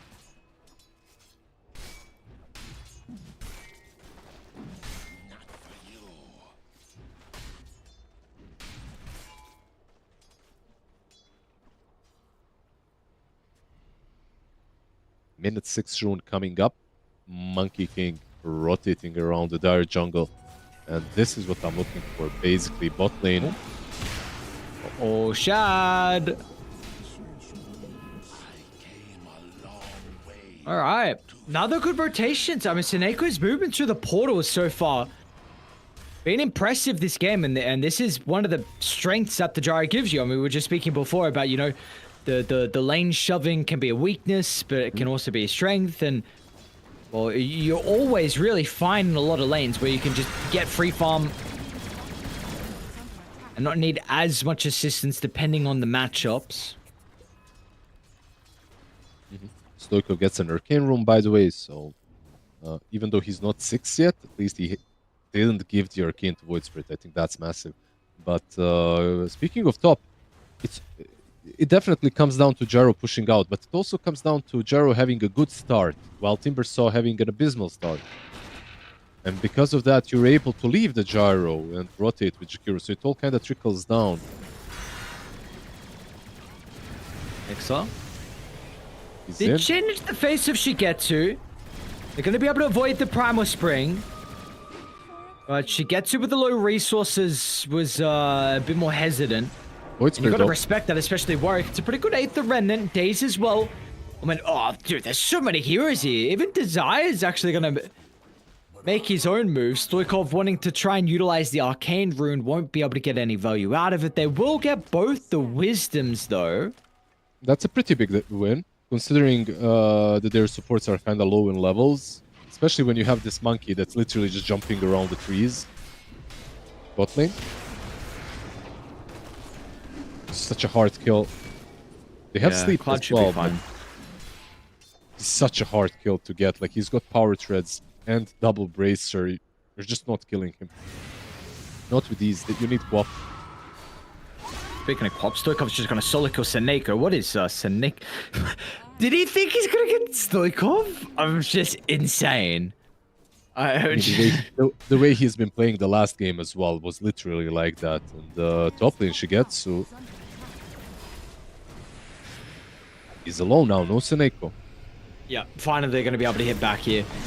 Mix has had a pretty rough start to the lane. They're actually even going to be able to get him. Shigetsu does go down. With the core down along with Warwick's spells, are going to be able to secure the kill into the Bane. Now Seneko is in as well. If they got any stuns, Ice Path yet to be leveled. And Remnant on 202. cooldown. 202 on Jakiro. Unfortunately, that's the trade that he went for. He's gonna go Twin Gate bottom now. I think they're aiming for Sven kill again. Void Spirit is coming through as well. A couple of counterplays from OG. The lanes were not looking that great, but they did get some kills, and Sven will back off, so probably will not die to this rotation. Radiant's bottom tower is under attack. Another kill from Quap and Days mid. Is under attack.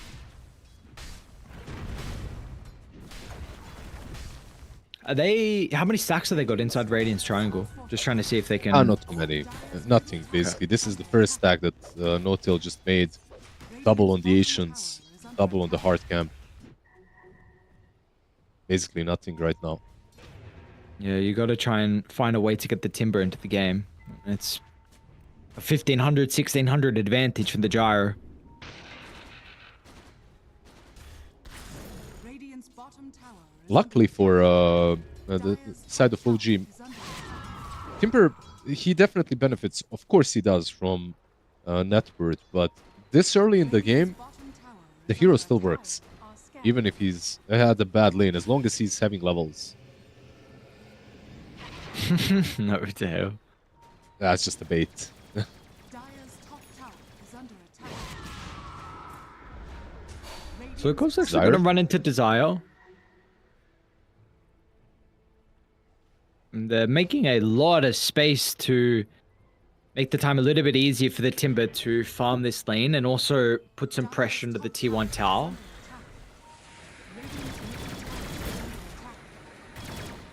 So, Ixa, is he okay? I think he is. he's okay. They had Ice Path now, but just not enough damage.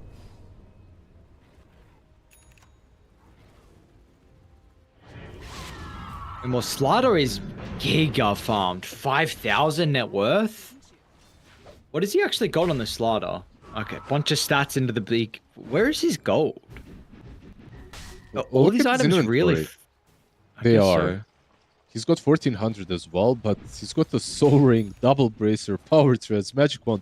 This man maxed out on the early game items. Like, he literally bought all of them. Usually, you see people going Double Bracer, one Bracer Wand into Blink. He went Double Bracer, Wand, and Soul Ring. It does allow him to play the map, though, without ever going back. Radiant's middle tower is under attack. Which is important because he's going to have resources to take this fight mid. He wants to be there. He can farm and then quickly look to join the Guardian Sprint. Fortified. And they're going to try to protect the tower just for a couple extra moments to get the Timber and maybe Queen of Pain in a position for the fight. This tower will still go down. And it will occur without a defense. So 3,000 net worth lead for Team T. And second objective for them this game.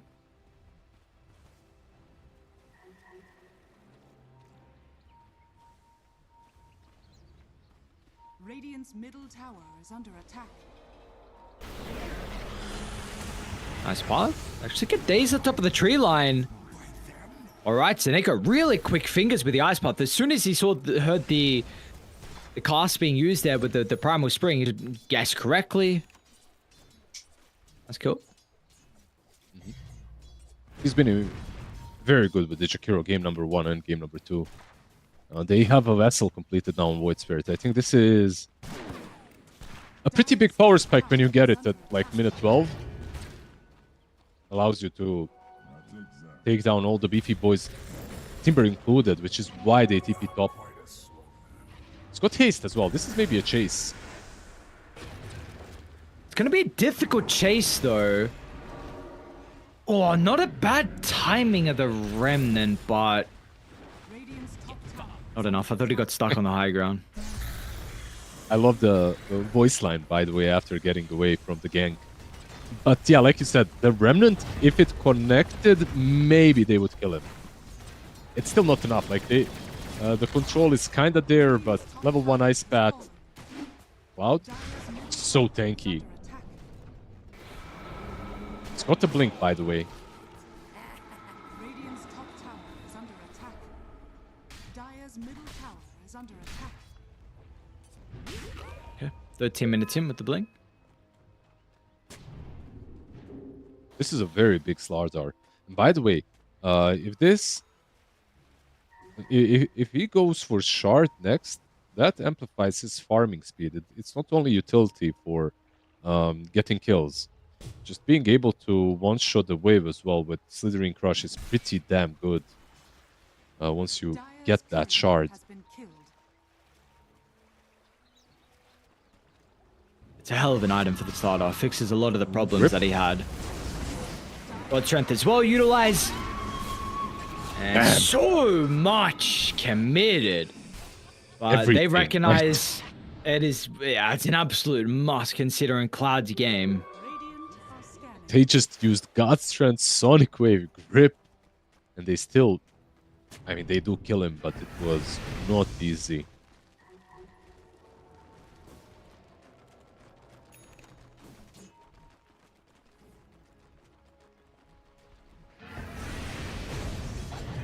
Monkey King, by the way, had an urn queued up. He still has it queued up, but he's not buying it. He's debating us. Instead of the urn, he has already purchased two items necessary for Helm of Dominator. So there's a Monkey King position 4 with Helm of Dominator. Use that info as you wish. I don't know how to use it because he will be pressuring the map. He'll be playing off screen all the time, and he'll be like just constantly pushing in waves, which is good for his teammates to an extent. Radiant's bottom tower is under attack. Radiant are scanning. Shad? Nice scan, dude. How did they get this read? He's hiding. And Shad's actually, yeah, he's not going to TP out because he actually wants to try and take this fight because they're coming. Now, Desire's going to run into it, but everyone else, they have to now come back towards the Sven. It's not looking good for Dire at all, but are they still going to be able to get Shad? They might be able to. They need a little bit of damage. It gets the Stormhammer at least before he dies, and that will assist with cleaning up. What a incredible attempt from Dire. That was ambitious at best. To get twos even here. Like, brothers, we're fighting deep in Dire's territory. This is insane, but they're going to be able to kill Mixer. They're going to buy back out of No Tail as well. They have grip Fiend's as well. grip is back online, and Cloud's going to go down. This was just a super aggressive move. And Shigetsu's going to pay the iron price as well. That was so damn deep. And by the way, Sven hiding, buying that extra few seconds for himself, I feel that made the full team fight for Radiant. Because if they see him immediately, they jump him, it's a completely different story. But nice little play with the Quelling Blade to hide behind the trees down bottom. So deep though. I don't know what prompted this kind of a move to dive all the way behind tier 2. Bane. It's not a quick kill like they were hoping for, but it's a kill they're going to be able to get without too many reactions. It's a dieback as well onto No Tail. And we've got to be looking towards Roshan, which is, you know, we're getting to the stage where we're seeing these like 19-minute Roshes to the Tormentors, and you would say probably Dire's, yeah, is far better with the Corrosive Haze. You know, almost level 12 on the Slardar. Rating could be okay with like Timber damage and God Strength, but it would really take some time. Yeah, they don't take it quickly at all on Radiant. I am still... Oh, Monkey King does dodge it. I was going to talk about Monkey King. I'm waiting to see what his item build will be, as they will take him down most certainly here, right? Yes, they will. Right? Yeah. He gone. I just, like, you get this Dominator on him. Look what he's doing. He's pulling the wave down bottom, so they can't push the tier 2, actually. And his impact like this is obvious. But it's not like a normal playstyle, for sure. Oh, they didn't get it. It's definitely difficult to read how much value we're getting out of this item build and the position 4 play. But maybe if he can find some more farms, some more items. It's gonna take a little bit of time, unfortunately, for Days. And meanwhile, Team T do have them starting to huddle up around the mid lane. So too are OG. So both sides pretty aware that this next team fight can really change the status of this game.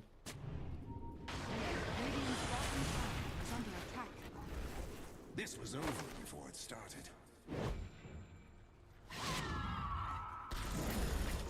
Radiant's bottom tower. They smoke up on the other side. They are ready. Atos Muerta coming in clutch with a little bit of extra catch.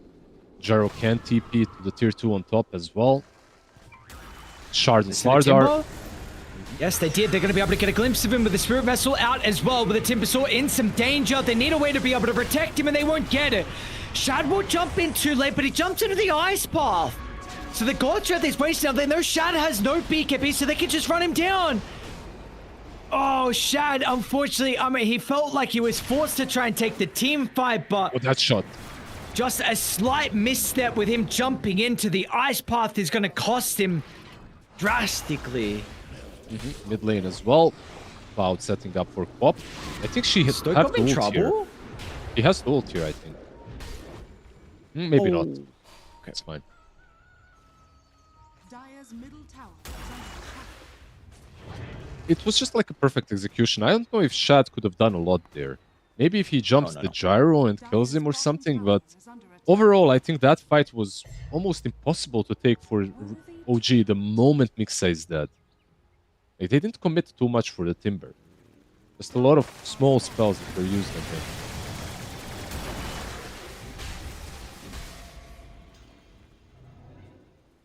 Now all of a sudden we're up to a 7,000 net worth lead thanks to the Tormentor getting claimed and Desire. As the Ag Shard's not the most impactful one. Probably the worst shard in the current game, right? That you could get on anyone. Sport Merta with some spell amp. What's the Jakira's again? I'm being really silly, I'm forgetting. It's the upgraded Liquid Fire and Frost that you can use both. Yes. Right Yeah. with one and with the other. It's pretty solid. I mean, better than... It's not amazing, but it's better than Absolutely. Muertas for sure. I mean, just unless you are a mega farmed on the Muerta and you just fed some kills, or if this is a core, then okay. The shard's not bad. Shakiro mid.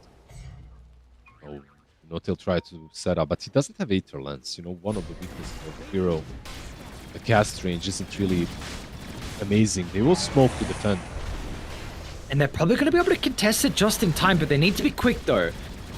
Level 2 of the Amp's going to bring it down pretty fast. The Remnant will scout out that someone's nearby, but the Deadshot as well will confirm. Daze tries to give the vision. Is going to time to bound the strike. Shab will get the initiation with Roche falling low. Who's going to be able to get the Aegis? Shigetsu will get it. And they should be able to take it out of his hands pretty quickly. But meanwhile, can they take the fight afterwards? Because they are all just falling down one by one. Cloud's going to be able to run down the Sven. They also caught Mixer. Remnant drag back. Is going to try and kill off Seneko to bring him into the grave with him. He'll be successful at doing so.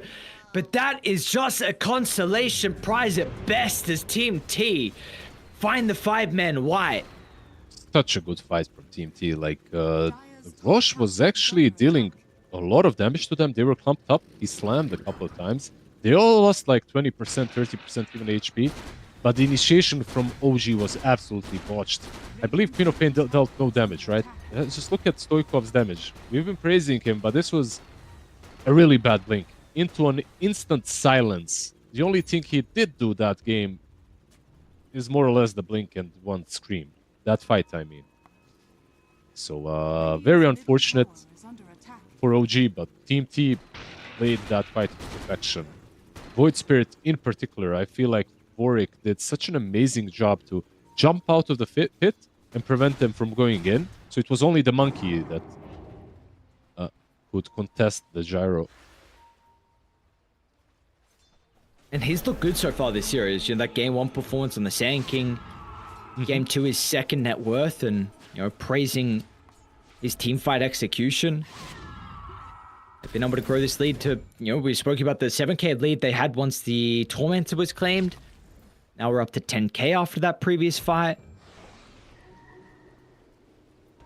They're also going to be able to see Stoikov too, so they will ping out that there's a ward nearby, but it's about to expire in like a minute 30, so... What has done its job, and they're actually smoking up on Team T. Stoikov. Pop the smoke. Have they got any stuns? They don't. So just looking to try and take some aggressive farm out of the hands of OG.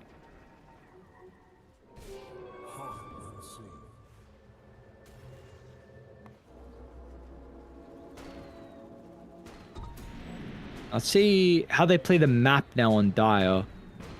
Team T wanting to try and prioritize his triangle areas. It's going to be able to open up the last remaining outer towers. And such an important spot as well. T2 tower mid. We'll go down with ease. And it looks like they've got a wave top already prepped as well for another outer tower. 10,000 gold.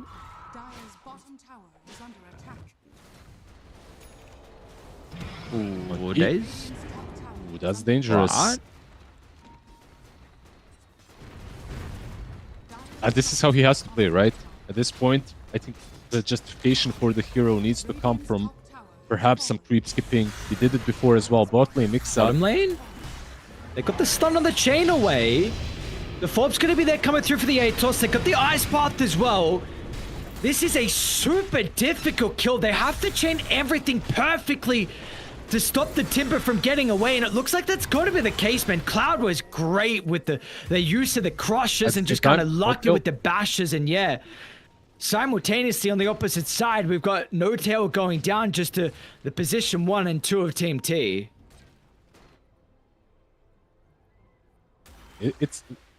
He's a hard kill on Timber. He also itemized to be a hard kill. Not all into damage. He went for Lotus Orb, which is really damn good this game, but Sven is caught now. I'll be able to get the kill into Cloud, although Cloud does have the assistance out of the water. But Nice Stoikov pop. just clips him. Nice position in the Sonic Wave. Perfect placement from Stoikov. They still want to go on pop, maybe? Or is he just baiting? There's no one else, right? So it's just a bait. Oh, that shot! It caught Shad! Oh, man. No way. Oh, Shad? Is he actually going to be able to get out? No. Okay. They got the Atos and the stuns. Nice dead shot from Desire. I gotta say, this man has had like 5 insane death shots this game that weren't even caught by the camera all the time. Oh, monkey. Shigetsu? Okay, Warrior's gonna be here. I was gonna say, he might need some other boys because he's pretty close to the Radiant side of the map, but Warrior gets here in quick fashion.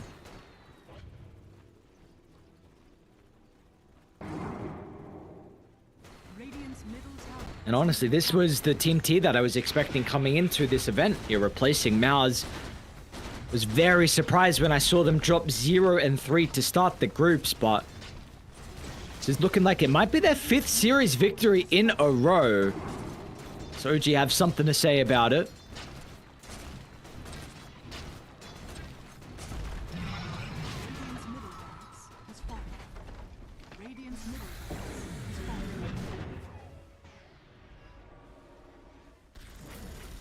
So Barracks claim mid. And they're actually even wanting to try and think about walking up high ground down bottom as well. They don't have a pick off, and Days. So he was stalking Desire currently, seeing if anyone splits by themselves. That shot again. So I didn't get the ultimate off. We'll be able to do so now. The rest of the team are actually starting to move. Cloud gets a nice counter initiation with a double stun. Rip. They do have the Fiend's Grip, but is there any way to cancel this? Warwick's going to be with the silence, but Cloud is about to go down in a couple of seconds. Shadow's Ball is going to follow him into the grave. A 2 for 2, but maybe an opening for Dire. But they're going to try and play around with the Mud Kicking ultimate. Mixer and Stoikov were in 2 minds. They felt like this was not a fight that they could continue. And Days, well, he thought otherwise. Yeah, they were completely in the back lines. Couldn't really even help the Sven. And yeah, sure, you use the grip on Slardar, you do manage to kill him off, but you waste the full duration BKB on Sven to do so.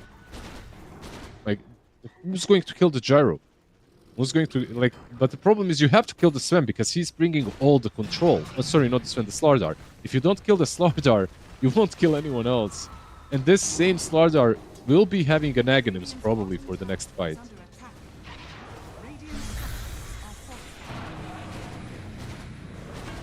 Sleep Panic. This is Cloud's used. not currently here. Radiant's bottom tower is fortified. Rogue's gonna look to try and jump in and might just be able to get a freebie onto No Tail. And yeah, now Mixer's caught as well to the north.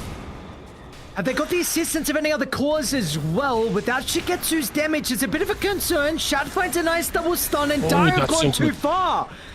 They did not respect OG inside the base, and they're going to pay a massive price. Warwick as well, killed off with the chain over the top. Nicely done, OG. A successful base defense at that. Mixa and Shad, they play that fight very nicely, but also the Queen of Pain with Sonic Wave, clipping up 3 of them. Like, look at the damage dealt in this fight by Stoikov. Complete night and day difference from most of the fights this game. Slardar as well, just jumping the high ground, and they're trying to kill Timber first, but he's got a lot of armor. He doesn't necessarily care all too much about the Slardar. He's got Lotus and almost Shivas in 500 gold now. They gave him a way back into this game. I gotta say, 7k advantage Dire's doesn't middle feel tower so is under great attack. any longer for Team T. It doesn't. Radiant are scanning. How do we feel about the scaling though? Like, is there one that we're feeling a little bit more confident with? I'm just always afraid of Sven when it comes to scaling. I feel like this hero is one of those. You know, the moment you get Daedalus, he doesn't care about your items. As long as he's not controlled, you will fall. This game, there isn't anyone that he can't blow up. Okay. Speaking of the Sven, let's see if he's going to be able to blow up Cloud or not. Gets the BKB off, and Sven wasn't able to do so. Shad will do it at the last second, but it's given enough time for Dai to be able to bring these heroes in to take the team fight. Mix is trying to fly in from the west, but he's not going to be here till the later stage. He'll try and get in now, but nah, it's too late. Stoikov at least is able to get the blink away, but it's a 3v1 exchange, and it's 4 kills for Team BKB. T as well. Nice BKB. Excelsior. Yeah. Mixers. Mixer. The quap was out. Are you out though? Dead shot. Any more stuns? We're gonna have to miss out to follow him. Remnant as well, just before he gets the chain away. Whoa. Oh man, Warwick. Damn. Forces a 9-second BKB on the Void Spirit. Almost takes him down as well. OG, I feel like there is only one way of taking these fights, and that's with Timber up front. Not with Monkey, not with Bane, not with Quap, not with Sven. It's Timber. Like, he needs to be the one that gets gone on so that you can reset with the sleep and with the Sven. But if you initiate with the Sven, the BKB gets used way too early on, and then you cannot actually kill anyone on the other side.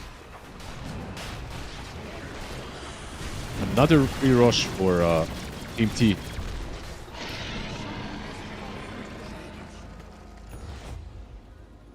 And an instant smoke as well. So there's some opportunities here on the map. You importantly got mid getting shoved in and bottom getting shoved in as well, with 15 seconds with the Timber dead. So if anyone shows even a ground, they will be ready to go, and they're gonna wait under the cover of the smoke. Shigetsu will show, so kind of maybe signals that something is up. They're just taking Tormentor. Now they have to TP base though. Probably with everyone. They got the This is full free 5 man racked, at least. Yeah, Shad's is not not back yet. Is he close to anything?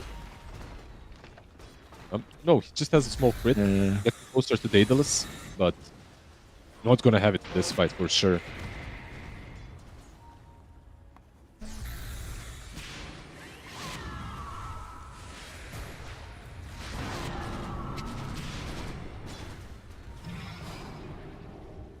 Dire are scanning. Shigetsu did pops the Tanic, and now he's actually kind of in two minds if he walks towards the tower or not. The back. Stokov an aggressive jumping over to the right side. Shad as well is having some difficulty with actually being able to find the correct initiation with the BKBs. It was a bit messy. They're still trying to deal with Cloud. They've isolated. What a dead shot! Far out. There's eye clips all three. It's not enough to keep Cloud alive, but it has done its job. Warwick is going to be able to burst some of the Queen of Pain. Meanwhile, they need to buy back because Shigetsu is running them down inside their base. He's just mowing them apart. He's now potentially going a bit too far, though. And he's like, guys, I need help. Hello, but no one's here. He does not have a single member because Cloud is gone and everyone else is also nowhere to be seen. That is 4 buybacks though on the other side. So even though he did dive quite far, kind of worth it, gotta say.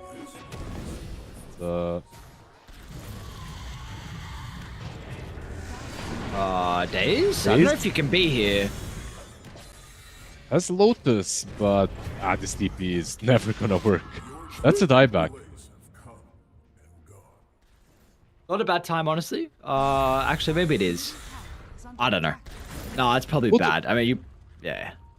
Both of these teams really like mowing someone else's front porch, you know, front yard. Gyrocopter diving the tier 4s. Same with the monkey now.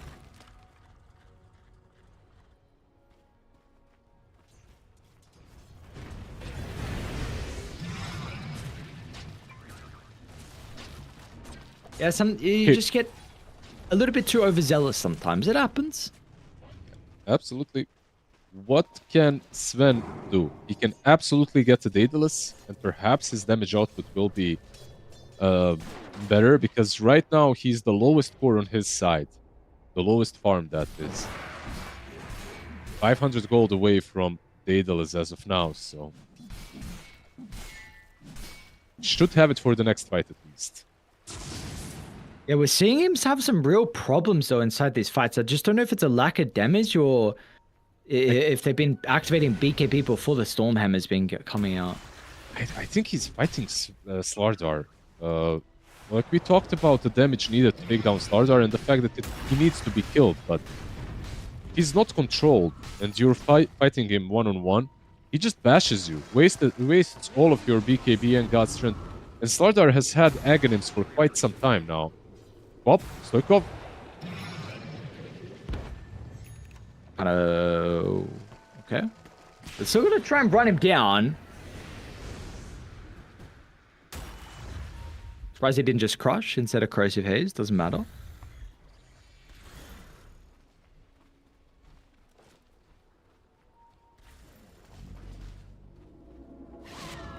They have a very deep ward inside the base, which I'm not sure if they're looking to try and utilize or not. Radiant aren't also back as well. We've got to keep in mind they did have a lot of buyback shoes previously, and I think the big one was also Mixer. No, It's okay. the only one that didn't Luckily, use it. luckily. Okay. If he dies here without buyback, the game is already over. At least they will have another fight in them. Mid lane is pushed in, top lane is pushed out as well. Maybe he doesn't even have to buy back. We'll see.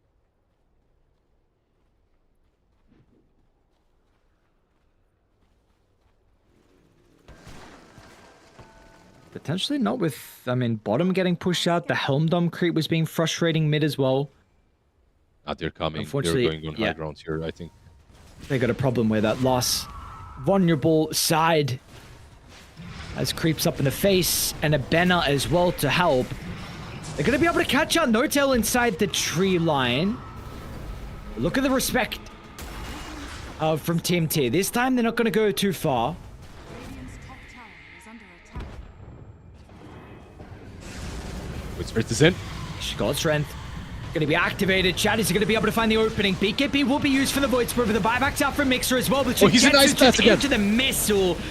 And Chad, once again, has just never been able to right-click anyone. The missile is going to chase him down. But that is your God Strength BKB wasted. And then how do you have one last successful defense without it? Maybe with the Timber and Quap. Let's see. Maybe Shigetsu.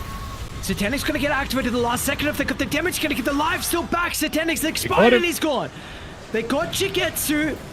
And now is that the recipe for success without the gyrocopter? He's actually gonna look to buy back because, yeah, they know it. They sense blood in the water. They sense an opportunity to move on forward here in the upper bracket. Mega Creeps inbound. There's no glyph.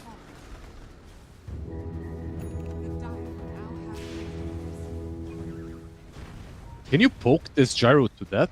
I don't think so. He doesn't have a BKB, but he has a Satanic.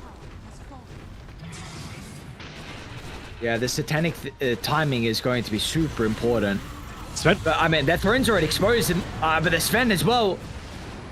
Getting run over to the right side. Shigetsu's just looking to celebrate with a couple of kills. That's a die back onto Shad. Quap's gone as well. And their hopes of continue on in the upper bracket will fall along with it. Team T get a 2-0 victory. This is 5 series victories in a row for them as well here at DreamLeague Division 2. Yep. 5 in a row is quite a lot considering how they started and how they looked in the first couple of days, going, I believe, 0-3. So Team T definitely found their stride. Today, they definitely looked like the stronger team. I gotta praise OG for the creativity of some of the picks and Monkey King position 4. Unfortunately, it didn't work out for them. Did you like what they was doing, like with creep skipping and stuff, though? Not the biggest fan. Honestly, not the biggest fan, but I think Days. I really just believe OG need to first pick his hero. Like, his heroes are just getting banned and they're not prioritizing it. And I feel like, at least the games we've seen, their success again relies heavily when he's on like Tiny and Tusk. And if that's the case, I don't think it's a problem from Days. I think it's just like how he plays with this team and that he just functions best on a limited amount of heroes and just a limited role. Which means if that is what the situation is, you just need to draft his hero earlier. Like, why are we saving it for later? I gotta say, when it comes to heroes of this game in general, Team T on the other side had Cloud, game number 1, Centaur, out of this role farmed. Game number 2, Slardar as well, ridiculously farmed going through the laning stage. Blink, BKB, Shard, Agon is all you need on Slardar and you're ready to roll. I feel like in both games he was one of the main reasons why Shad just couldn't find his game. He's 1-9, by the way, in game number 2. That's a rough position to be in as a Sven. Not that great, Yeah. but yeah, that's going to be it from Aries and myself. But that won't be it when it comes to Division 2 Season 1 of DreamLeague, as we do have some upcoming games coming your way. Because this one is a 2-0 as well, I believe the break should be about 2 hours, maybe an hour and a half. So everyone stick around. We still have some really good Dota coming your way.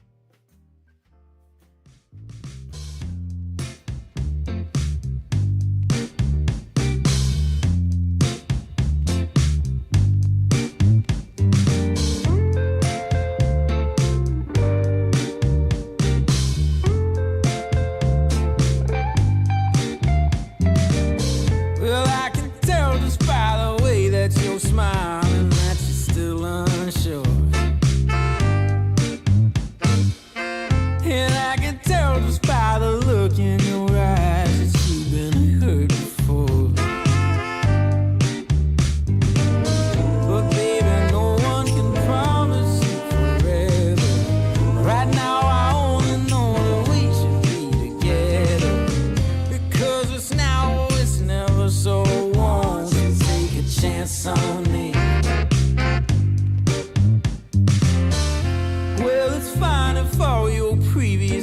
eyes that made you run away.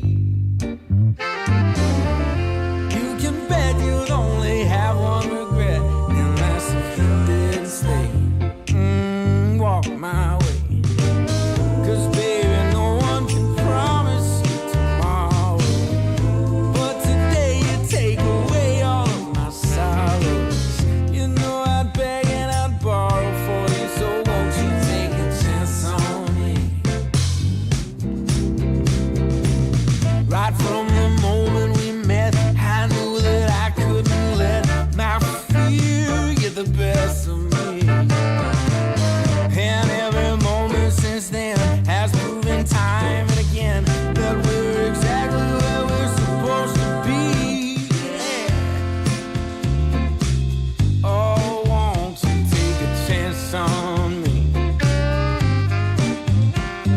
Ooh, oh, won't you take a chance on me?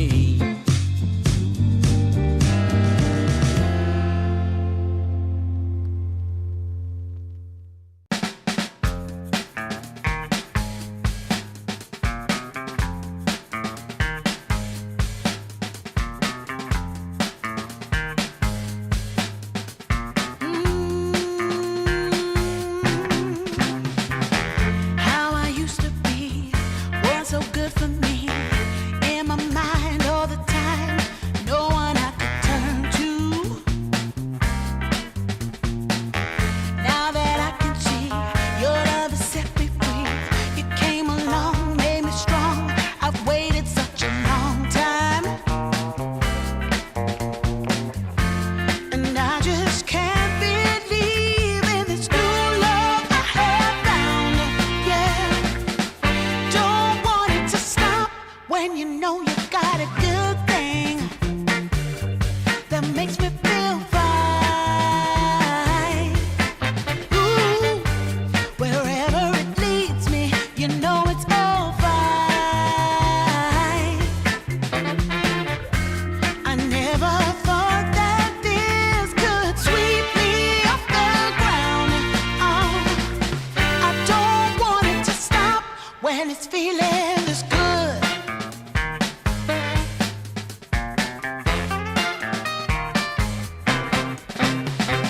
Whenever you're around, my heart begins to pound. Though I know you'll take it slow, no way to stop this feeling.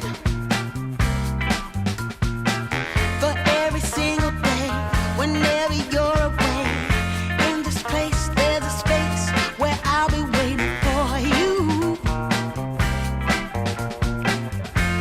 And I just can't believe in this new love I have found. Yeah, I don't want it to stop when you know you got a good thing that makes me feel fine.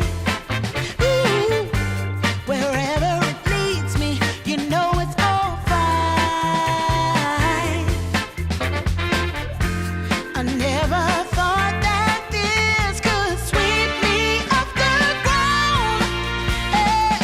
I don't want it to stop. No, I don't want it to stop. I don't want it to stop.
Some forgiveness says your heart begins to beat. When you feel the fire spreading, nothing left to be. Oh, baby, get your signal on up. Oh, you can do it, baby. You can do it, baby.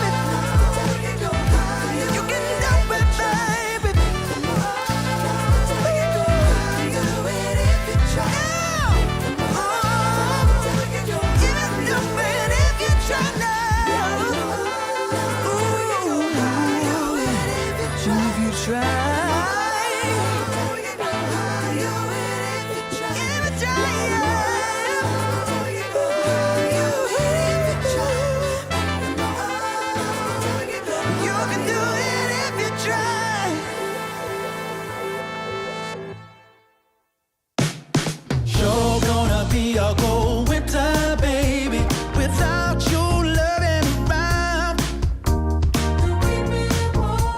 I will be waiting until you come back home. Sure gonna be a cold winter, baby, without you here with me. So don't keep me waiting, I need your company. Ooh, I know I did you wrong. I'm hoping it won't be too long. Oh, come back. Tuesday, you took my heart and then you ran away. Now it's been 16 hours and 7 days. And now the hardest part is begging, baby, begging, baby. People say it's just a waste of time and we don't care. But I'm holding on and hoping that will be another chance for what we had, what we had. Never gonna be another way. No more windy days. Come back, I'm gonna find a way. Yeah, back to me. Sure gonna be a cold winter, baby, without your loving around. Baby, I will be waiting until you come back home.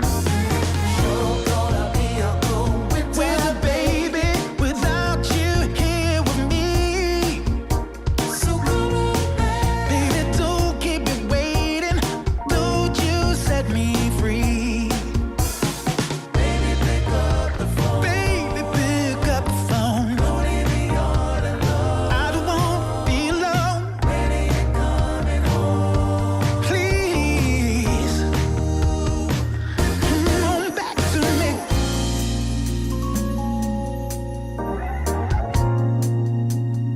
Ooh, baby. Oh, yes it is. Come on, baby. Sure gonna be a cold winter, baby, without you here with me, baby. Sure gonna be a cold winter, baby. Oh, yeah.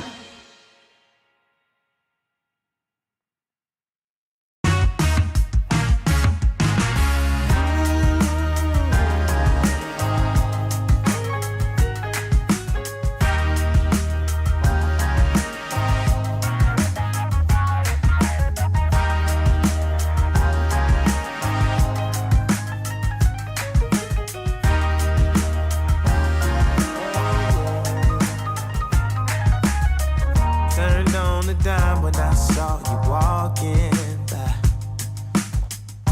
Something about you caught my eye. Yeah.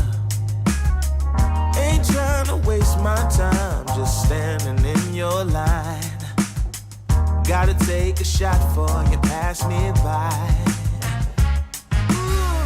So you wanna be alone for a minute? Come on, tell me what's on your mind. I wanna know what makes you happy. I wanna know, can I make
drives me insane.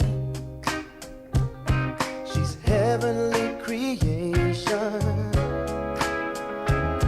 the spirit of the hot summer day, controlled by her emotion. Tomorrow seems too far away. Now I've got my shot. I'm meeting my soulmate. Lady, can you see me? You're my everything. You're my lady. Lady, can you feel me? I feel head over heels. You're my lady, lady. Maybe you can't hear me, my sweet little thing, my sweet lady. Lady, can you see me? You are my everything. You're my lady, lady. Some might think I'm crazy. You're my constellation. My vision's far from hazy. I need no confirmation. Take my heart and don't let it stray. True love and affection will come again another day. As the sight of your light always takes my breath away. Lady, can you see me? You're my everything. You're my lady. Lady, can you feel me? I feel head over heels. You're my lady, lady. Maybe you can't hear me, my sweet little thing, my sweet lady. Lady, can you see me? You are my everything. You're my lady, lady.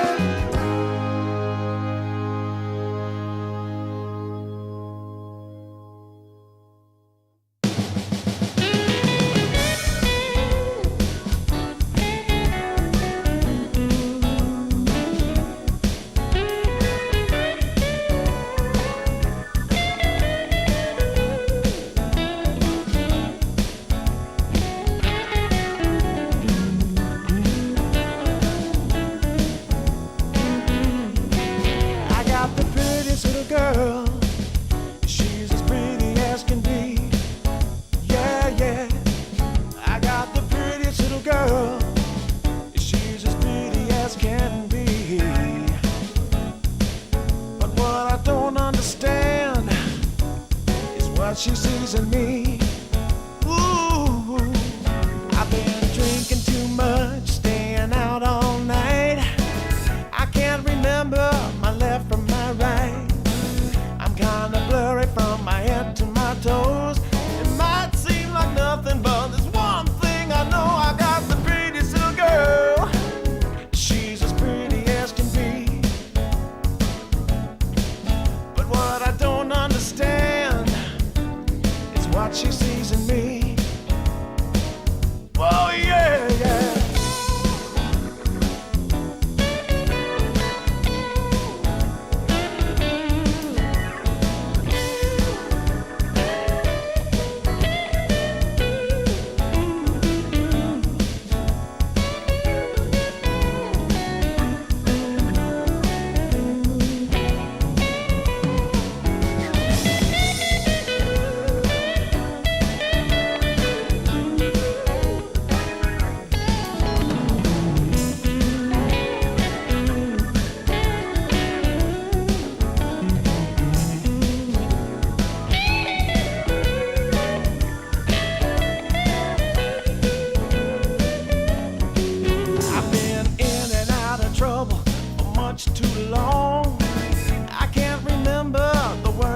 song. I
took a walk down Pico, heard someone shout from a crowd of fed up people, getting told they should calm down. Didn't wanna fight, but the tears that fill their eyes are brought by the people sworn to preserve their rights. Oh, how could you not see it all coming? Stuck in our ways and running out of time. Time to change. We've got to at least try. But what will they do when the people are stepping out of line?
hanging over me. I've been running from a dark cloud. It's hanging over me. I gotta find me an angel to come and set me free.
Take away the pain.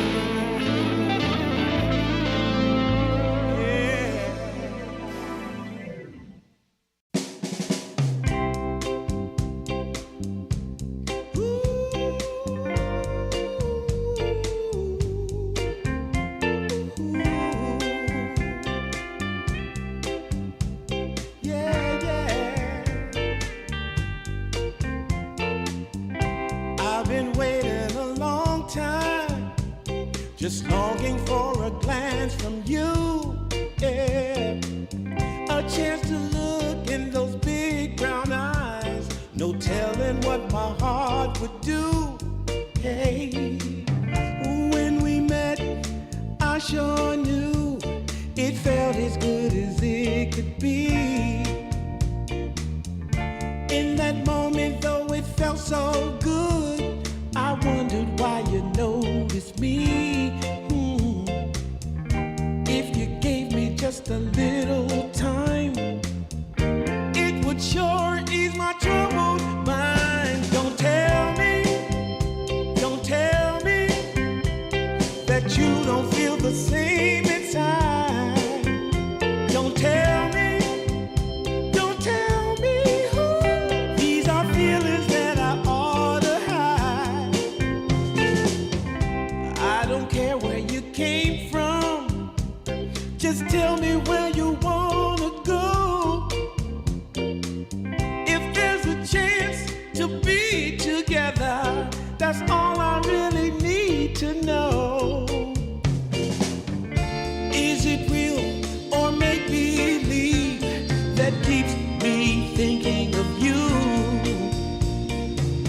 If you've got time to walk with me, I'll show you how my heart is true. And here I stand, waiting for you. Tell me, baby, what I gotta do. Don't tell me that you don't feel the same inside. Don't tell me. These are feelings that I ought to hide. Don't tell me that you don't feel the same inside. Don't tell me. These are feelings that I ought to hide.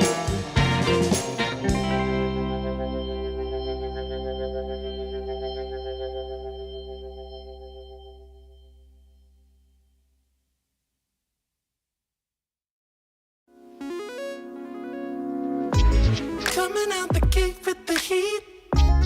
Everybody's playing in the street. We got the summertime magic in this beat. Sun is in my eye, feeling high.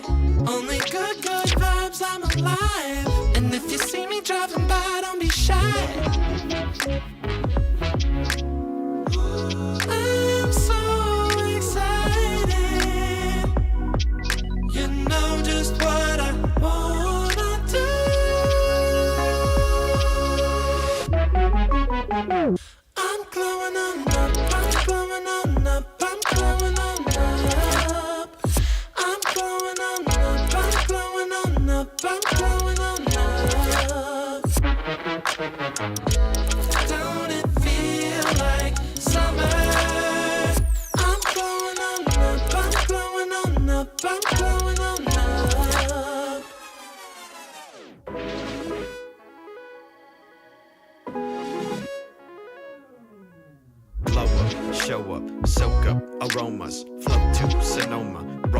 to NOLA. Trope up, blow up, slow up, show up, get real, choke up. You're flowing, you're glowing.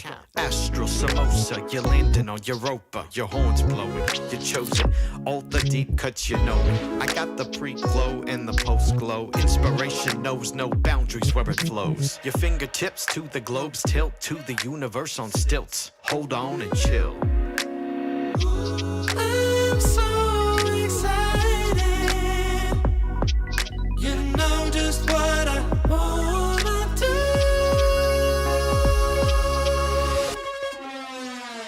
I'm glowing on up, I'm glowing on up, I'm glowing on up. I'm glowing on up, I'm glowing on up, I'm glowing on up. Don't it feel like summer? I'm glowing on up, I'm glowing on up, I'm glowing on up. I'm glowing on up, I'm glowing on up, I'm glowing on up. I'm glowing on up, I'm glowing on up, I'm glowing on up. Don't it feel like summer? I'm glowing on up, I'm glowing on up, I'm glowing on up.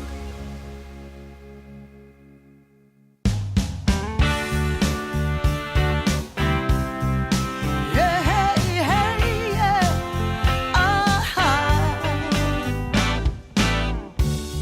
Some days you just can't find the right words to say. And deep in your heart of hearts, where it feels like you're losing your way. Yeah, yeah. I know that it's hard sometimes when the world's closing in on you. But as long as we stand together, there's not a thing that we can't do. Oh, we can do this if we have to climb another mountain. 'Cause baby, who's counting now? We can do this if we have to swim another ocean.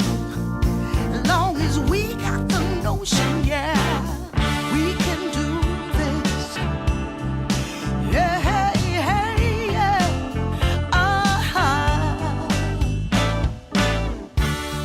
Sometimes you just can't see your way through the dark. And sometimes you're deeply hurt by some innocent remark. Oh, well, I know that this too shall pass, though I don't know exactly how. Yeah, 'cause as long as we stand together, there's not a thing can stop us down. Oh, we can do this if we have to climb another mountain.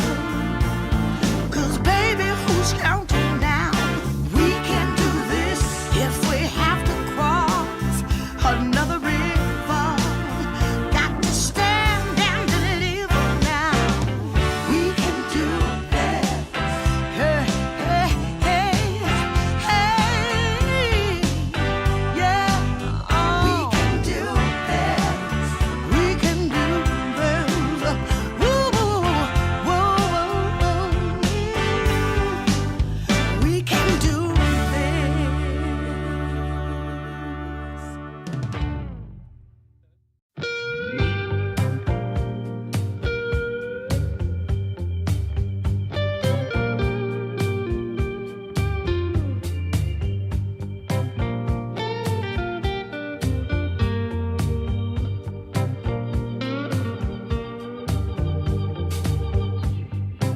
Now I got worries pounding in my chest.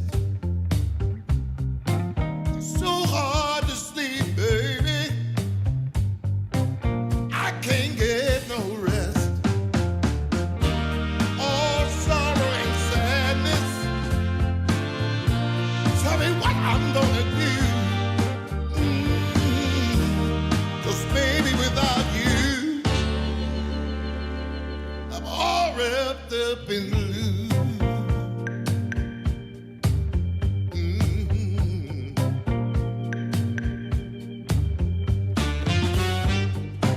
I thought it would be easy to make it on my own.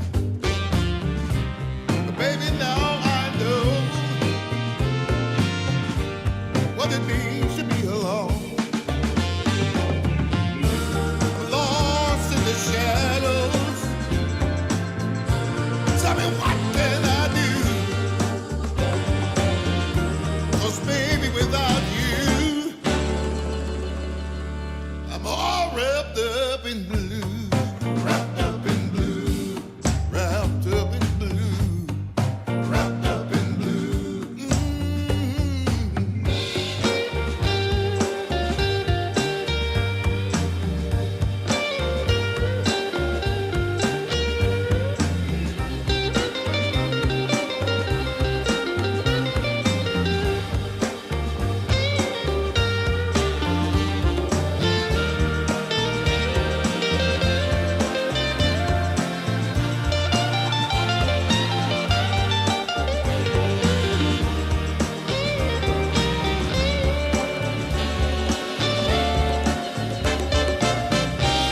You don't miss the water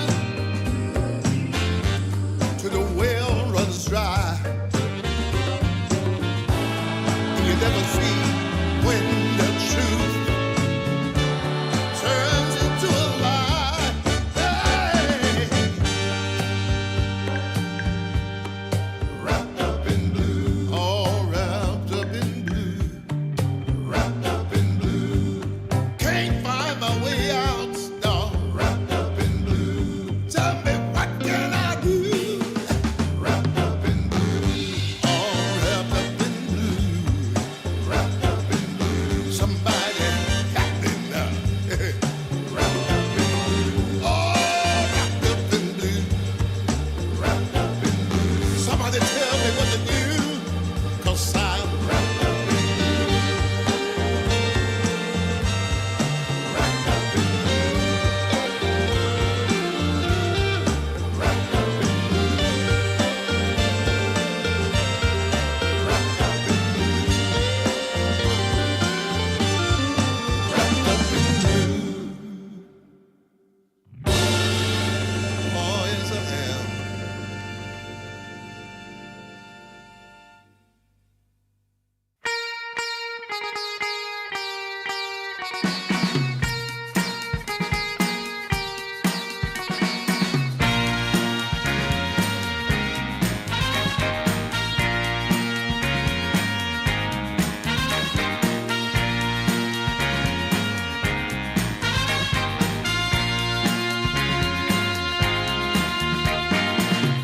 What you need is love and understanding. Find a heart whose love is true.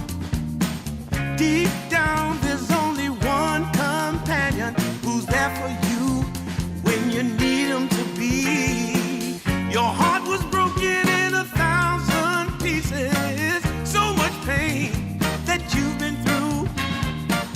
Here stands a man who's your salvation. Just ask yourself, am I ready for you?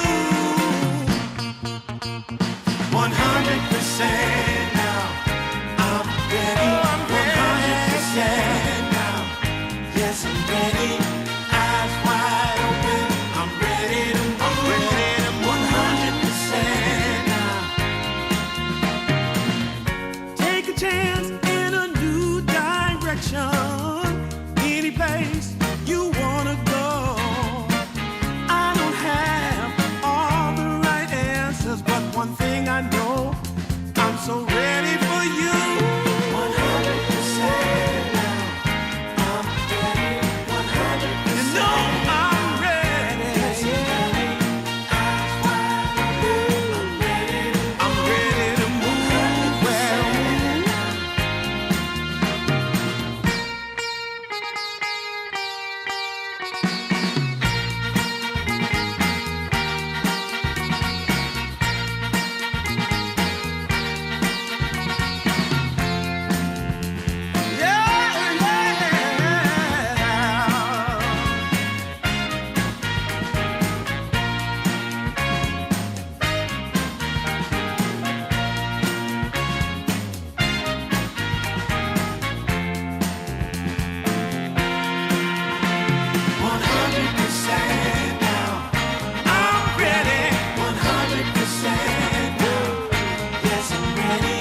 Forever's here, today's the first day. Wanna be closer to you. Closer to you, yeah. You to be all mine. I got all these choices, but I so made up my mind. Yeah, there's nobody better. Gotta be you. A thousand voices, 'cause it's so good to be alive. Yeah, there's nobody better, so it's gotta be you. These myths are busted. The grass is greener on my side. It's done and dusted. I'm never getting off this ride. Life with you is golden. So how can I go back to silver love? I'll be holding. Oh, I'll be holding on, can't get enough. Wanna be closer to you. Closer to you, yeah. You to be all mine. Oh, yeah. Got all these choices, Yeah. but I so made up my So mind. made up my mind. There's nobody better. Gotta be you. Got to be you. Thousand voices, Yeah. 'cause it's so good to be alive. Yeah, there's nobody better, so it's gotta be you. Yeah. It's gotta be. Gotta be you. Gotta be you. Gotta be you. Gotta be you. Yeah. Gotta be you. Oh. It's gotta be you. Yeah. These choices, but I so made up my So mind. made up my mind. Nobody better. Gotta be you. Oh, it's got to be Thousand you. voices, 'cause it's so good to be alive. Yeah, there's nobody better, so it's gotta be you. Hey. Nobody else, no. It's gotta be you.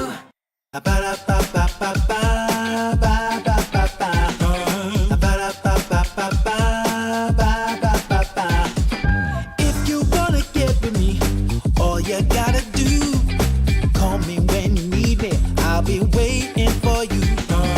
I know exactly what you want, satisfy your need. We can have a good time, don't you worry about a thing.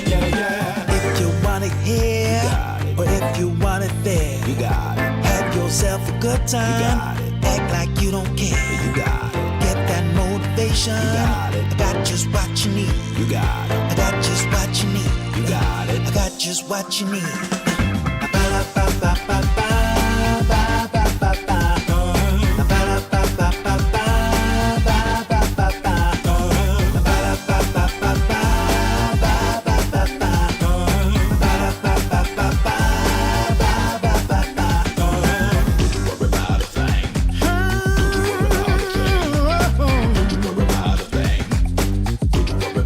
Don't you know you got it, baby?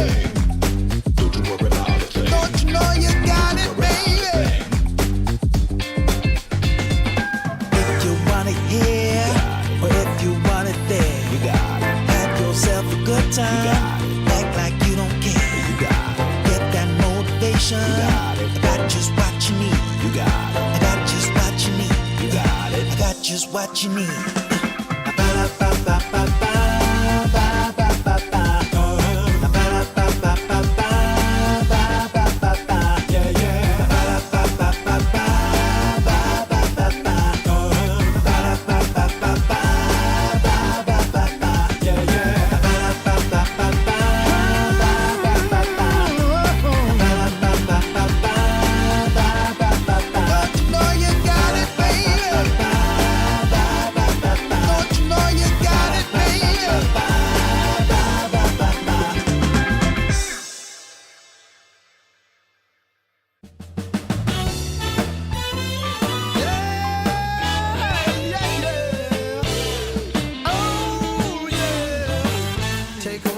bag of bud, my camels and jack. Go ahead and take them all, I don't want them back. Those nasty things mean really nothing to me, 'cause lately it's so plain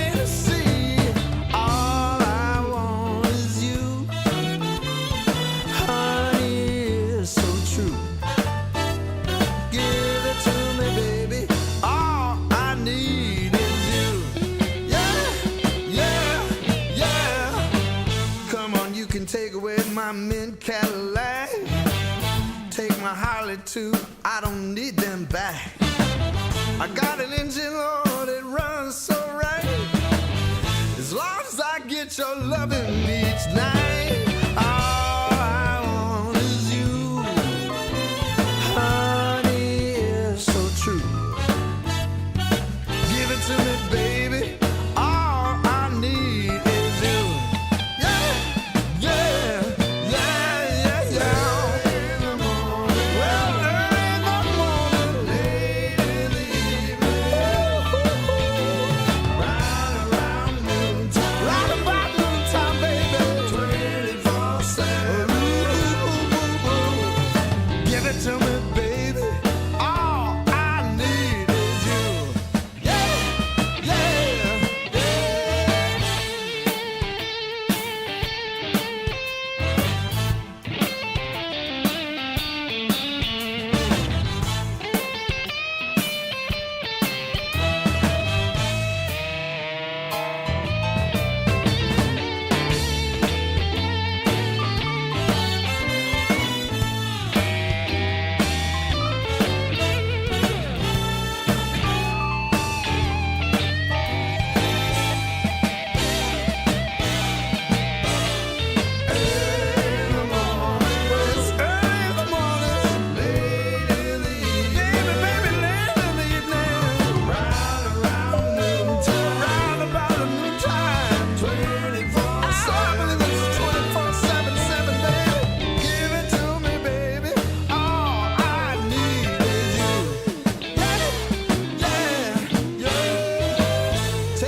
Camels and Jack. Go ahead and take them all. I don't want them back. The only thing I could ever really miss is what I feel when I get your kiss. All I want is you. Honey, it's so true. Give it to me, baby. All I need is you. Yeah, yeah. Oh, yeah. Early in the morning, late in the evening. Well, it's about late in the evening, baby. Right around noontime.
just by the look in your eyes that you've been hurt before.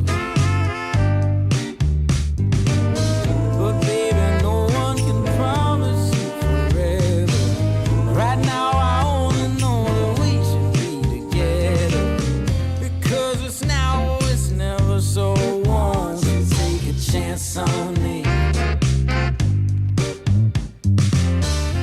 Well, it's fine if all your previous guys, they made you run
is dripping.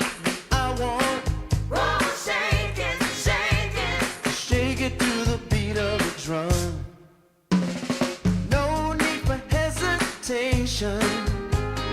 Bass is pumping and everybody smiling. Happy people gather round. We will party all night long. This will be Oh, magic, magic. a magic night to remember. A joyful celebration for a whole new generation. This will be Oh, magic, magic. a magic night to have together. No more limitation. We're united as one nation.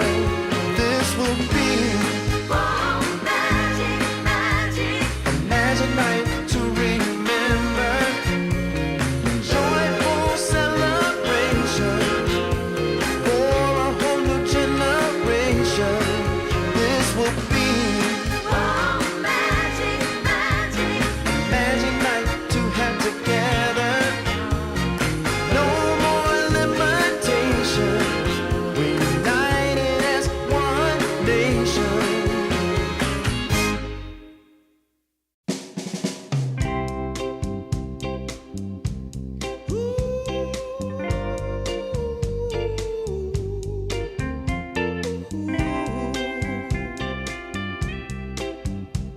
Yeah, yeah. I've been waiting a long time, just longing for a glance from you. Yeah, a chance to look in those big brown eyes. No telling what my heart would do. Hey, when we met, I sure knew it felt as good as it could be. In that moment, though it felt so good, I wondered why you noticed me. If you gave me just a little time, it would sure ease my troubled mind. Don't tell me that you don't feel the same inside. Don't tell me. These are feelings that I ought to hide. I don't care where you came from. Just tell me where you wanna go. If there's a chance to be together, that's all I really need to know.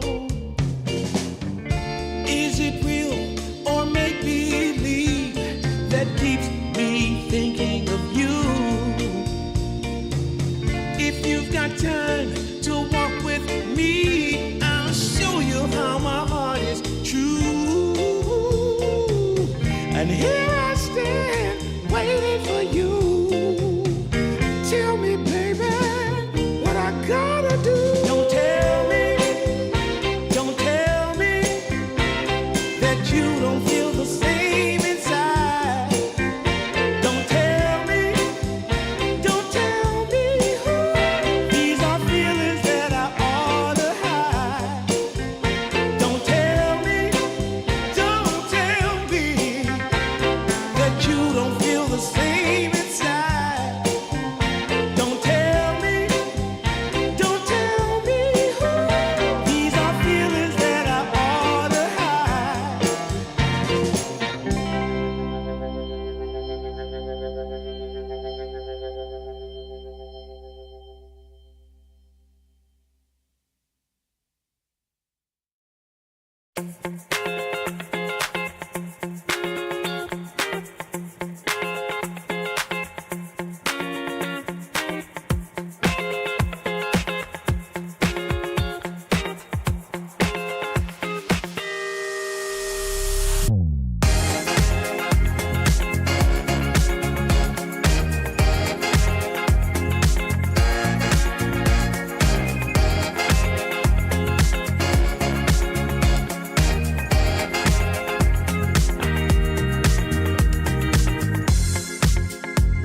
sun comes up.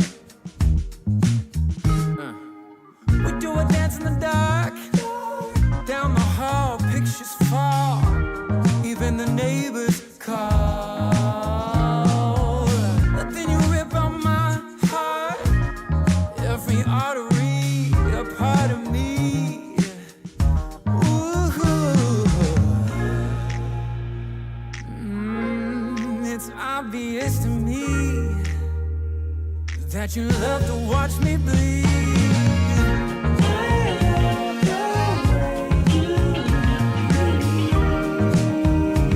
But not half as much as I love when you leave. I hate to see you disappear. But I love to watch when you're walking away from me.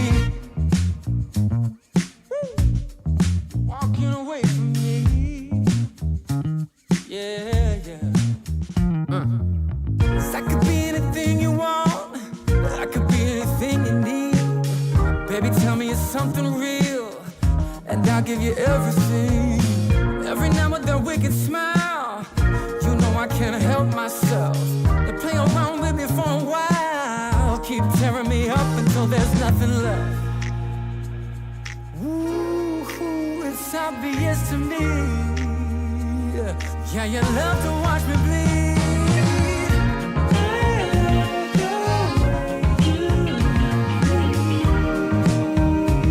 But not half as much as I love when you leave. I hate to see you disappear.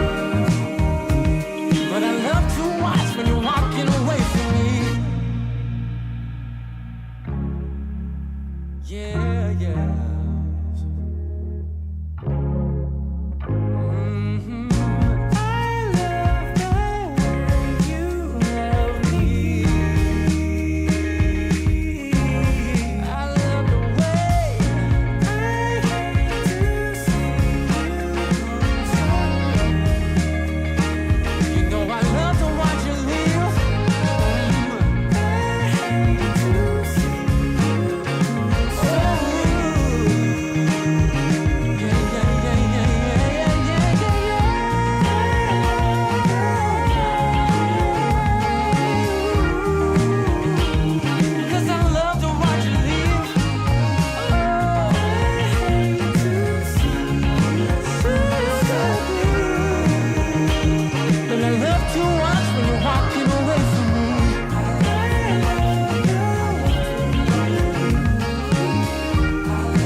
Nothing seemingly goes my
reflection of your wondering what the day ahead might bring.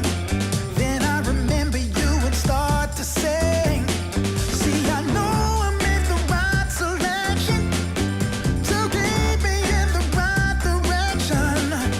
You got the ability, and I know what I need. You're everything I want. You're everything I need. Hello, and welcome, folks. It's your favorite boys back for playoff action. Hello, Atomo. It's so good to be back. We had a little day vacation, a nice reset. How are you feeling?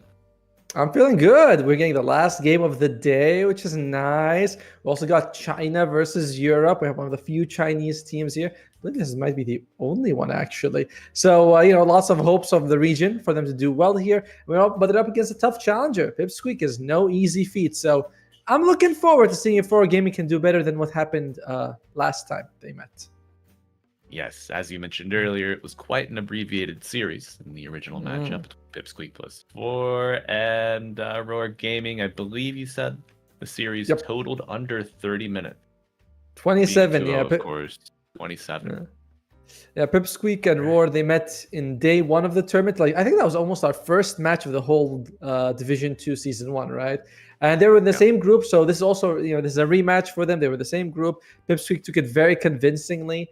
And reminder, Pipsqueak was second highest in their group as well. So this is very much a David versus Goliath, story. A story which I actually need to read one day to know which one. David won, right? David won. I don't want to spoil it for you or anybody else out there. It's worth a flip. I'd check it out. But Atomo, you mentioned Peru or Pipsqueak+4 placing at the top of Group B, second seed. They did get knocked out from the upper bracket in the first round of play. Kamichata, another strong team from Group A. The beginning of the upper brackets, their place usually they alternate Group A, Group B, based on strength seedings, of course. So it's interesting to see how the early strength between pools has played out, knocking Pipsqueak down. That game between Pipsqueak and Kamichata did go to a game 3. And it looked to be a rather contested series, 33, 38, 47 minutes on that game 3 decider as well. Something that I do see across multiple games. Pipsqueak+4, they played a Bounty Hunter, they played a Puck on 2 occasions, and a Nature's Prophet. So I wonder if we'll see them stick with the tried and true today against Roar Gaming, or if Roar, this will be their first match in the playoffs. They did start lower bracket. They were one of our lower seeded teams. If they've continued to evolve, through the group stage, now making it to the playoffs, and let's see if they have anything new in store. What do you think? I think there's a lot of info for you to work with against Pipsqueak, right? We know that Nande's Morphling, for example, is something that a lot of teams have been, very threatened by. You also have to look at Kidaro's Warlock, and I think Jakiro has been banned a lot against him as well, which is kind of an unusual ban. But at least some of this stuff, so you can prepare for it, you can plan for it. But we'll see if that's going to be fixed in the draft or not. For Pipsqueak, they've been putting out a lot of the Abaddon. So when we've seen people run Abaddon, they usually go for a very, very quick style of draft, right? They pick the Abaddon, and then they try to end the game within 25 minutes. You add a Chen, a Beastmaster, something. You have this very strong push. So perhaps Roar Gaming will consider doing something like that. But man, start and then get rid of the Puck for Butterfly Effect, his most played hero this month. Radiant team ban.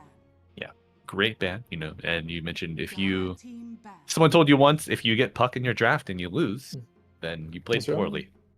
Oh, it's your fault. That's your fault. If you pick Puck, that's really on you. It's like when you pick, Oracle, and you're like, oh, the guy went in. What am I supposed to do? I couldn't catch her. Nah, yeah, that's all right. That's all right. You pick Puck, can't blame anyone there. So Roar, Absolutely. they take out the Chen and the Bat. Will they consider removing the Jakiro or the Warlock? That's the Timbersaw. That's going to be a hero for Palantimo, so he can't play. And Otomo, sorry Yes. to interrupt you, sir, but I would like to draw attention. It does appear that there is a stand-in for Pipsqueak+4. If you look at the second player on the screen, that is Copy, former mid laner of most famously Nouns Esports, their TI run. And, he shuffled around a bit since the disbanding of Nouns, but happy to see him land here on Pipsqueak+4. Great young player. Very, very Ooh. comical individual as well. And yeah, the instant counter. Roar picking up the Ancient Apparition against this Huskar. Like it. I mean, if you're a Pipsqueak, you open it up with a Huskar pick. By the way, this could be a 4 Huskar. Eki has played this as a 4. It is not uncommon. And plus, when you're throwing out the Huskar very early, you know he's gonna get counted by something. You could pick a Medusa, you could pick an AA. There's many options for a Doom or as well. So I'm thinking the Pipsqueak, they pick up the Huskar, they see the enemy kind of try and counter it with like the H Apparition, who is a solid hero, but a little out of the meta compared to some of the other options that they could take, like the Chinese Disruptor we mentioned, that they love it in the region, they're very famous for it. So they don't take that, instead they take the AA. Yeah. Disruptor, probably not going to be picked up in conjunction with the AA. I think the AA Probably could be not. run as a 4, but then you kind of have some circle boys that don't really have any solid lockdown. The Glimpse is a nice tool if this Huskar is more of in a core role, But my question is, the Yes. Huskar support that you've discussed or hinted at, how does it compare to an Ancient Apparition support? What do you gain? What do you lose? Is this a net even, or do you win somewhere on either side? I kind of feel like I like the AA a little bit more than the Huskar. The thing about Huskar is he's kind of a little close range, and it takes a little while for him to get close to the enemy. Each apparition can chilling touch you from a mile away. The goal of the Huskar 4 is to harass the melee opponent, whether it's like the Undying or a Carry Ursa, whatever it is. But now if you're Baror, you could just pick heroes that are pretty good against that. You can just pick range carries if you want. The TA, but there's still other options, I suppose. I mean, SF, no PA, no TA. All right, not that many options, to be fair, but you could go for like a Gyro. As there's going to be Kadaro's Warlock, almost always banned. What? Okay. You mentioned the Gyro. I thought we were going to see that classic pairing of the Warlock and Gyrocopter, but no. A Brewmaster coming out, further solidifying the fact that this is pushing the Huskar away from a possible position 3 appearance. We've seen that in the past, but yeah, not today.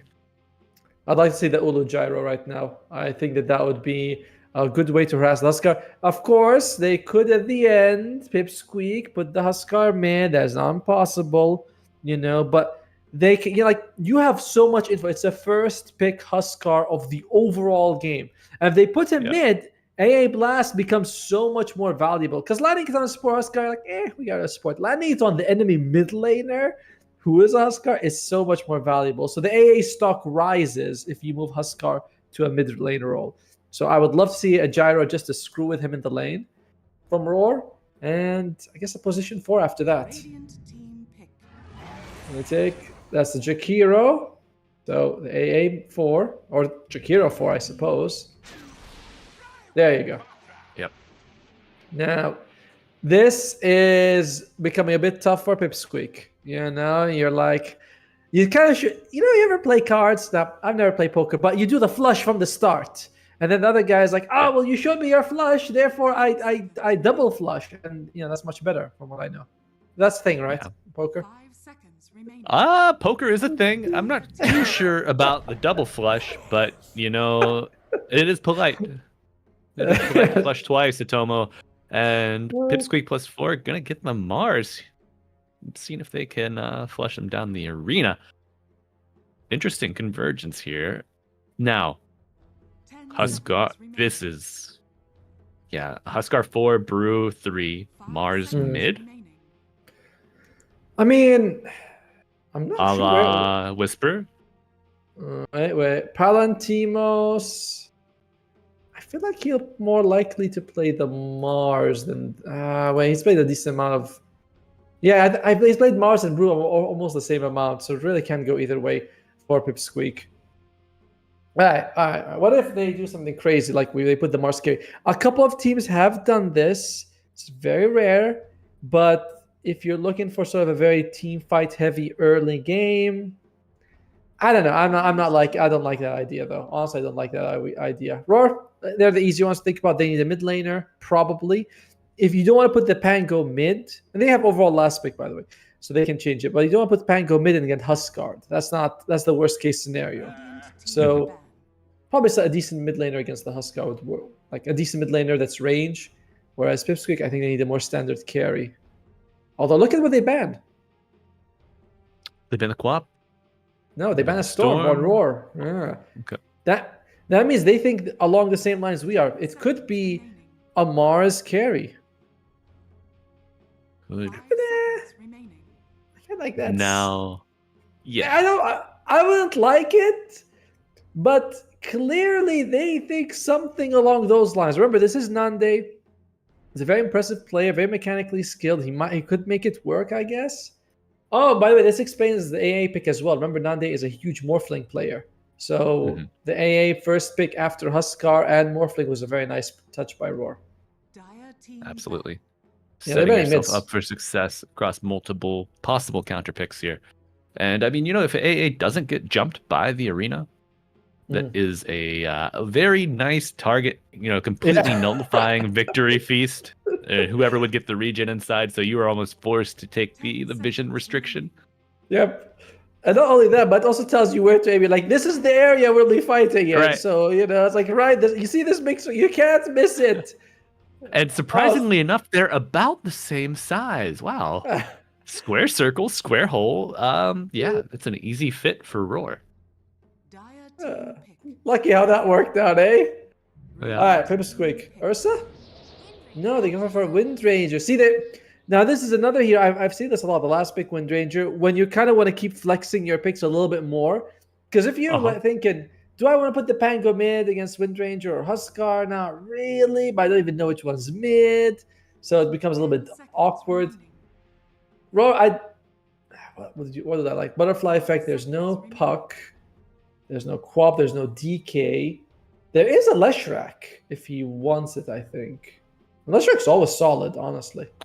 It is. Lanes decently into any of these heroes, really. The Huskar is kind of a wash, but you'll have contribution from your AA and your Jakiro.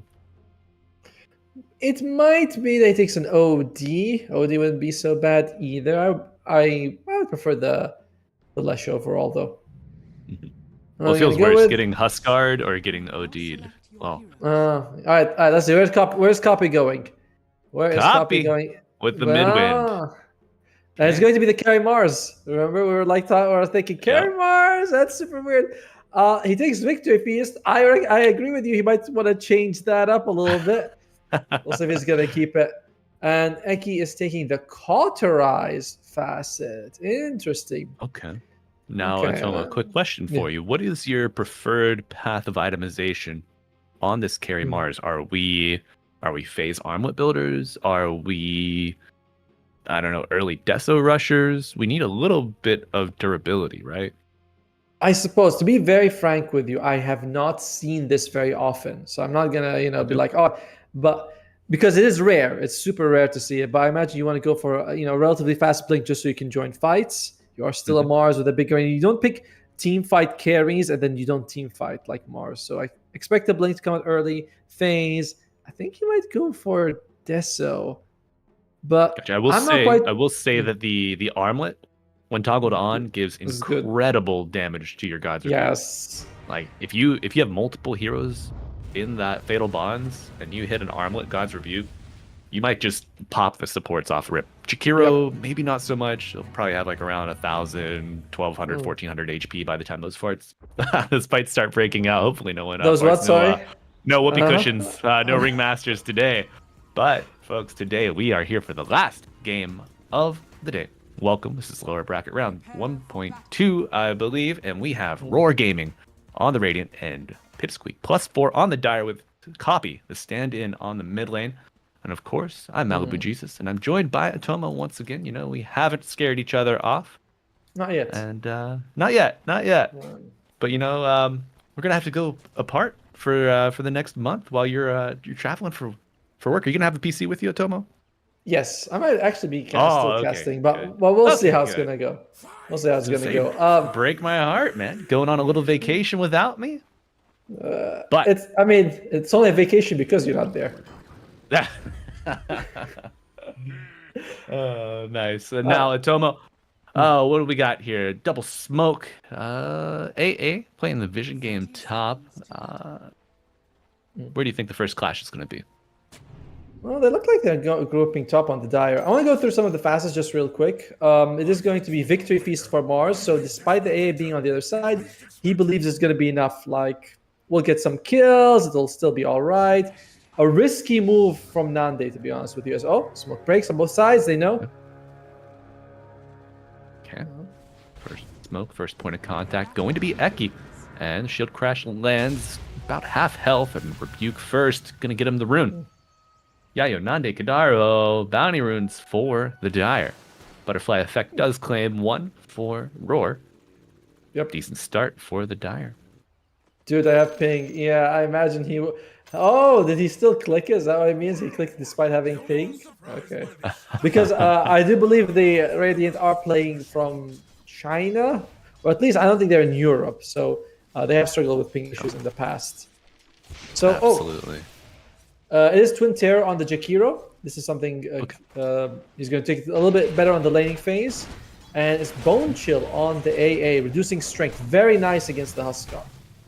Absolutely. Against the Mars as well, you know. True. As affects his laning. Wow. Look at that That's a lot of damage over damage. time. Yeah, the immediate ignite as well. Kadaro playing the 4 Warlock at Tomo. Not something we ever really see. How do you feel about this? They had to adjust this. We remember that we were talking in the draft. We were saying like you pick the gyro. The Huskar 4 feels really bad because you're kind of low range, so you can't really go in and harass because of the flat can. So you have to adjust. You have to put the Warlock bottom instead and move him to the other lane. Because top against the Pango, Huskar can do some serious work. The only problem, of course, is that AA is a little bit stronger. And Observer, if we can have the last hits, please, that would be very kind of you. There we go. That's the good stuff. Can Eki get in range for those spears? Will he get through? Yes. Clove takes the Twin Gate bottom. That's, it's not free to get there. 50 mana. And no freedom here for Panda. Trying to get away from Yayo, Palantimos, right? Yep, he is. I don't know why he calls himself Yao. By the way, he instantly went back on Clove. He's like, let me, he's here. He's like, let me go back, man. I don't want to stay here any longer. So far, down 100 mana. Nande is struggling in this top lane. We didn't pick who we believe is going to win, by the way. We didn't actually do that. Now, if this was a completely blind draft, I would say I'd like the Radiant quite a bit more. I think AA is a little underrated as a support. I like Chikiro. You have Lishra, you have late game Gyro. Late game Gyro looks very strong. But, these guys got crushed last time. Can they overcome it?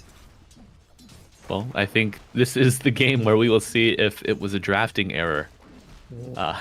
Certainly, if you cannot win with the traditional draft, it's quite meta versus maybe something new age that we're seeing from the Dire.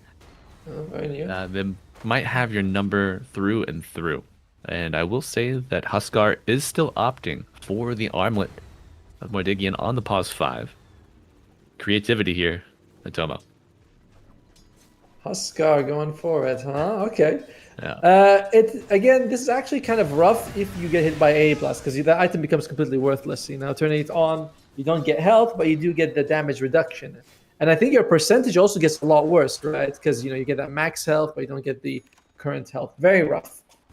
Eki's doing a lot of crazy. He's cooking, but we're gonna taste it in like 15 minutes, and we're gonna know: is this good or there's a little bit more butter as a clove? Well, it might just be home cooking for Eki. Getting first blood against this ancient apparition, looking pretty solid. And the cauterize coming out quite useful there. It is. I like how he did it. Love the adjustment they made. They realized that this Huskar basket had to be moved. They did it. Very nicely done for them. So it's looking pretty decent. Yeah. Now Atomo, looking at the itemization path for this Huskar after the armlet. Don't hold that thought. We are bottom. Small Panda trying to get away from the bonds, from the damage. Palantimos very low. A little bit of who's snap got region hold? with this Lotus does pop it. Is it enough to keep him alive? Gyro will run down one. Jakiro falls, and Kadaro with the body block. The Shadow Word, pain damage over time. Now he has a wave creeps. to support him. And the creeps. Creeping. Another death. Top side. Clove falls once again to Eki. You know, in a Man. vacuum. Or the jungle. The 1v1 this early in the game works out in favor of the Huskar. By a lot. Like, I thought the A would keep his distance, throw some chilling touches, not go too close to the Huskar. But he's like, he's ice up, sorry, he's fire on ice. I can kick his ass. And All right, I'll cool him off. Not the like, well, not exactly there, buddy. And now Eki is almost level 4. Clove is 2.5. Eki, I love his adjustment. He went for this first item boots just so he can cut this distance. Yeah, realizing the limitations of his hero and position, combination there. With the Windlace as well, picking it up. I do wonder at what point on the Ancient Apparition you just get relegated to stack duty for your Gyrocopter, for your Leshrac. These are heroes that can handle those stacks quite easily. I'd say, Eki's Oh my jungling. god. This is the new jungle Venomancer. Except, it's like roughly the same, right? You go in the lane, you harass the guy till he hates his life, and then you say, I'm just going to go jungle with my massive amount of health regeneration of 18 a second. Disgusting. Oh. Don't worry, he's I gonna get tell- croaked. He's gonna get croaked here soon. I can feel it. He'd deserve it, also. And look at Eki's net worth. This is core net worth at this point. This is not a support. This is a core Huskar. All right. Leaps and bounds beyond any other support in the game. Lolo. Another bonds Oh. with Yayo. We'll go for the TP out. Eki has made the twin gate rotation. Does he die in Fountain? Bonds on the He's live. catapult won't be enough. Yeah, Palantimos trying to get away from the assault Close. of 3 ice, 1 fire. Not enough to bring him down. Shadow Word healing him up. Nice play from Kadaro, and Eki with the right clicks, eating the tower shots, pops the snap region. They get the Jakiro. TP's coming in. Butterfly effect showing up with the arcane rune out of the bottle. Fresh for you. 1-for-1 trade. Your Oh. Gyro did have to TP to base and slows down his farm. A nice TP away from Eki. And he's right back where he wants to be. Stacking the Stacking. Ancients. Yep. Stacking for himself, by the way. It is not for someone else. He doesn't. It's like, wait a minute. Oh, Nande steals the shrine. It is all falling apart right now for Roar Gaming. All right, copy. Copy. With the early TP rotation. No power rune bottle. Just walking him down with focused fire and a focused attitude. But Pango, with a quick reset, is able to dodge. Now, both Wisdom Shrines go to the Dire. The Huskar's That's- taking ancient stacks, just waiting until this Gyro shows back up. Probably, I would imagine Huskar's going to farm this until Brewmaster has split, and then they just run right at the Gyro. What do you think? Huskar's gonna hit 6 before the brew. That's wild. He's gonna hit 6 before the Jakiro and the A. Okay, the Jakiro and A just hit 4. He is. However, he skips ultimate to Tomo. Aki going 0-3-3-0 here at level 6. Interesting. I guess it just feels like he wants to farm a little bit more. The team's doing well. You don't really need to Arena. engage. Oh my, there we go. Yeah, big arena, bigger spear. Barely clips him on the edge, and I don't know, Tomo, if they spotted out those stacks. I don't think I feel like he was in range for it just yet. I'm looking at some of the items here. There is a potential spirit vessel on SS. I kind of like this, but I don't think it's going to do too much against the Huskar because he has 2 sources of Dispel now with the life break and the fast. Oh, speaking of Pango, Okay, great shield crash. Let's see if the Rolling Thunder lines Nice. up. Golem is available to Kadaro, but the Cold Feet takes hold. They will get a kill on the Pause 4 Warlock. pause 5. Come on, look at the net worth. You can't call him pause 4. Pause 5 from the offlane. All right. There's a pause 4. Yeah, pause 5 at the outplay. Let's copy. I was looking for the Dragon Lance. That's about it. So what is Copy doing these days? He's from North America as well, so he's practically your brother, right? You know, we do look like brothers. But I think Copy's nationality, I think he's German. Oh, really? I thought he lived in. mean- I I thought mean- it was. He did live in NA for a bit, but yeah, Copy is he's from Germany. Speaks German. Oh, that's He's, very His cool. English is great as well, yeah.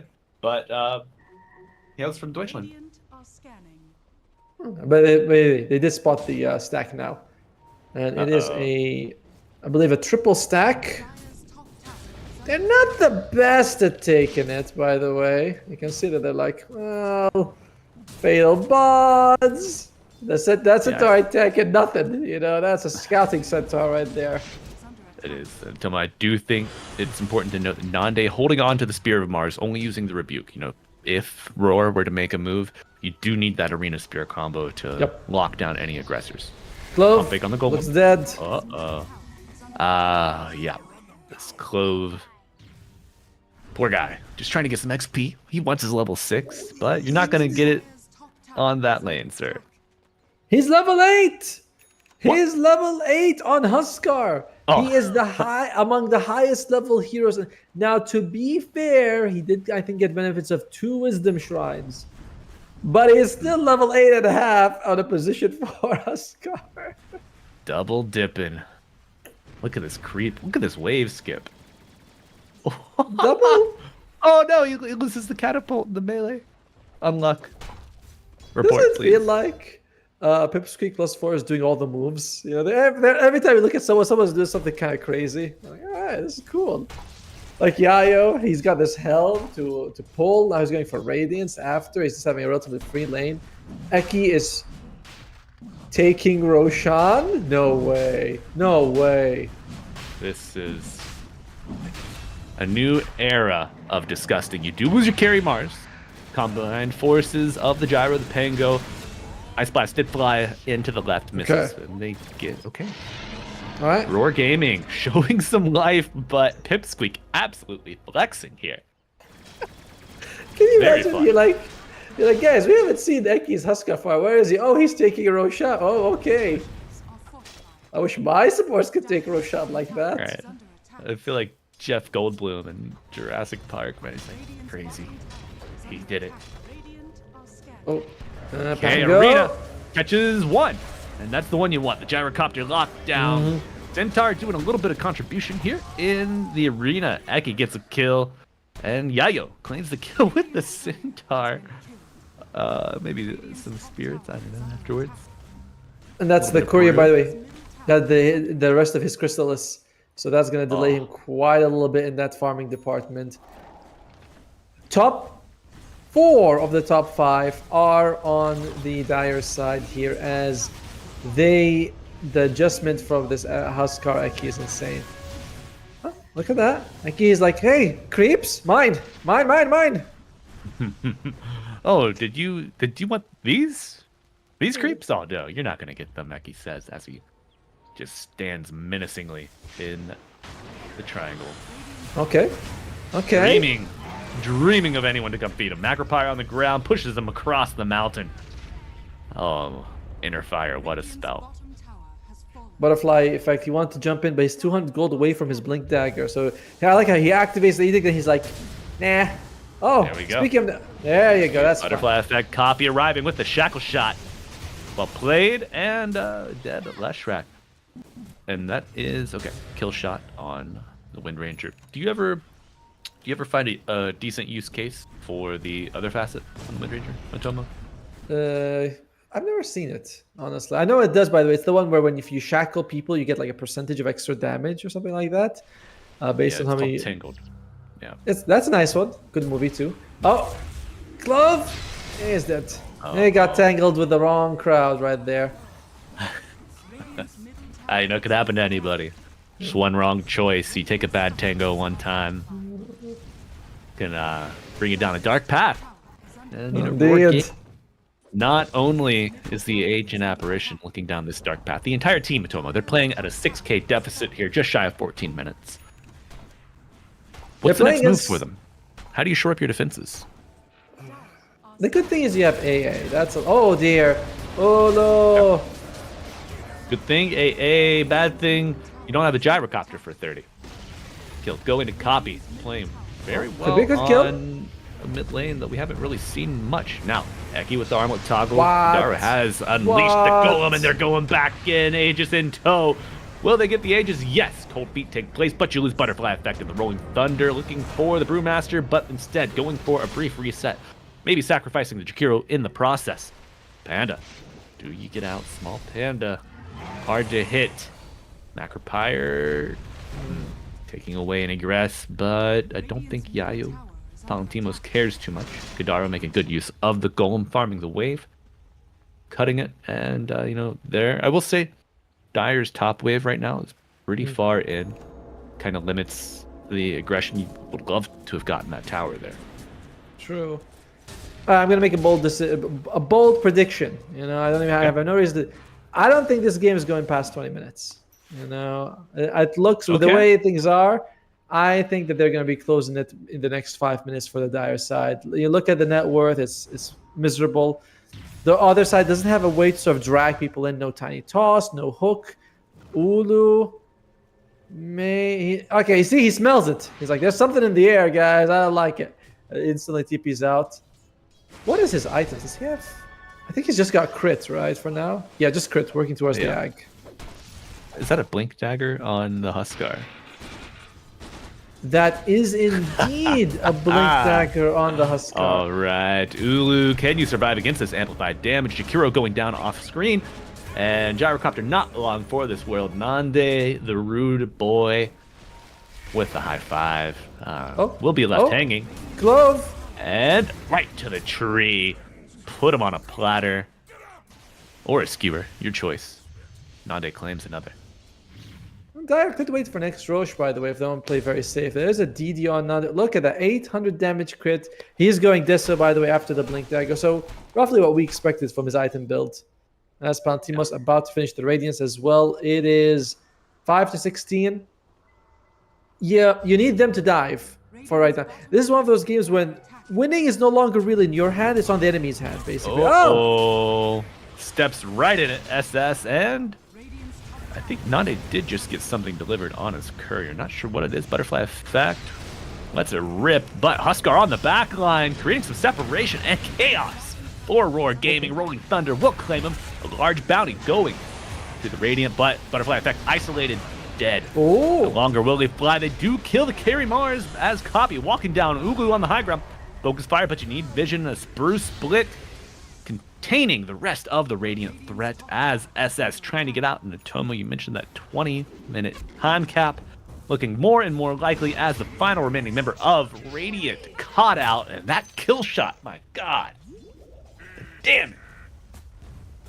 I still got some time here. That was not a... Look at this. They almost trade evenly. 5 for 2, and they still almost trade evenly in terms of what they got for the Radiant side, right? In terms of the gold and EXP. If you can just keep your AA alive, get the good Ice Blast, follow that with Let's Strike. They have damage. As much as crazy as it sounds, they still have enough damage on the Radiant to kill everyone on the Dire. It's just... They do.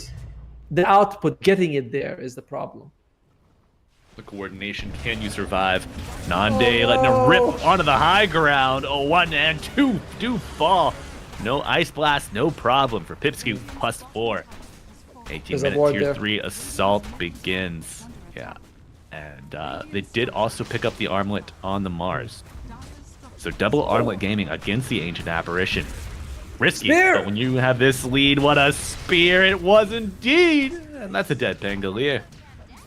Ulu trying to farm this top lane, by the way. He is almost 500 gold away from this Agam situation. He's like, if I can get it, guys, Oh, I'm sorry, no. He is 1,300 gold away from that. Except, I thought I had the third component, but no. Nah, no such luck for Mr. Ulu on the gyrocopter. And, it's not going to get easier anytime soon as you are under the threat of losing a second lane of barracks. Here's sub 20 minutes. Again, they might be like, Roshan could be up in 30 seconds, guys. Why take this risk? I don't blame them if they want to go in that direction. There's the point booster. Just need one more item. Yes. I like how our observer, he's like, we're kind of in the late game, aren't we, boys? I'll just show you the buyback because Yeah, Seen the network. I mean the conditions are being met to show buyback status. You know, fights deep in the enemy base, kill potential on the snap of a fingers as Clove breaks smoke. Nande is invis, so they need a sentry down. But There you go. you can let Iaio Palantimos lead, and you need a stun. Okay, you get it. A worthy investment breaking the invis. You know that the ancient apparition is your main kill condition. So, getting him off the map for 30 frees you up to play very aggressively in the meantime. And that's what they do. They're all barreling down bottom lane, saying this is going to be our tower here. I feel bad for Clove. He's very close to the Rod of Atos, which is, you know, it's really Gleipnir that you want on AA, but Rod of Atos is also very nice. 10 seconds. I feel like if you come back, just throw your AA blast and hope for the best, you know? Yeah. That's, Maybe you get that's a Rolling it. Thunder beforehand to kind of shepherd them into the right area, but Oh, okay. you hit one target, it's okay. You hit two or more, you are ecstatic. But going on the Brewmaster. There's a blast. Sun's landing. Do you have the shard? Solid. A blast is here. Golem to cover, and he gets a split off. Arena on the back line. You gotta imagine this is it. One dead, two dead, three. Let's see it all add up as Pangolier trying to get out. Will he jump? Yes, but does not survive. Beautiful coordination from Pipsqueak and Palantimos on this Brewmaster. Just dangling hope There on you a go. hook right in front of them. And GG call it. Atomo, they did make it past your guesstimation of 20 minutes. Minorly. But, you know, No points, no Good points. effort, I boys. accept. I accept. Good. I mean, this is... It's tough because, like, Roar Gaming, they had a decent draft, but to be fair, I don't think anyone could have expected Eki to play this insanely well. Like, that was wild. He gets Roche, he wins top lane. The swap was very nice as well. Like, they're like, let's not put him... Because I was thinking, man, if you put Gyro bottom, you can have a good time against Huskar. They're like, no. We just move into Huskar to another place. That's what we do, you know? That's right. And he gets like a solo kill on AA. Level 4 starts jungling. Level 8 takes Roshan or something like that. I'm not exactly sure about the level, but crazy. Eki was the star of the show. And everyone else kind of was playing catch up in a way, right? They're like, all right, just don't show us off too much, Eki. You're doing really he's- good. Doing Ancients at level 4. What? What? But Stacking. yeah, also another... Yeah, stacking and doing Ancients at level 4. But another fixture, or another facet of that interaction. The Huskar only has 2 starting armor. So playing into Twin Terror, Jakiro, and Gyrocopter with Flat Cannon, Yeah. unbelievable. You know, Yes. just absolutely wild. But you know, as we collect our thoughts and collect ourselves after that well fought, very well executed game from Pipsqueak+4, we're gonna have to take a brief intermission, folks. So go get you a drink, and we'll see you back here in about 8 minutes.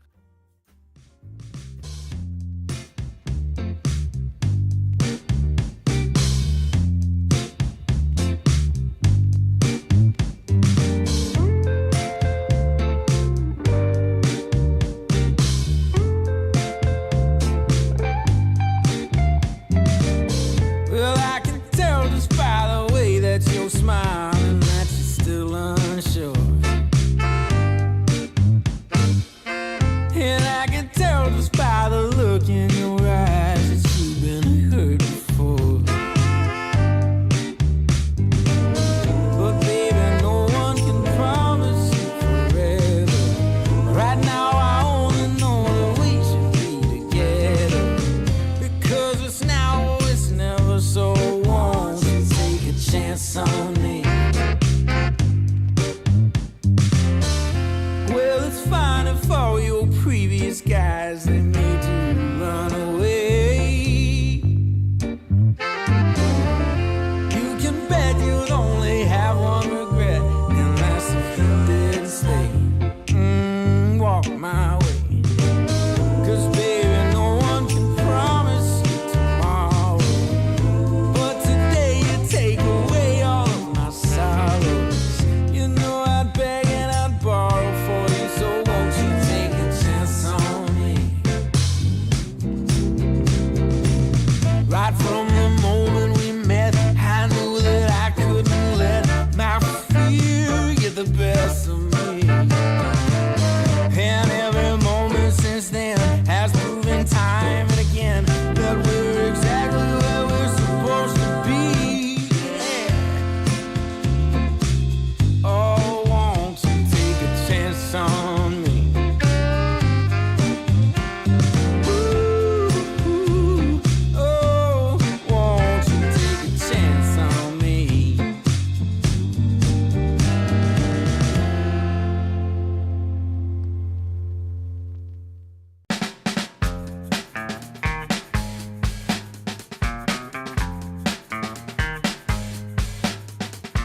when you know you got a good thing that makes me feel fine. Ooh, wherever it leads me, you know it's all fine. I never thought that this could sweep me off the ground. Oh, I don't want it to stop when it's feeling this good.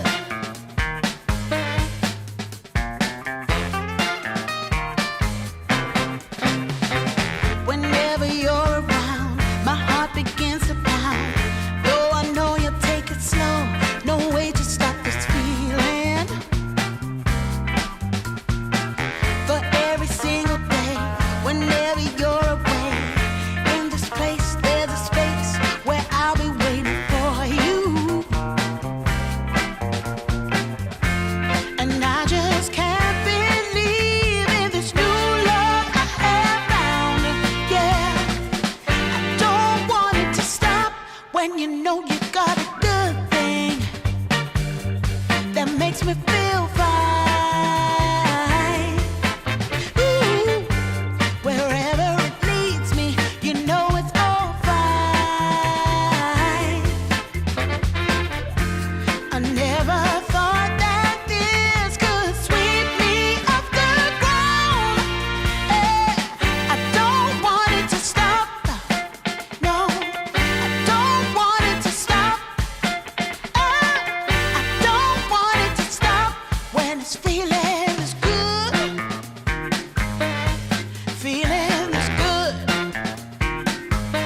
Feeling this good. Ooh, feeling this good.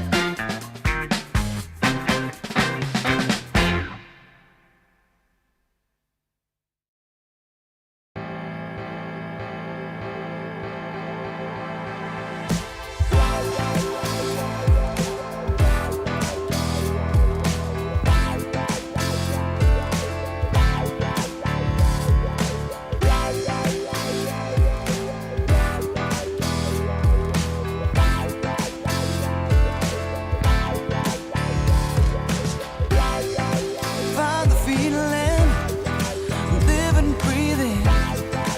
Feel it in your soul, soul, soul, soul.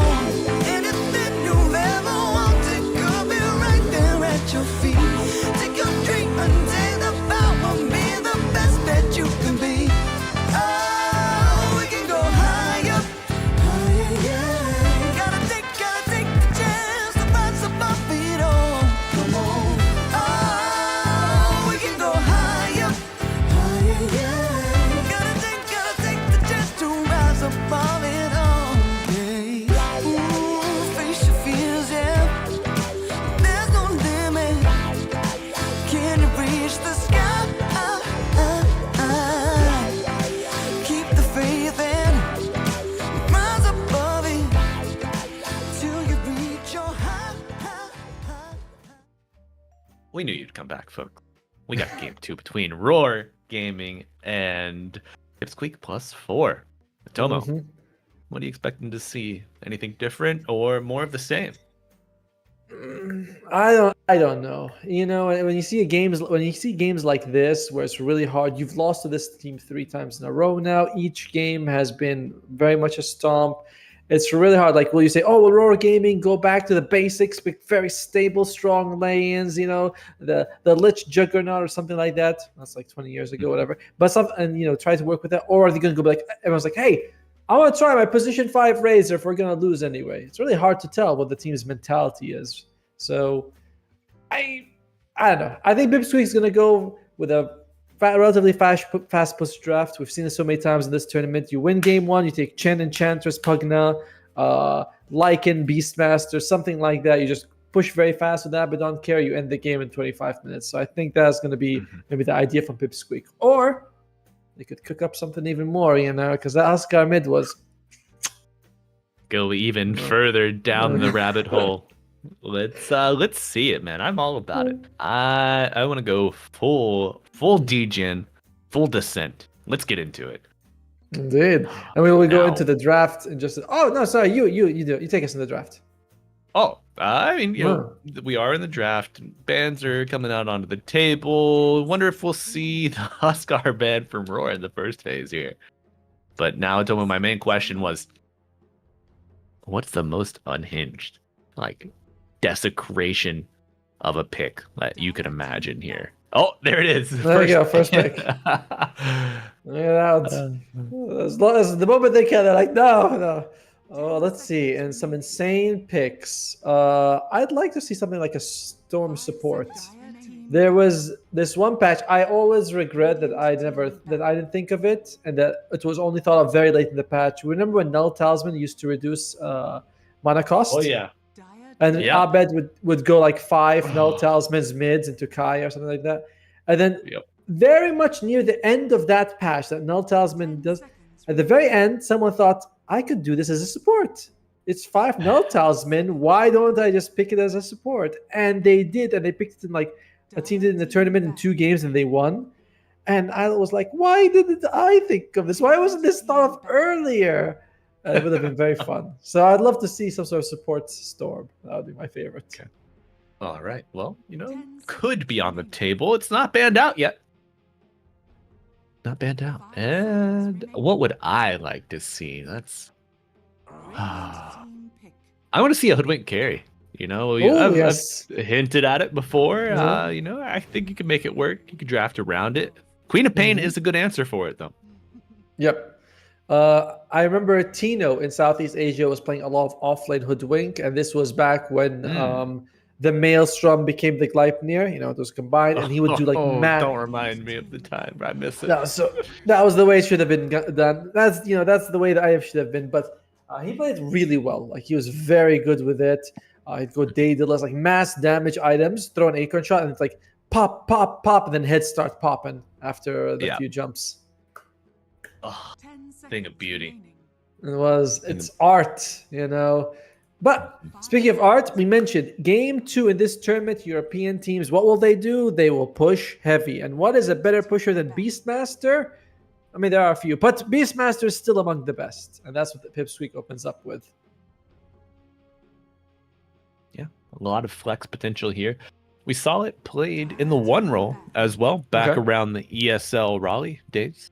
Last spring. It all kind of runs together now. Was it February, March timing, I believe? I mean, time tends, as you get older, time blends together in a way. You know what I mean? Like, it does. You ever look back and like, what did I even have for lunch 2 days ago? I have no idea. It's just it passes by like this. It does. Well, we see. Speaking of time, there's a Warlock. Faceless Void. No. Warlock making his appearance in game 2 as well as game 1. Now, I would have banned this out maybe if I was Roar. Honestly, yeah. I think many teams ban out Kidaro's Warlock. It is what's made him famous. He is perhaps the best Warlock player right now. And we look a lot about Eki, but basically Darren game 1 had to do 2 people's jobs. He had to be the 4 and the 5. He had to lane in the 4s in the off lane, and then he had to do all the warding, all the support, keeping everyone alive, while Eki was off God knows where, doing God knows what to the jungle creeps. So you give this guy his best comfort hero, it's pretty scary. Yeah, it is. Kidaro able to do it all over there. He can wash and dry. And he doesn't even complain about it. On that Warlock, playing it from the Dire, do you prefer Dire or Radiant Warlock?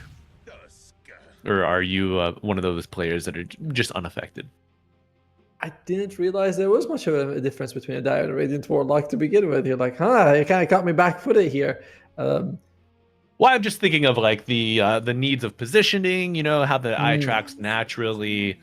Like you gotta choose your avenues of approach a little differently. Is there a side that you favor? See, but you said in Radiant or Dire Warlock, so I thought like Warlock himself is different on the 2 sides. Oh, sorry, yeah. Sorry, I can see that. Yeah. Let's see. I definitely think I was thinking about this a lot. I think the Radiant has a couple of advantages, but one of the biggest ones might be the location of the Twin Gate. If you look at where the lanes usually meet, the Radiant safe lane is very much near, like the carry is usually near to his safe lane. It's rarely pushed out to the Dire side, right? But Yes. the Dire safe lane is usually pushed out towards the Radiant side. So twin gating, if you're a position 5 on Radiant, is much better than twin gating if you're a position 5 on the Dire, because the enemies are going to be much further from. So I thought that was a big issue, and Ice Frog could solve this in a number of ways. But yeah, that's I like the Radiant a lot more though, for sure. Okay. Well, What about it's you? almost bad news. Ice Frog's gone. I only have Wax Frog over here. Me. Ice Frog! Very much the same. Wax Frog! Very much the same. Yeah. I mean, you can stack decently on pause 5 on either side. I feel like the Dire stacking is a little better, a little easier. Yeah. Let's see. Yeah. What else is there that favors them? I feel like that's the biggest issue for me. The way that where the two twin gates are. I'm sure everyone has their own like theories of why one side is better. It could be like you said, people like scrolling up rather than scrolling down. I've heard that many times, and the fact that, but I think the fact that there's overall much better win rates on Radiant means that there's something fundamentally wrong with the two sides. I'll figure that Power one of the day. green. Yeah. Mm. It's the power of touching grass. I mean, you can look Oh, here on the yes. command screen. Yeah, there's grass on the Radiant. Alright, Gives you Pipsqueak. life. They need their 4 and maybe their carry or their mid, depending on what they want to showcase right now. Eki, what was he? I mean, you could take an Alchemist. He has played Alchemist 4, but Alchemist 4 generally feels like it would slow down Pipsqueak, right? If you want to win the game 20 minutes, I don't want to wait my Alchemist to farm up Aghanim Scepters to give out to people. And then it's like, oh, he farms up 1 axe, gives out like 15. So they go for the axe. Okay. Interesting when there's already a Tusk on the board, And the Beastmaster. Yeah. Okay. So probably a craziness on support support? axe. Yeah, it's probably a support axe. It's not that bad. I mean, like it's a very solid option. I'm not saying it's not that bad. Like it can definitely work. I think it's more meta than the Huskar for sure. And the Dazzle. Why? Yeah, let's just go crazy. All right, I'm calling it now. Pause 3 Dazzle, pause 4 Axe, Beastmaster Warlock in the safe lane.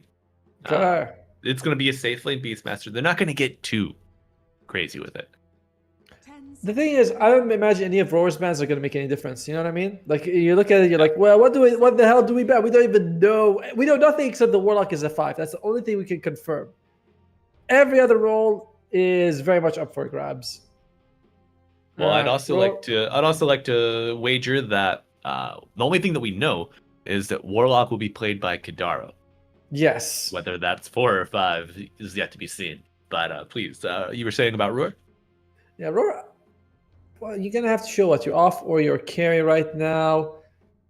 In games like this, I imagine picking position 5 silencer would be very nice. They go for their carry. All right, Ursa comes out. He's either gonna go up against the Beastmaster or the Axe, potentially both. 2 melee against an Ursa, not so bad. I like it. This is a very nice move by Roar. It's a stable, normal response to what could potentially be a very crazy draft. Okay. Now, Atoma, I'm going to turn this on its head, and I'm going to say, okay, flex the Beastmaster mid, and go. Is it too crazy to go Enigma? Oh, I thought you said that. that. I thought you said they're gonna put Dazzle off with an axe. 2 slows. You can't go close. That's also what I thought. Yeah, I mean the Dazzle 3 into Ursa is fine if you have a little bit of move speed, because I could see like Enchantress Ursa just running down the Dazzle. Certainly be a problem. What if you have a big red man in front of you, hopefully wearing more than just underwear? He's doing berserker's calls on both of these guys and slowing them down with some battle hunger. I think Dazzle will feel pretty safe with that. Okay. I mean, I want to see it. That's a primetime matchup in my eyes. So I'd like to see it play out in front of us. But final wave of bans coming out. Templar Assassin off the books. Tide and Primal also removed by Pipsqueak. No breaks, no big slimy Krakens coming at you. Not bad. All right. I imagine next pick is going to be either a Mars or a Dawnbreaker for Roar. Mars would be a good way to prevent the save from the axe.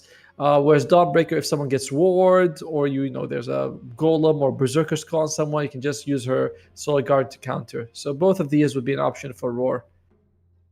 And if you want, you can ban one, pick the other. I'm not sure. I don't know if they need to ban either. Like we mentioned, Pipsqueak, they can draft anything.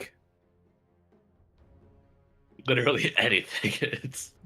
It's wild, man. When you have 5 players that are firing on all cylinders and operating as a unit. Yeah, there's a there you go. Dawnbreaker. All right, it was her or the Mars. Like they were the logical picks. Now Pipsqueak, I like the Dawnbreaker by the way a lot. I want heroes like the Dawn, the Silencer, because when the enemy team seems to be all over the map, very aggressive, diving heavy, you want global counter initiation. So Dawnbreaker and Silencer would have been very nice because it's like passively slows down the enemy, gives you a little bit of breathing room. As Pipsqueak, they take Nande's Morphling. Oh no, it's over. Forgot about this one. Yeah, it's gonna be okay. Traditional picks across the board. Beastmaster mid, Palantimos on the Axe, Eki on the 4 Dazzle, and Kadar on the 5 Warlock. Okay. I do not imagine that we'll see the Warlock stray away from the Morphling here. That Shadow Word is too well. I don't know. You got heals on both, but I think Shadow Word is probably a bit more valuable to the Morphling than the Shallow or my God, are they both? Shadow Word. No, Yeah, Shadow Word is one of them. The other one's Healing Wave, I think, or Healing Shallow Wave. or Shadow Wave. I think actually it's Shadow Wave. Shadow I think Wave. they're both Shadow Wave. It There is you Shadow go. Wave. Yeah. All right. Too many shadows in this game. We need more There's a lot- Phoenixes, more Dawnbreakers.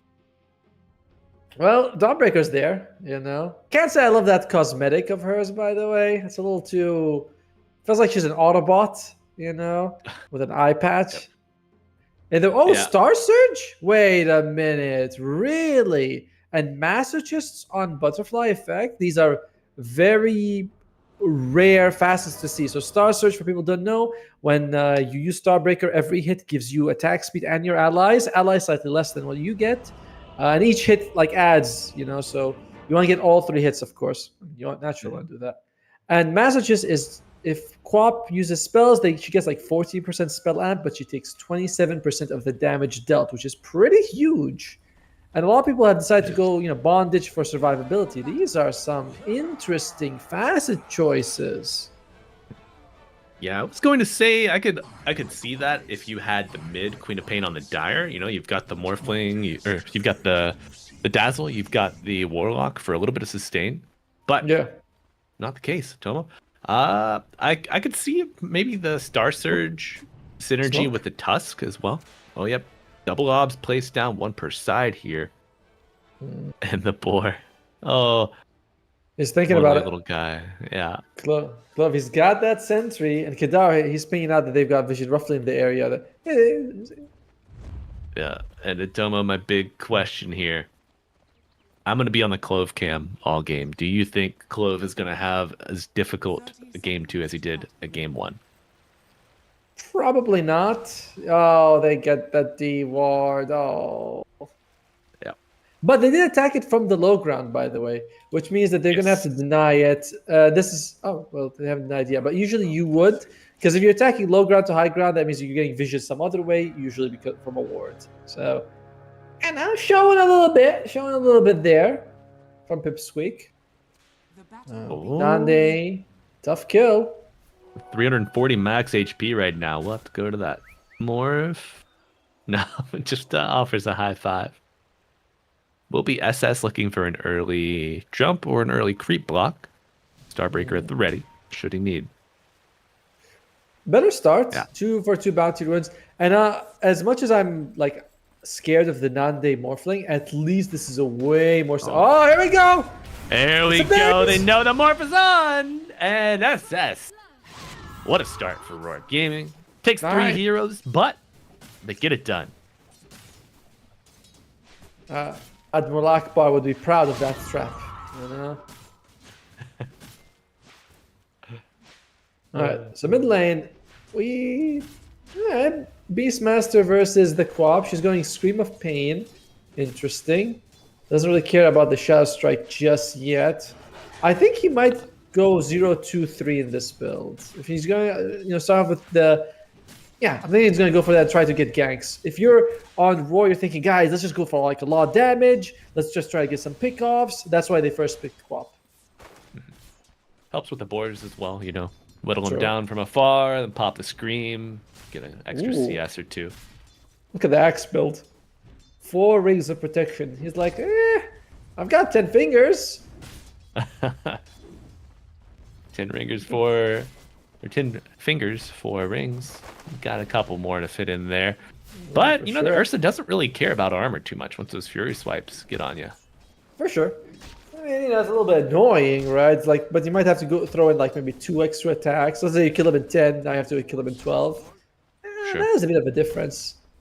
Unless you take the waves in the camps. And what do you see in your top side, Atoma?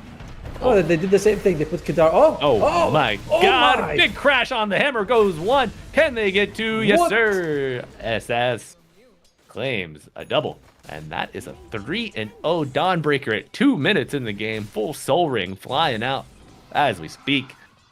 Bonds and Atoma, I was wrong again, bro. They put the Warlock with the axe. Is this just for a spin plus Bonds? What are we looking at here? I don't want to say that. No, the thing is, they wanted to put the Dazzle top. Dazzle against 2 melee. You throw that poison touch, Sure. love. It's very good harass, but it's not working out right now. Maybe it would have been you might have been better off with a Warlock, right? Fatal Bond, you also have great harass on 2 melees. Yeah, waveform through all the bonded units, and I mean, you know, I think it's like a 50% damage attack on the waveform, right? Is that correct? I'm gonna check that one. Like, it got reintegrated but nerfed at the same time, I believe. Doesn't mention. Oh, it's it's in his fast. Yeah, he just normally attacks them, not a half damage or anything. Oh, no reduction. Okay, nice. No, just I mean. Wait, no, it's on the fastest. Sorry, it's just attack damage per. Yeah, all right, my bad. You have to press Alt to see. No, actually, 50%. You're right. I'm sorry. It's okay. You know, I lied to you. This is a marketplace of knowledge, Itomo, and you know, everyone's looking to buy. Nande does lose his courier. A great start for Roar. True. I mean, they're just continuing to capitalize off of small openings, putting it together. Yeah, but go ahead. But the CS is the problem, right? You are still kind of losing that battle, especially bottom. You know, 13 to 22. Ulu's having a little bit of trouble. He hasn't been getting kills as well. He didn't get any extra bounties. Like, they got courier. That's nice, but that's not a whole lot. This butterfly effect, dude. The boars are destroying him. They are. And, ooh, board destruction.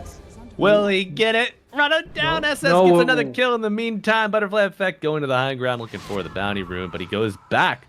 Okay. Sunstrike, please. Sunstrike? No. They killed Eki top again. So, all right, it's very clear. The Dazzle counter is not working at all. He has got 1-1-1, which means that he's just like worried about when they jump on him. However, I find it very strange that SS went for Star Surge. In the lane, it's actually pretty interesting. But at first, it gives you value in the laning phase, whereas like Luminosity, you kind of just get for the ulti. Oh, wait, hold that thought. Oh, Kadaro, Battle of the Region. Eki has come bottom, as his name implies. But Snowball with the damage, and Yayo. Palantimos with the call will save Kadaro. Big Shadow Wave. Shadow Wave, Shadow Grave, Shadow Word. You know, when I was studying in Brazil, Tomo, exactly. When I was studying in Brazil, I was learning Portuguese and lived with a bunch of Brazilian students. You know, it was a wonderful time. But one of my buddies, my Brazilian friends, is like Malibu. He's like kitchen, chicken, keychain. What is what? Just very similar to our shadow and shallow situation here. Language is a damnable thing, man. Yes, we should have one language only and all dressed the same. That's the perfect world, you know? That's right. Uniformity in all things. And reporting like for duty in his uniform. Yayo. Just putting the business down here. Whenever you see a show in the future, they all dress the same, you know? They always have the same outfit, like either like white pants and white shirt, or that V like in Star Trek, where it's like men blue, women pink. All right, that's the V color you get, and everyone's the same. Right? And they're always wearing white. They have to be the good guys. I don't know why the Empire would do anything bad. Oh, something Is bad's that a happening Death to Star? Yayo. Rolling into Yayo. Clove finding his target, but the Solar Guardian crashing down. They will bring down the axe. Hits 4 players. Kadaro in the trees. No stun, no problem. Ooh. Nice move by SS, by the way. Ulti's bottom, secures him a nice kill. Then just twin gates top. And look at his net worth, 4,000 at nearly 7 minutes. Well, he'll hit 4,000 at 7 minutes for sure. A very farmed Dawnbreaker. But will he stick to the classic item build, or will he make adjustments? He is going for an Echo Saber. Huh. Okay. Interesting. SS wants to become the big bad, but it's Eki versus SS, the primetime matchup. Copy's here. One is not respected from either side. Copy with the invis, Grave to save, and is it enough? Snowball 1. Do we get a second snowball target? No, but a hammer lands and the roar coming out. Nande showing up, says, Donde, where are you? Dawnbreaker in the grave, and Clove not going to be able to get out of his own shards. Turn of events going south, but maybe they reverse that fortune. So is that both shrines going to the Dire again? I don't. Yep, they did. Kadar picked up his. Did you see what they did, by the way? The Tusk did not want to put the Dawnbreaker and the Snowball with him. It was very clever, because if he does, they're both technically off map. So he's like, all right, I'll snowball in, and if you die, I'll just pop out of the snowball, which was very nice for him to do. Unfortunately, they still lost it. I am a little surprised that Butterfly Effect did not TP there, because that fight was on for a significant amount of time. And then I looked up and I was like, his TP is available, so... Right. The Grave had already been committed as well, so you know it's a surefire kill. What do we know? All right, yeah, just the intricacies of the TP scroll is a mystery to us all. The second ultimate, some have said. Well, what do they know? As Butterfly Effect is like, well, I'm saving both my ultimates right now. I'm waiting for a juicier target. What is Eki building? Is he going anything crazy on this Dazzle? Arcane Boots. Boring. Yeah, right? You ever get that feeling like when you see Eki is in trouble? Getting a feeling of sadness here. Eki pops the Grave. Bit different from that There's a missing roar. HP heal, but the Solar Guardian brings it down, and Clove saved by the Dawnbreaker. Roar be damned. Snowball buying more time, but ultimately going to be a kill going the way of the Dire, but not before. Very nice. Roar bring down Copy's Beastmaster. Very nice indeed, and Kadara level 5 will have Golem if he eats the book here, but you gotta imagine you want to bait. Yep, pops the book, level 6. It's a Golem down, but nothing else to capitalize except a TP Eki. Will the Dazzle be enough? No, they just hold tower. Beautiful move by Roar, by the way. They kept trying to force him to use the book, and Yayo used the Berserker's Call halfway through the Starbreaker combo to cancel it, which is also very nice for him. But in the end, it is War coming out very nicely ahead. I was kind of wasting the first ulti from Kidaro, getting 2 big kills. It's looking pretty good. Mm-hmm. And SS, that Echo Saber, yeah, he's working on it. It's a great tool to stay on top of this Dazzle and to turn it into a harpoon. But Sure. I mean, sure, yeah, I it's don't just know. like it's like no matter what you do with Dawnbreaker, somehow the damage is just not coming out from this hero. You're like, girl, you got so many good things, but damage just never seems to quite fit. As looks like they might be going for Nande here. Yeah, I see 3 people top. Nande losing some health. Taking a look top side. Big strength morph with the snowball save. Do they have any way to break through this? Snowball. Nande still low. They got him. No. Oh my god, shards in the hammer. Yes. One more will do it. Starbreaker misses the mark, but Nande still goes down. They're doing some really nice stuff on Roar Game in this one. As Ulu bottom. What do you think that Gloves of Haste is gonna make? Is that No. Is it Hand of Midas? Oh my Is that god. is it the Hand of Midas on my Ursa bear? Does it have a courier coming out? Oh, I think. No, it he's might got be cornucopia. Atomo. Like he's got a cornucopia coming. What would he build with that those gloves of haste exactly? It's an Ursa. I mean, there's not a whole lot of options. No. No, there's not. Maybe just some toxic waste somewhere on the map, and he needs to pick it up. You know, doesn't want that skin to germ contact. Yep, I suppose so. Reminds me of Midas mode. You know, having to like buy a certain item before you can do anything else. Oh yeah, you can only put one of your skill abilities has to be only level 1 or something like that. They've got some cool ideas there. Picking a penalty, but yeah, a random gloves of haste. He's going back for the battle fury. Now, to be fair with you, it's not like this is a huge purchase, a glove of haste. But what does it do? It's butterfly effect. Just TPs away from the golem. Second golem, not resulting in a kill. Now, And Yayo. I think I might have it, Atomo. Okay. You want faster Fury swipe stacks, and you're not always gonna have overpower. You're going against a 5,000 armor axe. Okay. Going against a strength morphling, so you know they're gonna have good EHP. If you build that up, maybe, but my copium is running dry. As copy also HP pool running dry. Man. Yeah, they're having a really good time with more gaming in this one. Just a couple of adjustments here and there, and suddenly the game looks a lot better for them. Mostly though, it's thanks to SS. I think this Dawnbreaker is doing a lot of work. I'm not sure about Yayo's item build, by the way. Vessel is fine, but there's 2 heals on the enemy side. There's a Dispel on the Ursa. There's probably going to be Dispels coming out later on from the other people. And you kind of need him to get Blink Dagger. I know. It's certainly not quite the same performance as we saw in Game 1. Like, we also see Copy going for an Axe Scepter first item. This is a very slow build for a Beastmaster. Yeah, you get some nice stats, but no true function that the Beastmaster normally offers.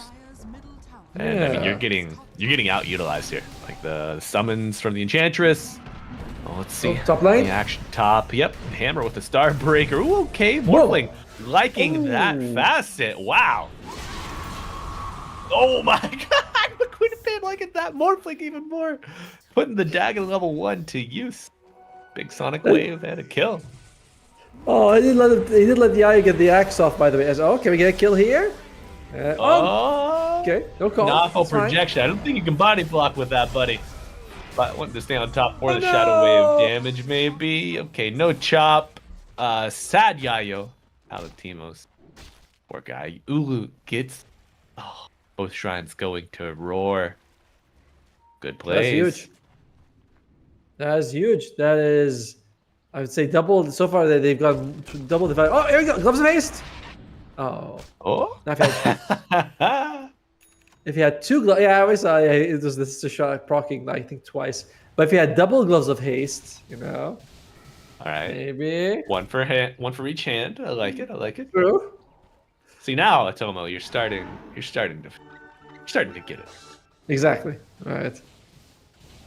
So, you get another pair of boots. Maybe you buy a Helm of the Dominator. Suddenly you're like, hey, look, I'm role-playing in Dota. I am trash item bot. All right. My armor is now complete. Oh, Kadaro. He's Oh gone. no. Oh no. Yeah. Oh, this gank attempt is all but complete here as Sky High Kadaro flies. Clove getting his revenge in game 2. See, now, a lot of people look at that and say, Kadaro, that was, unfortunate positioning, a bit of a feed, but because I know he's a pro, I'm thinking he is trying to recharge his neutral item. He's like, the Sister Shroud's got no charges. I'll make sure I have it ready for a team fight. I'm just going to die right now. It's all 50 IQ. I mean, 500 IQ, please. That's right. All right, Gloves of Haste. Utilization coming in here. The first Roshan being taken. Now, across the board, itemization. By the way, he's related to the attack speed. He even took alert as an enhancement for Ursa, so that's 30 attack speed. Hey, it adds up. It does. does. does. Uh-oh, and Gadaro looking to find his way out of this one. Big golem, a heal afterwards. Solar Guardian crashing down, counteracting Yayo's follow-up. And it's looking bad for the Dire. You get into the low ground, a grave to save, and a roar Good delaying. roar. And capitalizing. Fatal Bonds. Aegis down, but Fatal Bonds doing a lot of return damage here. Can they get more? 3 dead for the Dire, but Nande coming in on the back line. Putting boot to ass, as we say. Have you ever heard that one? Well, I've seen it live in action. Yeah, you know? you're getting a first-hand demonstration. It turns into the Quap, and they won. They won a pretty massive fight, by the way. They bring down the Ursa twice in that situation. They lose 2 supports. They get 2 core. They get all the cores, actually. My bad.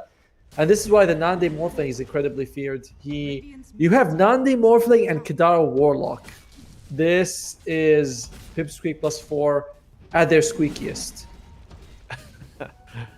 Squeaky Wheel gets the grease, and no Bat Rider to help administer that from Roar. By the way, Are there any other greasy heroes out there? doesn't Brewmaster kind of throw something? I mean, alcohol kind of. Yeah. Greasy. Alcohol, Oh. they can burn clean though, but another burn happening here, looking to burn down Palantimos. They will get it done. No bird to save in time. Ulu picks up another. Yayo, Palantimos has. He's certainly enjoying this game item-wise. Vessel into Yule Scepter, no Blink Dagger. We're like, all right, dude. Okay, who put this up on YouTube with like a thumbnail and a jaw open face and Axe got All right. how many kills? Question mark, question mark, question mark. 0. No.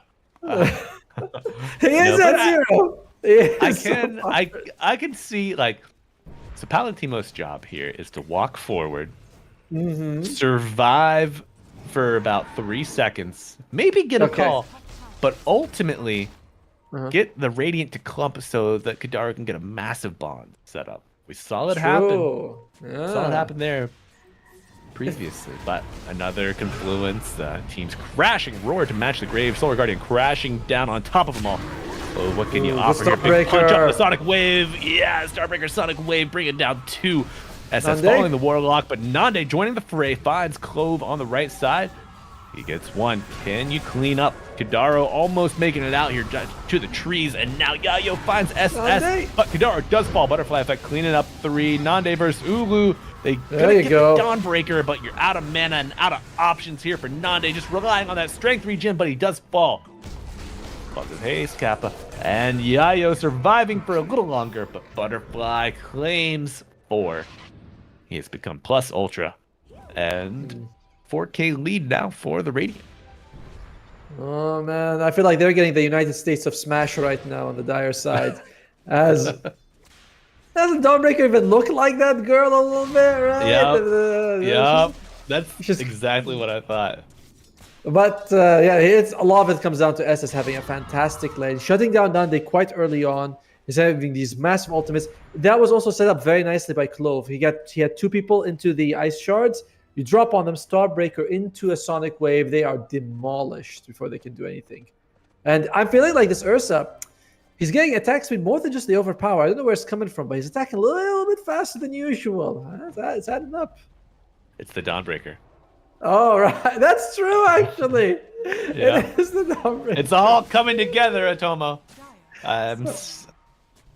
You ever watch It's Always Sunny in Philadelphia?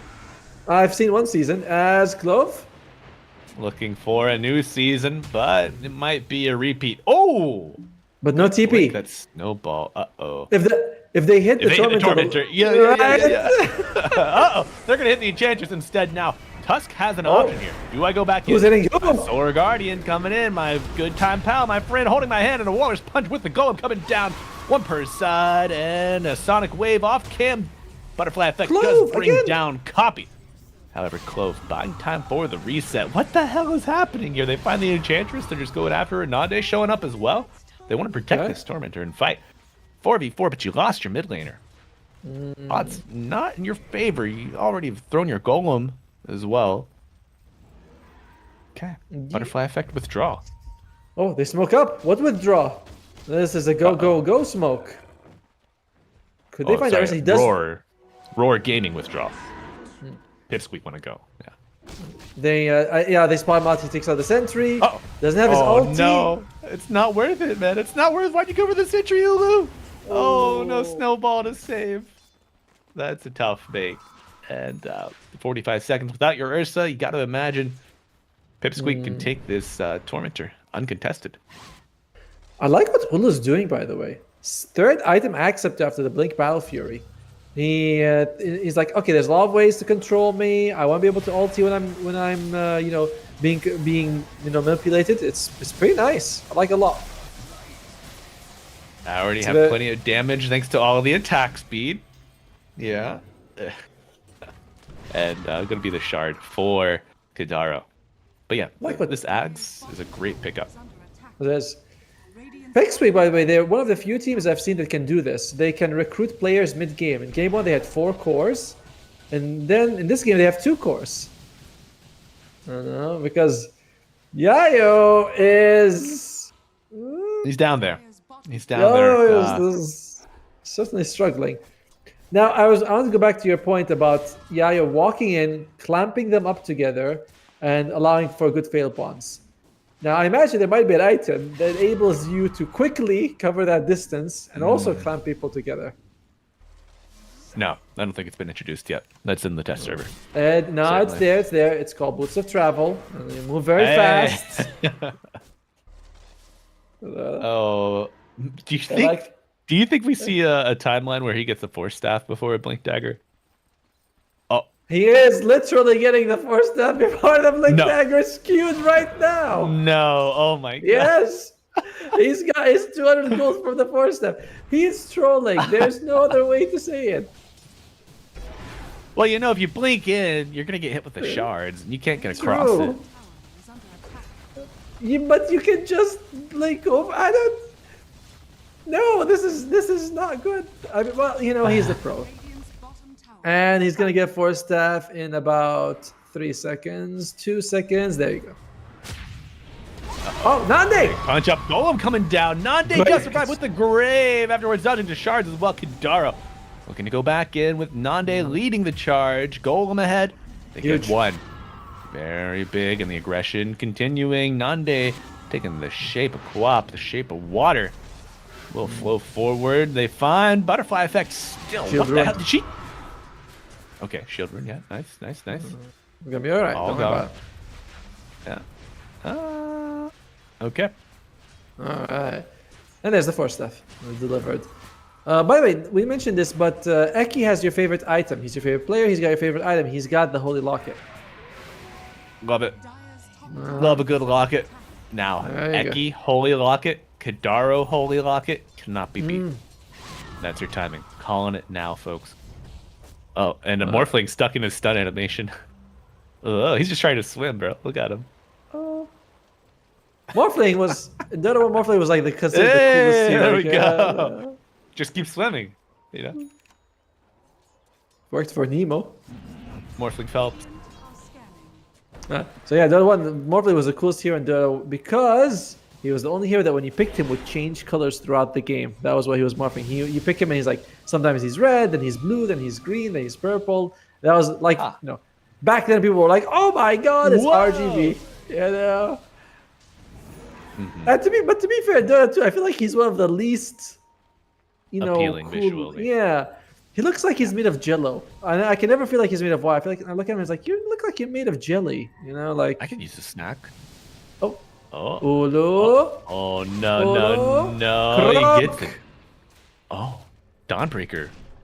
Very close on the high ground, just maybe didn't see. That was that was surprising. All right. Nighttime vision. What can you do? Nande is doing very nice in terms of net worth. The question is, can Nande 1v5? He's got some decent help from the rest of the team, right? Like, I don't know about damage, but you got like Berserker's Call, Golem, Roar. Berserker's Call, there's no... I mean, not Berserker's Call. The Golem, there's like no counterplay, no Lotus, no Linkus, no BKB can stop it. There's Ags on Ursa, but, I think you could probably 1v5 if you get Bonds and Golem down. Yeah, but So these yeah. are going to be rather relatively unlikely because there's 3 dispels on the enemy side right now. Besides Enrage, there's a Linken's true. on the Quap. Sorry, that's not Oh. dispel, but Here we go. Start punch up with the snowball on the back line. Valentinos, Yayo come walking in. out. Eki Force gets staff. the grave off on himself and a big golem with a force staff. There we go. Quap very low. Gets no blink out. She will be dead for a minute now.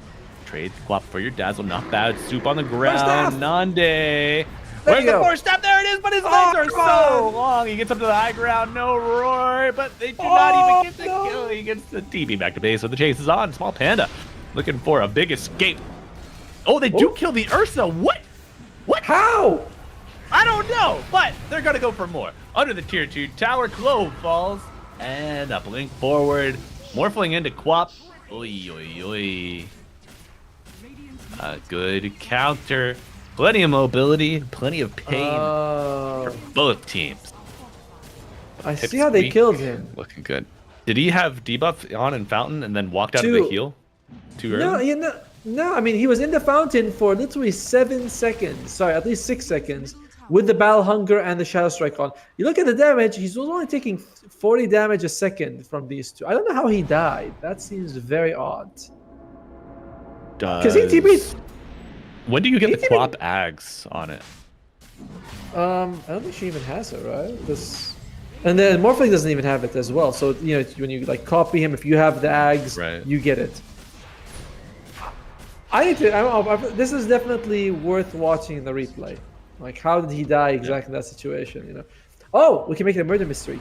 Who killed? Ursa and his bear. Well, do you change and get the inherent spell amp that Queen of Pain has whenever you morph into her? You mean do you get her facet? I think you get the person's facet. And like when you turn to them. from her Kaya and everything as well. I don't think you get the Kaya. No, you just get the facets. Okay. I'm pretty sure you don't get the Kaya. As now it is Pipsqueak+4 with a very solid lead. Copy right there at the top along with Nande. We mentioned Nande's morphling is insane. And he is certainly carrying Palantimus. I mean the team to victory in this one. That force staff almost did some very big things. Yeah. Well, Ursa had a very good Earth shock. Ursa had a very good Earth shock to the high ground there. Hey, he's got a blink dagger on Palantimos. All right, let's see this item. I don't think it's gonna help him initiate at all. Overrated. Yeah. Overrated. Dude, I remember learning Dota 1 way back in the day. Like, why would anyone buy a blink dagger? You get no stats. Right. But roar on to Enchantress, they're brought down immediately. The Wisp, as they flap, they do not do enough. Oh, back in Dota 1, I thought mech was the best item. I was like, they're about to kill me, then I heal, and they don't kill me. I just like my mind was broken by the whole thing. Dota 1, where Ring of Health first item was considered a normal meta. Hell yeah. I actually miss being able to hand off Ring of Health and Ring of Regen to your allies. True, that was nice. I think they should bring it back. Oh, but they're gonna try to bring back this Morphling. A nice grave. The Golem comes down. Sword Guardian crashing to counter. Axe very low, but a force stop out. There it is. The true value being uncovered. His copy goes in looking for Ulu. Does not have a roar. And Barracks does. He's got Oh my god. Talk about attack speed. There we go. Get those drums up pumping. Clove looking for a play against Copy. Through the BKB. The sustain is there. Shards just off the mark. And now tier 4 is exposed. Pipsqueak+4 looking to make a play. Yep, roar off the column, and that's a dead Dawn. The soup is up. And they're looking kind of hungry on the side of Roar. Atoma, they made it longer than game 1. Now breaching 30 minutes, but with an exposed Ancient, seems all but certain that Pipsqueak+4 have punched their ticket to the next round of lower bracket play. And it will be just that. Gets them a little bit closer to that top 4 position. Reminder, top 4 is what every team aims for. Sure, you want to win the tournament, but top 4 gets you into DreamLeague 27, and they are guaranteed at least a top 8 finish right now, Pipsqueak. They still have to win about 2 more games to get that top 4 position, and their next opponent is going to be Team T. So, the road gets significantly harder after this, right? It does. So, kudos to Pipsqueak. This game, they were having fun. Let's be very fair here. You look at Palantino's item, we go for staff on Axe. Like, this guy, I think he's joking around a little bit here. Copy, early game wasn't doing anything, just going for the Axe Scepter, which is nothing wrong with it, but it's not like, oh, I'm so pressured, I need to split push, I need to make space. He's like, I'll just get my Axe Scepter and wait. So, very calm, very clowny as well. Absolutely. I would love to see, or would love to know if Copy will continue with Pipsqueak+4 or if they will have X and E back in the mid lane role. But yeah, Toma, as you mentioned, if you are in the first round of lower bracket play, if you're one of these bottom 8 teams, you need 3 wins to qualify in the top 4 for DreamLeague Season 27. Yep. Got a long road, but you punched your ticket through the first stage here. It's kind of like a coupon, It's like you have to order 3 meals, you get the 4th meal for free. You're like, we got the first one. Now I need 2 more, more punches there, and then I'll be able to go. But yeah, this is our last game of the day. It wasn't quite the big, close match we were hoping for, but it was entertaining. We did see a lot of fun things coming out from Pipsqueak+4. For our gaming side, remind you guys, they are playing with massive ping. This is not the team at full strength. This is a team that's struggling, just trying to make sure that they connect to the server and everything. So be kind, be nice to them. They provide us a lot of entertainment. I mean, shout out to them, playing from across the ocean in a tournament in Europe, trying their best. So kudos to you, Roar Gaming. Absolutely. Kudos to Roar Gaming and congratulations to Pipsqueak+4 advancing. And folks, as Otomo mentioned, that's all of our action for today. However, don't fret. DreamLeague Division 2 Season 1 still has a lot of life left in, and that action will continue in about, it's always seems a bit arbitrary when you zoom out a little bit, but in 15.5 hours, we will be continuing our lower bracket action, Passion UA versus Zero Tenacity. I'm surprised to see Passion already in lower bracket. They did face off against, I know, right? They did lose against eSpoiled, one of the top teams in Group B, splitting that tie with Pipsqueak+4. But tune back in about 15.5 hours for more good Division 2 Dota action here with DreamLeague. But signing off for now, I'm Malibu Jesus. My buddy over there, that's Tomo. We'll see you not tomorrow, unfortunately. We'll be back on Thursday. So bye-bye. We'll see you then.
good for me.